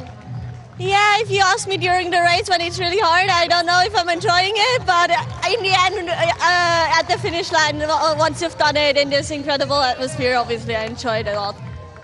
Yeah, I mean, it was just completely awe-inspiring watching all of you women out there, but it just looked like you stuck to your guns, you stuck to your own pacing, you didn't falter, and then you had that bit left in the tank to catch Ashleigh at the end. Yeah, I thought a lot about it, considering the heat. I really told myself, you have to chill at the beginning of the run, and that's what I tried to do. And some people told me in the 2nd lap or a 2nd part of the run, anything can happen, and that's what I did. And then I saw Ashleigh, I was like, I just have to go for it now. Michelle, your sister as well, she actually went into the sprint early on, and she said she did that so you could take some tips. What tips did she give you, and how much did they help you? Well, she said it was really fun, but actually really hot. But she also flew in on Thursday night, so she didn't have the same preparation that I did. But she gave me a few tips, and was really helpful. And obviously, having my 2 sisters here is incredible. The support, that's all I need. Newcomer of the year, I think that is without a doubt the title that you undisputedly take. How do you feel after such a season? I mean, honestly, silver medal at the Olympics, coming in here on the podium yet again. The overall standings looks very good. And how do you feel after such a long and exhausting season? I'm super pleased, honestly. I'm still trying to realize everything that happened this year. I mean, if you asked me at the start of the beginning, would you take second place at the Olympics, I would have signed it immediately, not needing any of the other results I had this year. So to come away with all that I've achieved this year is incredible, and yeah, makes me really, really proud. What a year. Congratulations. A contract for next year as well. We'll see you back. Hopefully, the T100 Tour next year. Julie Deron, congratulations. We'll let you go and just enjoy that moment as we get to welcome our T100 World Champion, Taylor Knibb. Taylor, you've done it. I'm going to say that was perfect. 4 out of 4 wins on the tour. Victory today in Dubai, 160 points. You've got to say that was perfect. You've got to say you were happy with that. Well, yes, I woke up and I messaged my coach that I just feel rough. And I'm like, oh, this is going to be a bad day. So I was kind of shocked. It only kind of came together the last 3K when everyone else came apart. But it was very like step by step, and that was brutal out there. So have fun, men. We were wondering, none of your victories perhaps have been, at least from the outside, seemed like you were challenged. Today you had to face adversity, you had to maybe change your game plan a couple of times. I thought you were dealing with... When I lost all my bottles? Yeah, perhaps. One by one? There were just a lot of balls up in the air. How do you feel that you've conquered this race mentally? Well, I think it was more physically. And then also the mental is almost the easier part, because you just have to deal with your body. So it was great. Yeah, I mean, you clearly left it all out there today. A world title was on the line. It was all talk about you and Ashleigh before the race. Did you feel any extra pressure going in? Well, so actually, the week of Las Vegas, I told my manager that I didn't feel prepared. And so he said, which would you prefer, the world title or the race win? And I'm like, well, the world title. And he's like, well, what do you need to get that? And I'm like, second. And so it's like, okay, with that, there was a little bit more to play, and I feel like that I could race. And I was like, when I wasn't losing time to Julie as much, it was a lot easier for me. And then Ashleigh, I knew the cards were in her hands. So that's where it's the series, and it almost helped me have the better performance because I didn't have that pressure. Has it sunk in yet that you are a world champion? No. Will it sink in? When will it sink in? Oh, I don't know. I should ask you. Or you. Well, let's just say you've etched your name in the history books of sport. I think a first world title is very, very special, and it's just where all those hard training sessions come together. Are you going to enjoy it? Have you got anything else? What's your plan for tonight? Well, what time is it? Oh. There's a fun run at 7 o'clock. I don't think you should join that. We're all doing it, Taylor. Oh, who's beating Chris? Gemmell. I mean, you better beat him. I'll try my best. Maybe. We can see. If you can walk. Yeah, absolutely. I think you should really take it in. Take some time. It was very special watching you overall the season, and I just want to say thank you for providing us with such awe-inspiring performances. Well, thank you three for being here. I'm sure you provided great commentary. Lucy, Jan, and now Taylor, it's not just an individual performance. We see that out there on the course, but it means so much, doesn't it, for the entire team that put in the endless hours to get you to where you've just managed to achieve a world championship title. Can you try and sum up what it maybe means to all of your coaches, your family, your dad Bob, who's out here supporting you? Said you're all very superstitious as a family. You haven't spoken about this world title coming into this. You will now. Well, I think my dad was more nervous today than me, and it was like in the room before the race, he was like, do you have your electrical tape? Do you have this? Do you have this? And I'm like, oh wow, you're really nervous. Like, it's kind of spreading. Like, maybe we need to like get some space over here. But I have a fantastic team of individuals, and then I have a lot of sponsors, and so it's just a huge team effort, and I'm very grateful for everyone who supports me and believes in me. I know what you like. Are you going to have a rest now, or is it still go, go, go for Taylor Knibb? There's another race in 4 weeks. I'm not sure if I'm allowed to say it because it's not T100 branded, but we'll see. I mean, after this past week, I've been kind of like pulling myself together, so we'll see how it goes. There's Thanksgiving in the United States, so we have like a holiday coming up, which is nice. There we go. One world title is not enough for Taylor Knibb. You aiming for another one? Oh, I don't know. My parents are, I've never been to New Zealand, so I really want to go. There you go. It sounds like Bob is coming and Bob is going to be nervous for you. My mom's racing too. I probably shouldn't have said that. So sorry, I wasn't allowed to say that, but so we can all support her. The Knibb family is the most competitive out there. Taylor, have you seen the trophy yet? Lucy and I were eyeing up earlier on in VIP.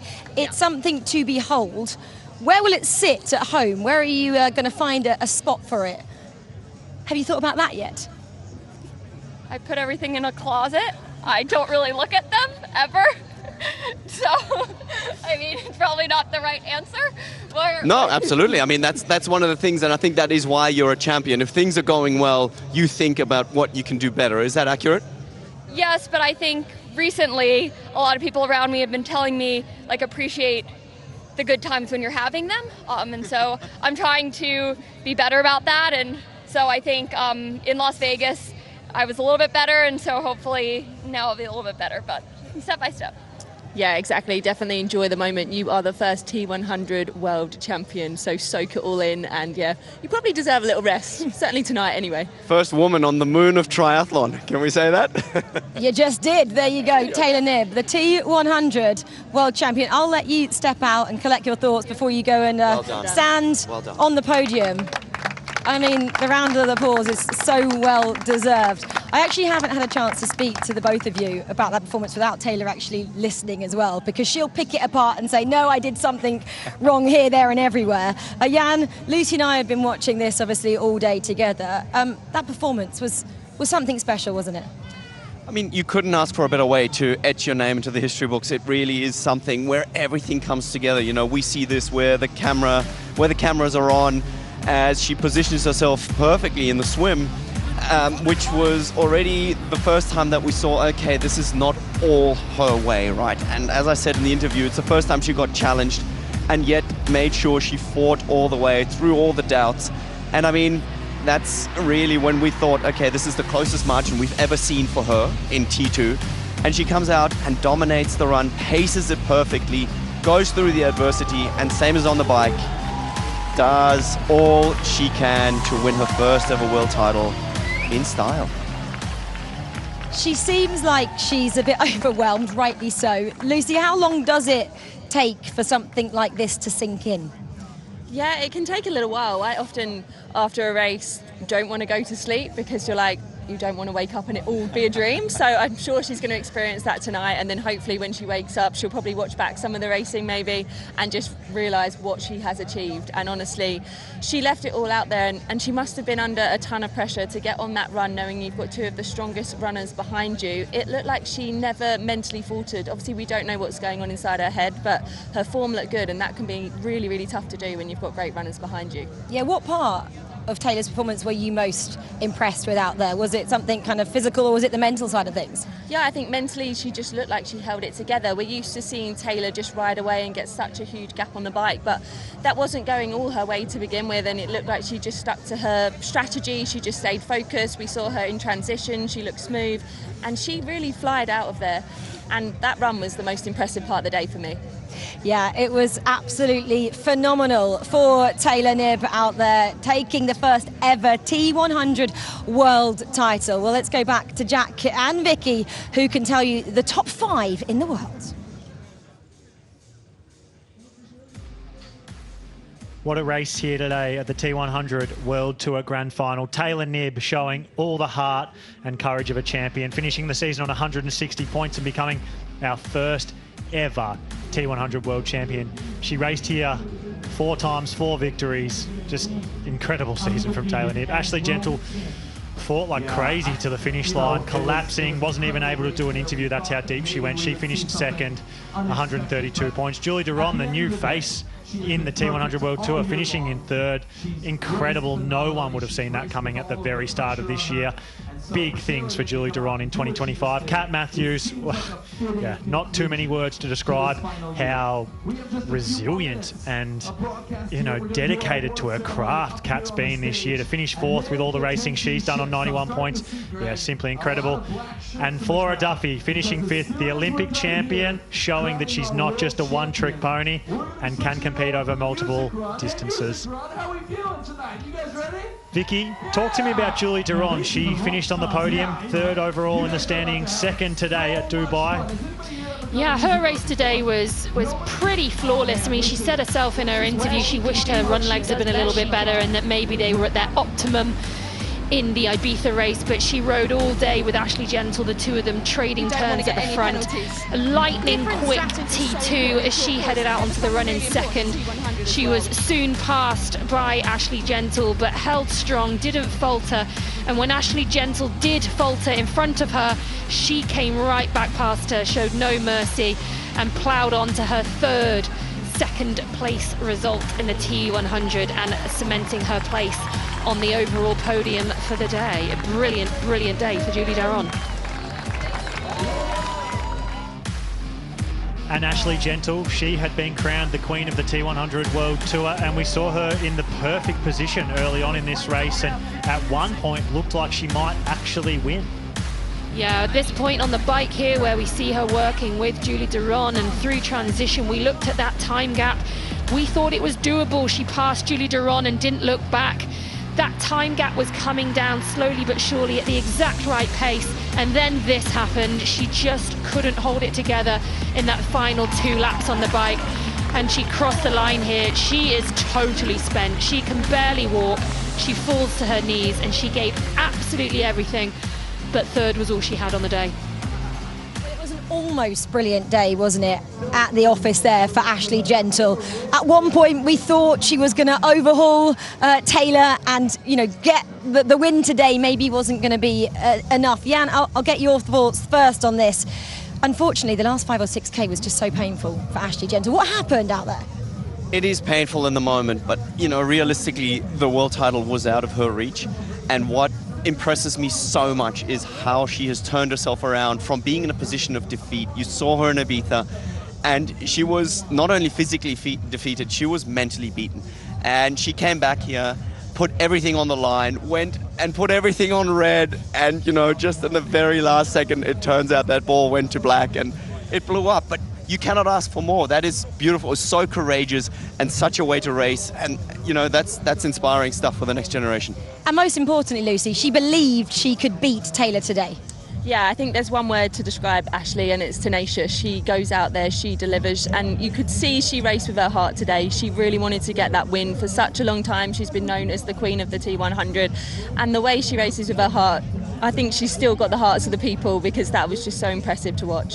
We talk about 2nd as being, you know, the worst place to finish in terms of the World Championship. It's the worst, but is it maybe the most motivating, Jan, as well for next season? Well, that's the one thing I think most athletes hate losing. Like, if I speak for myself, it genuinely is something that I hate. But there is nothing more motivating in terms of changing your ways, in terms of going out and looking for new ways to redefine yourself. Unless you're Taylor Knibb, you are asking yourself those questions the hardest when you're coming 2nd. And the good thing is there is a sense of hope there that, you know, if everything goes her way, Ash has changed her coach, we are in for one heck of a season next year. Lucy, you've finished 2nd a number of times in World Championships. What does the aftermath look like for you? Are you so eager to get out there and train? Do you want a break? Do you want a reset? What did you used to do, and what do you think Ashleigh will be looking to do? Yeah, like we said, there is actually nothing more motivating than finishing 2nd. You're so close to the win, which is what everyone wants, but you haven't quite got there. So I think you usually go away, you kind of speak to your team, you reevaluate, you look at the areas where you can improve, and actually you trust in what you've been doing. I think it's really important to not go away and make thousands of changes. It's like you are one of the best in the world, so keep believing that, and one day you're going to get the win. And you can see how much just the addition of a bike coach has done for her already. She only added him in just before London, I think it was, and we've seen that work already. If she'd have thought about that this time last year, who knows what we'd be talking about right now, Jan? Well, we didn't know last year that we're going to have such a dominant force and such a new star rise in the form of Taylor Knibb. She really has redefined what is possible.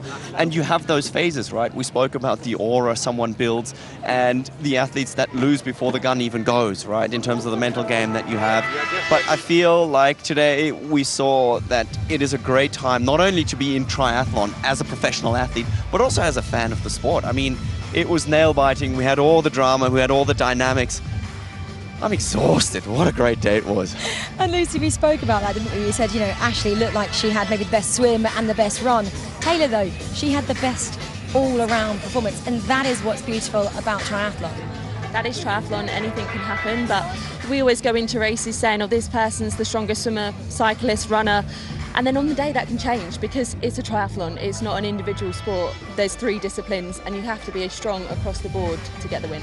We haven't even mentioned Flora Duffy coming through like an absolute steam engine there. Fastest run, we think, of the entire T100. Okay, this was a little bit flatter than some of the other courses. Jan's looking at me going, okay. But what a performance. It's only her 3rd race as well. And she's come through 2 podiums under her belt already. And this is what people underestimate, just how hard these transitions can be, right? I mean, Flora, in her first ever race over this distance, was soft pedaling her way back to transition. She lost minutes in the last 10Ks in a race in South Africa because she was like, I can't do this anymore. And here she's coming to be one of the best in the world. Yeah, exactly. Well, she'll have an exciting future for sure next season, will Flora Duffy. Okay, well, we can see all 3 of our podium finishers ready to receive their medals. So let's go over and enjoy this.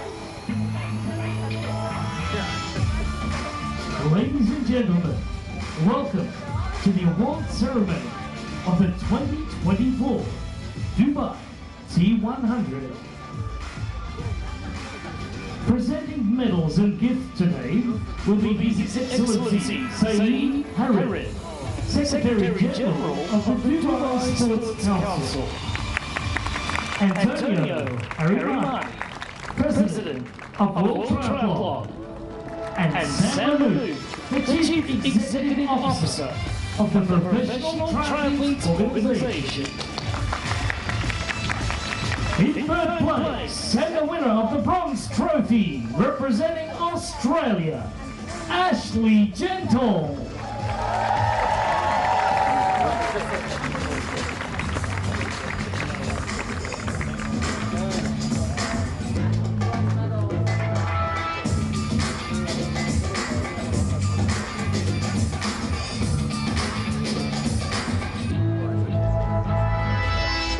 In 2nd place, and the winner of the silver medal, representing Switzerland, Julie Ferron.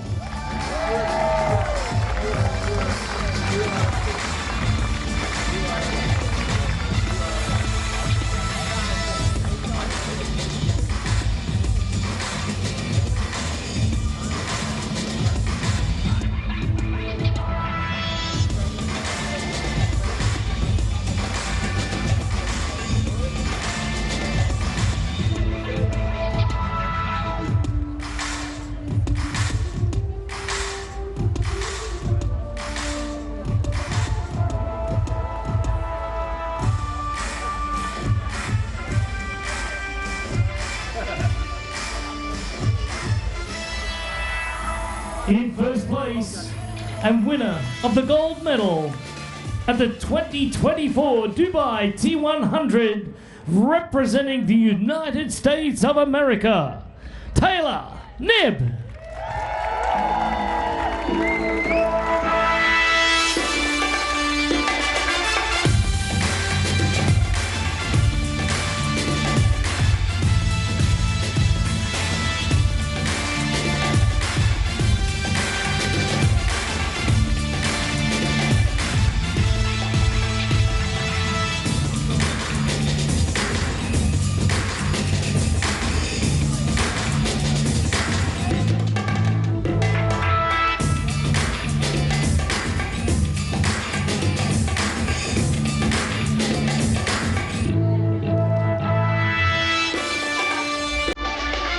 Now please join us for our athlete celebration.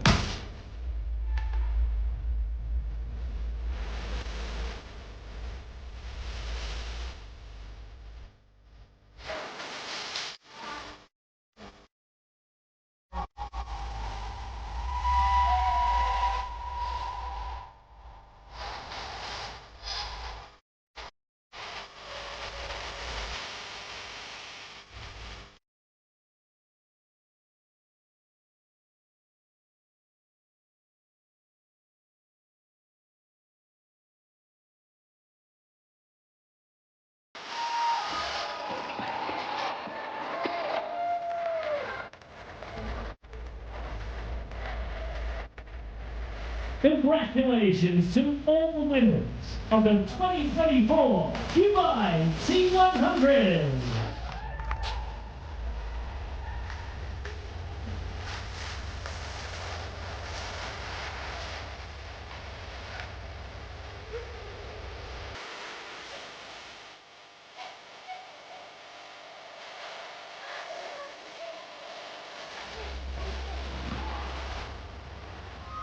Well, Taylor Knibb then is our first ever T100 World Champion.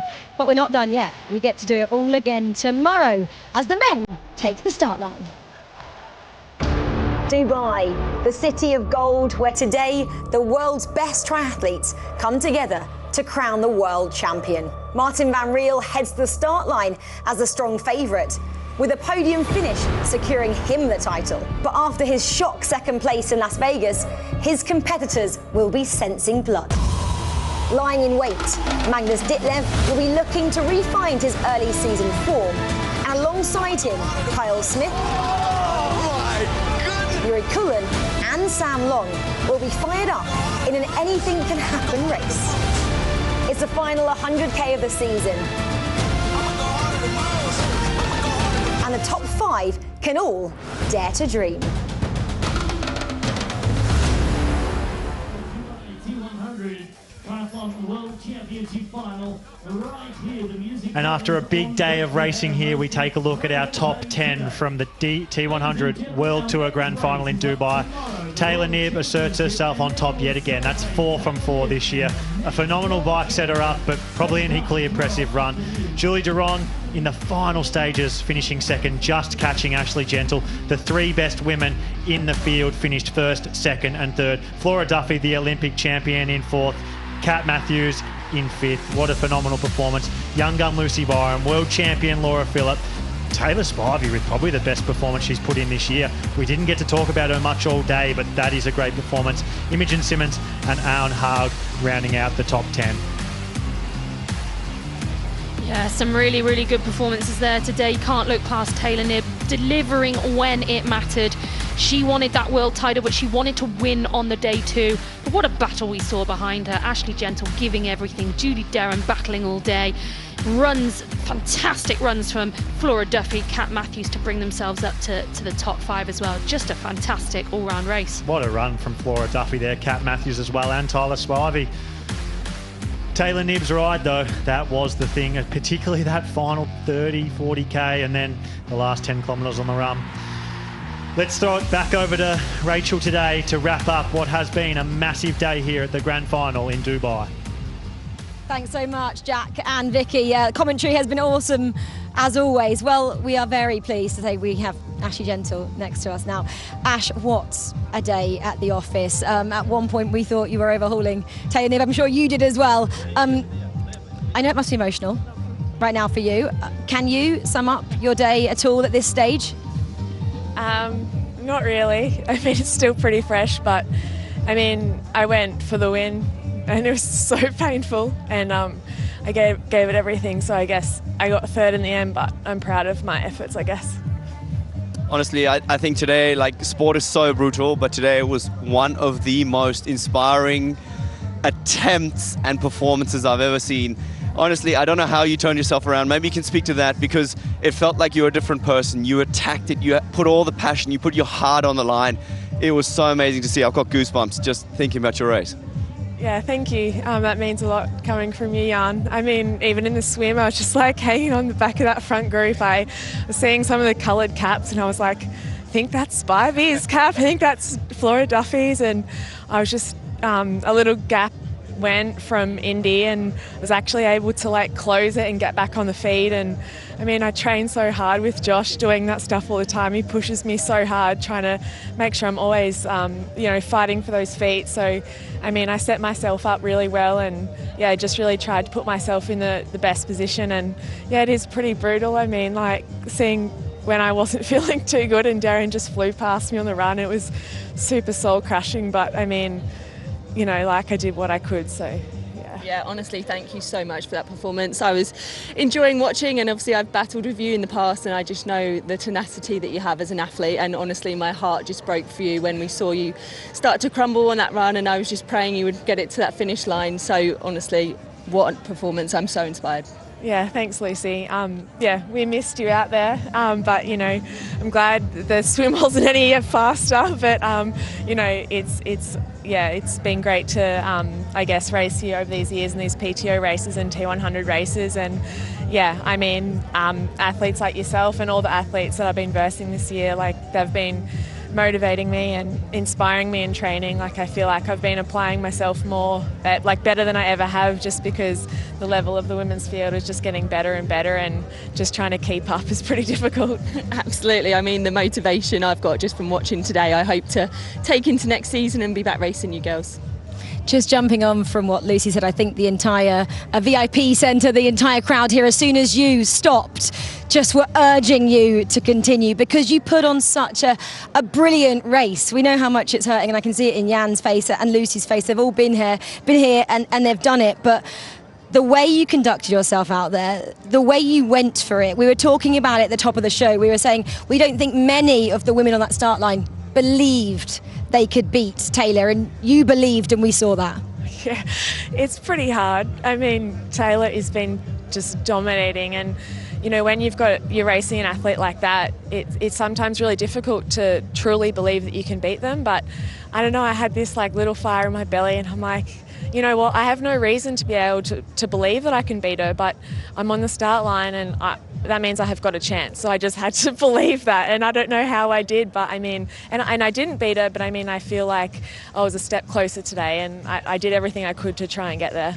I think you were 5 steps closer, but honestly, like, I mean, you come out here and you do everything that you can. You got to remember, you were in that position, and 19 other ladies didn't believe they could beat you, all right? So just put yourself in their shoes for a second and think about, do you think going home, racing in Noosa, surrounding yourself with your crowd, people who believe in you, is going to be the key for you forward as well? Just surrounding yourself with good people and building the team to kind of back you up?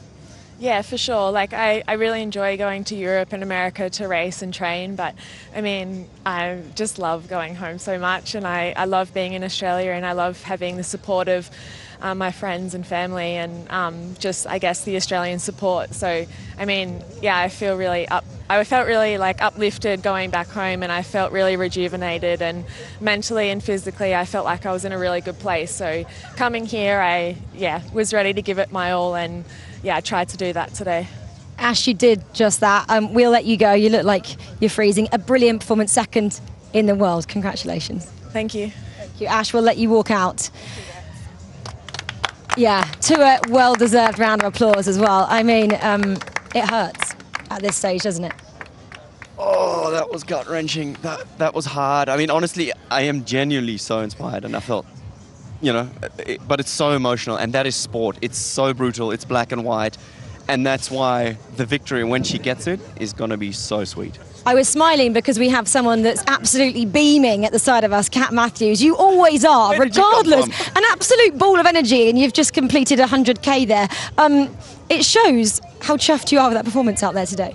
Yeah, really proud. Yeah, lots of energy. Lots of energy. And where did that come from? It's been such a long season. You've had so many ups and downs, like so many of the athletes have, but to come out and put together yet another great performance to end the season on a high, most importantly with a contract for next season, it must feel pretty good. Oh, well, if you're offering, thank you very much. I'll take that. Well, top 10, right? Here first.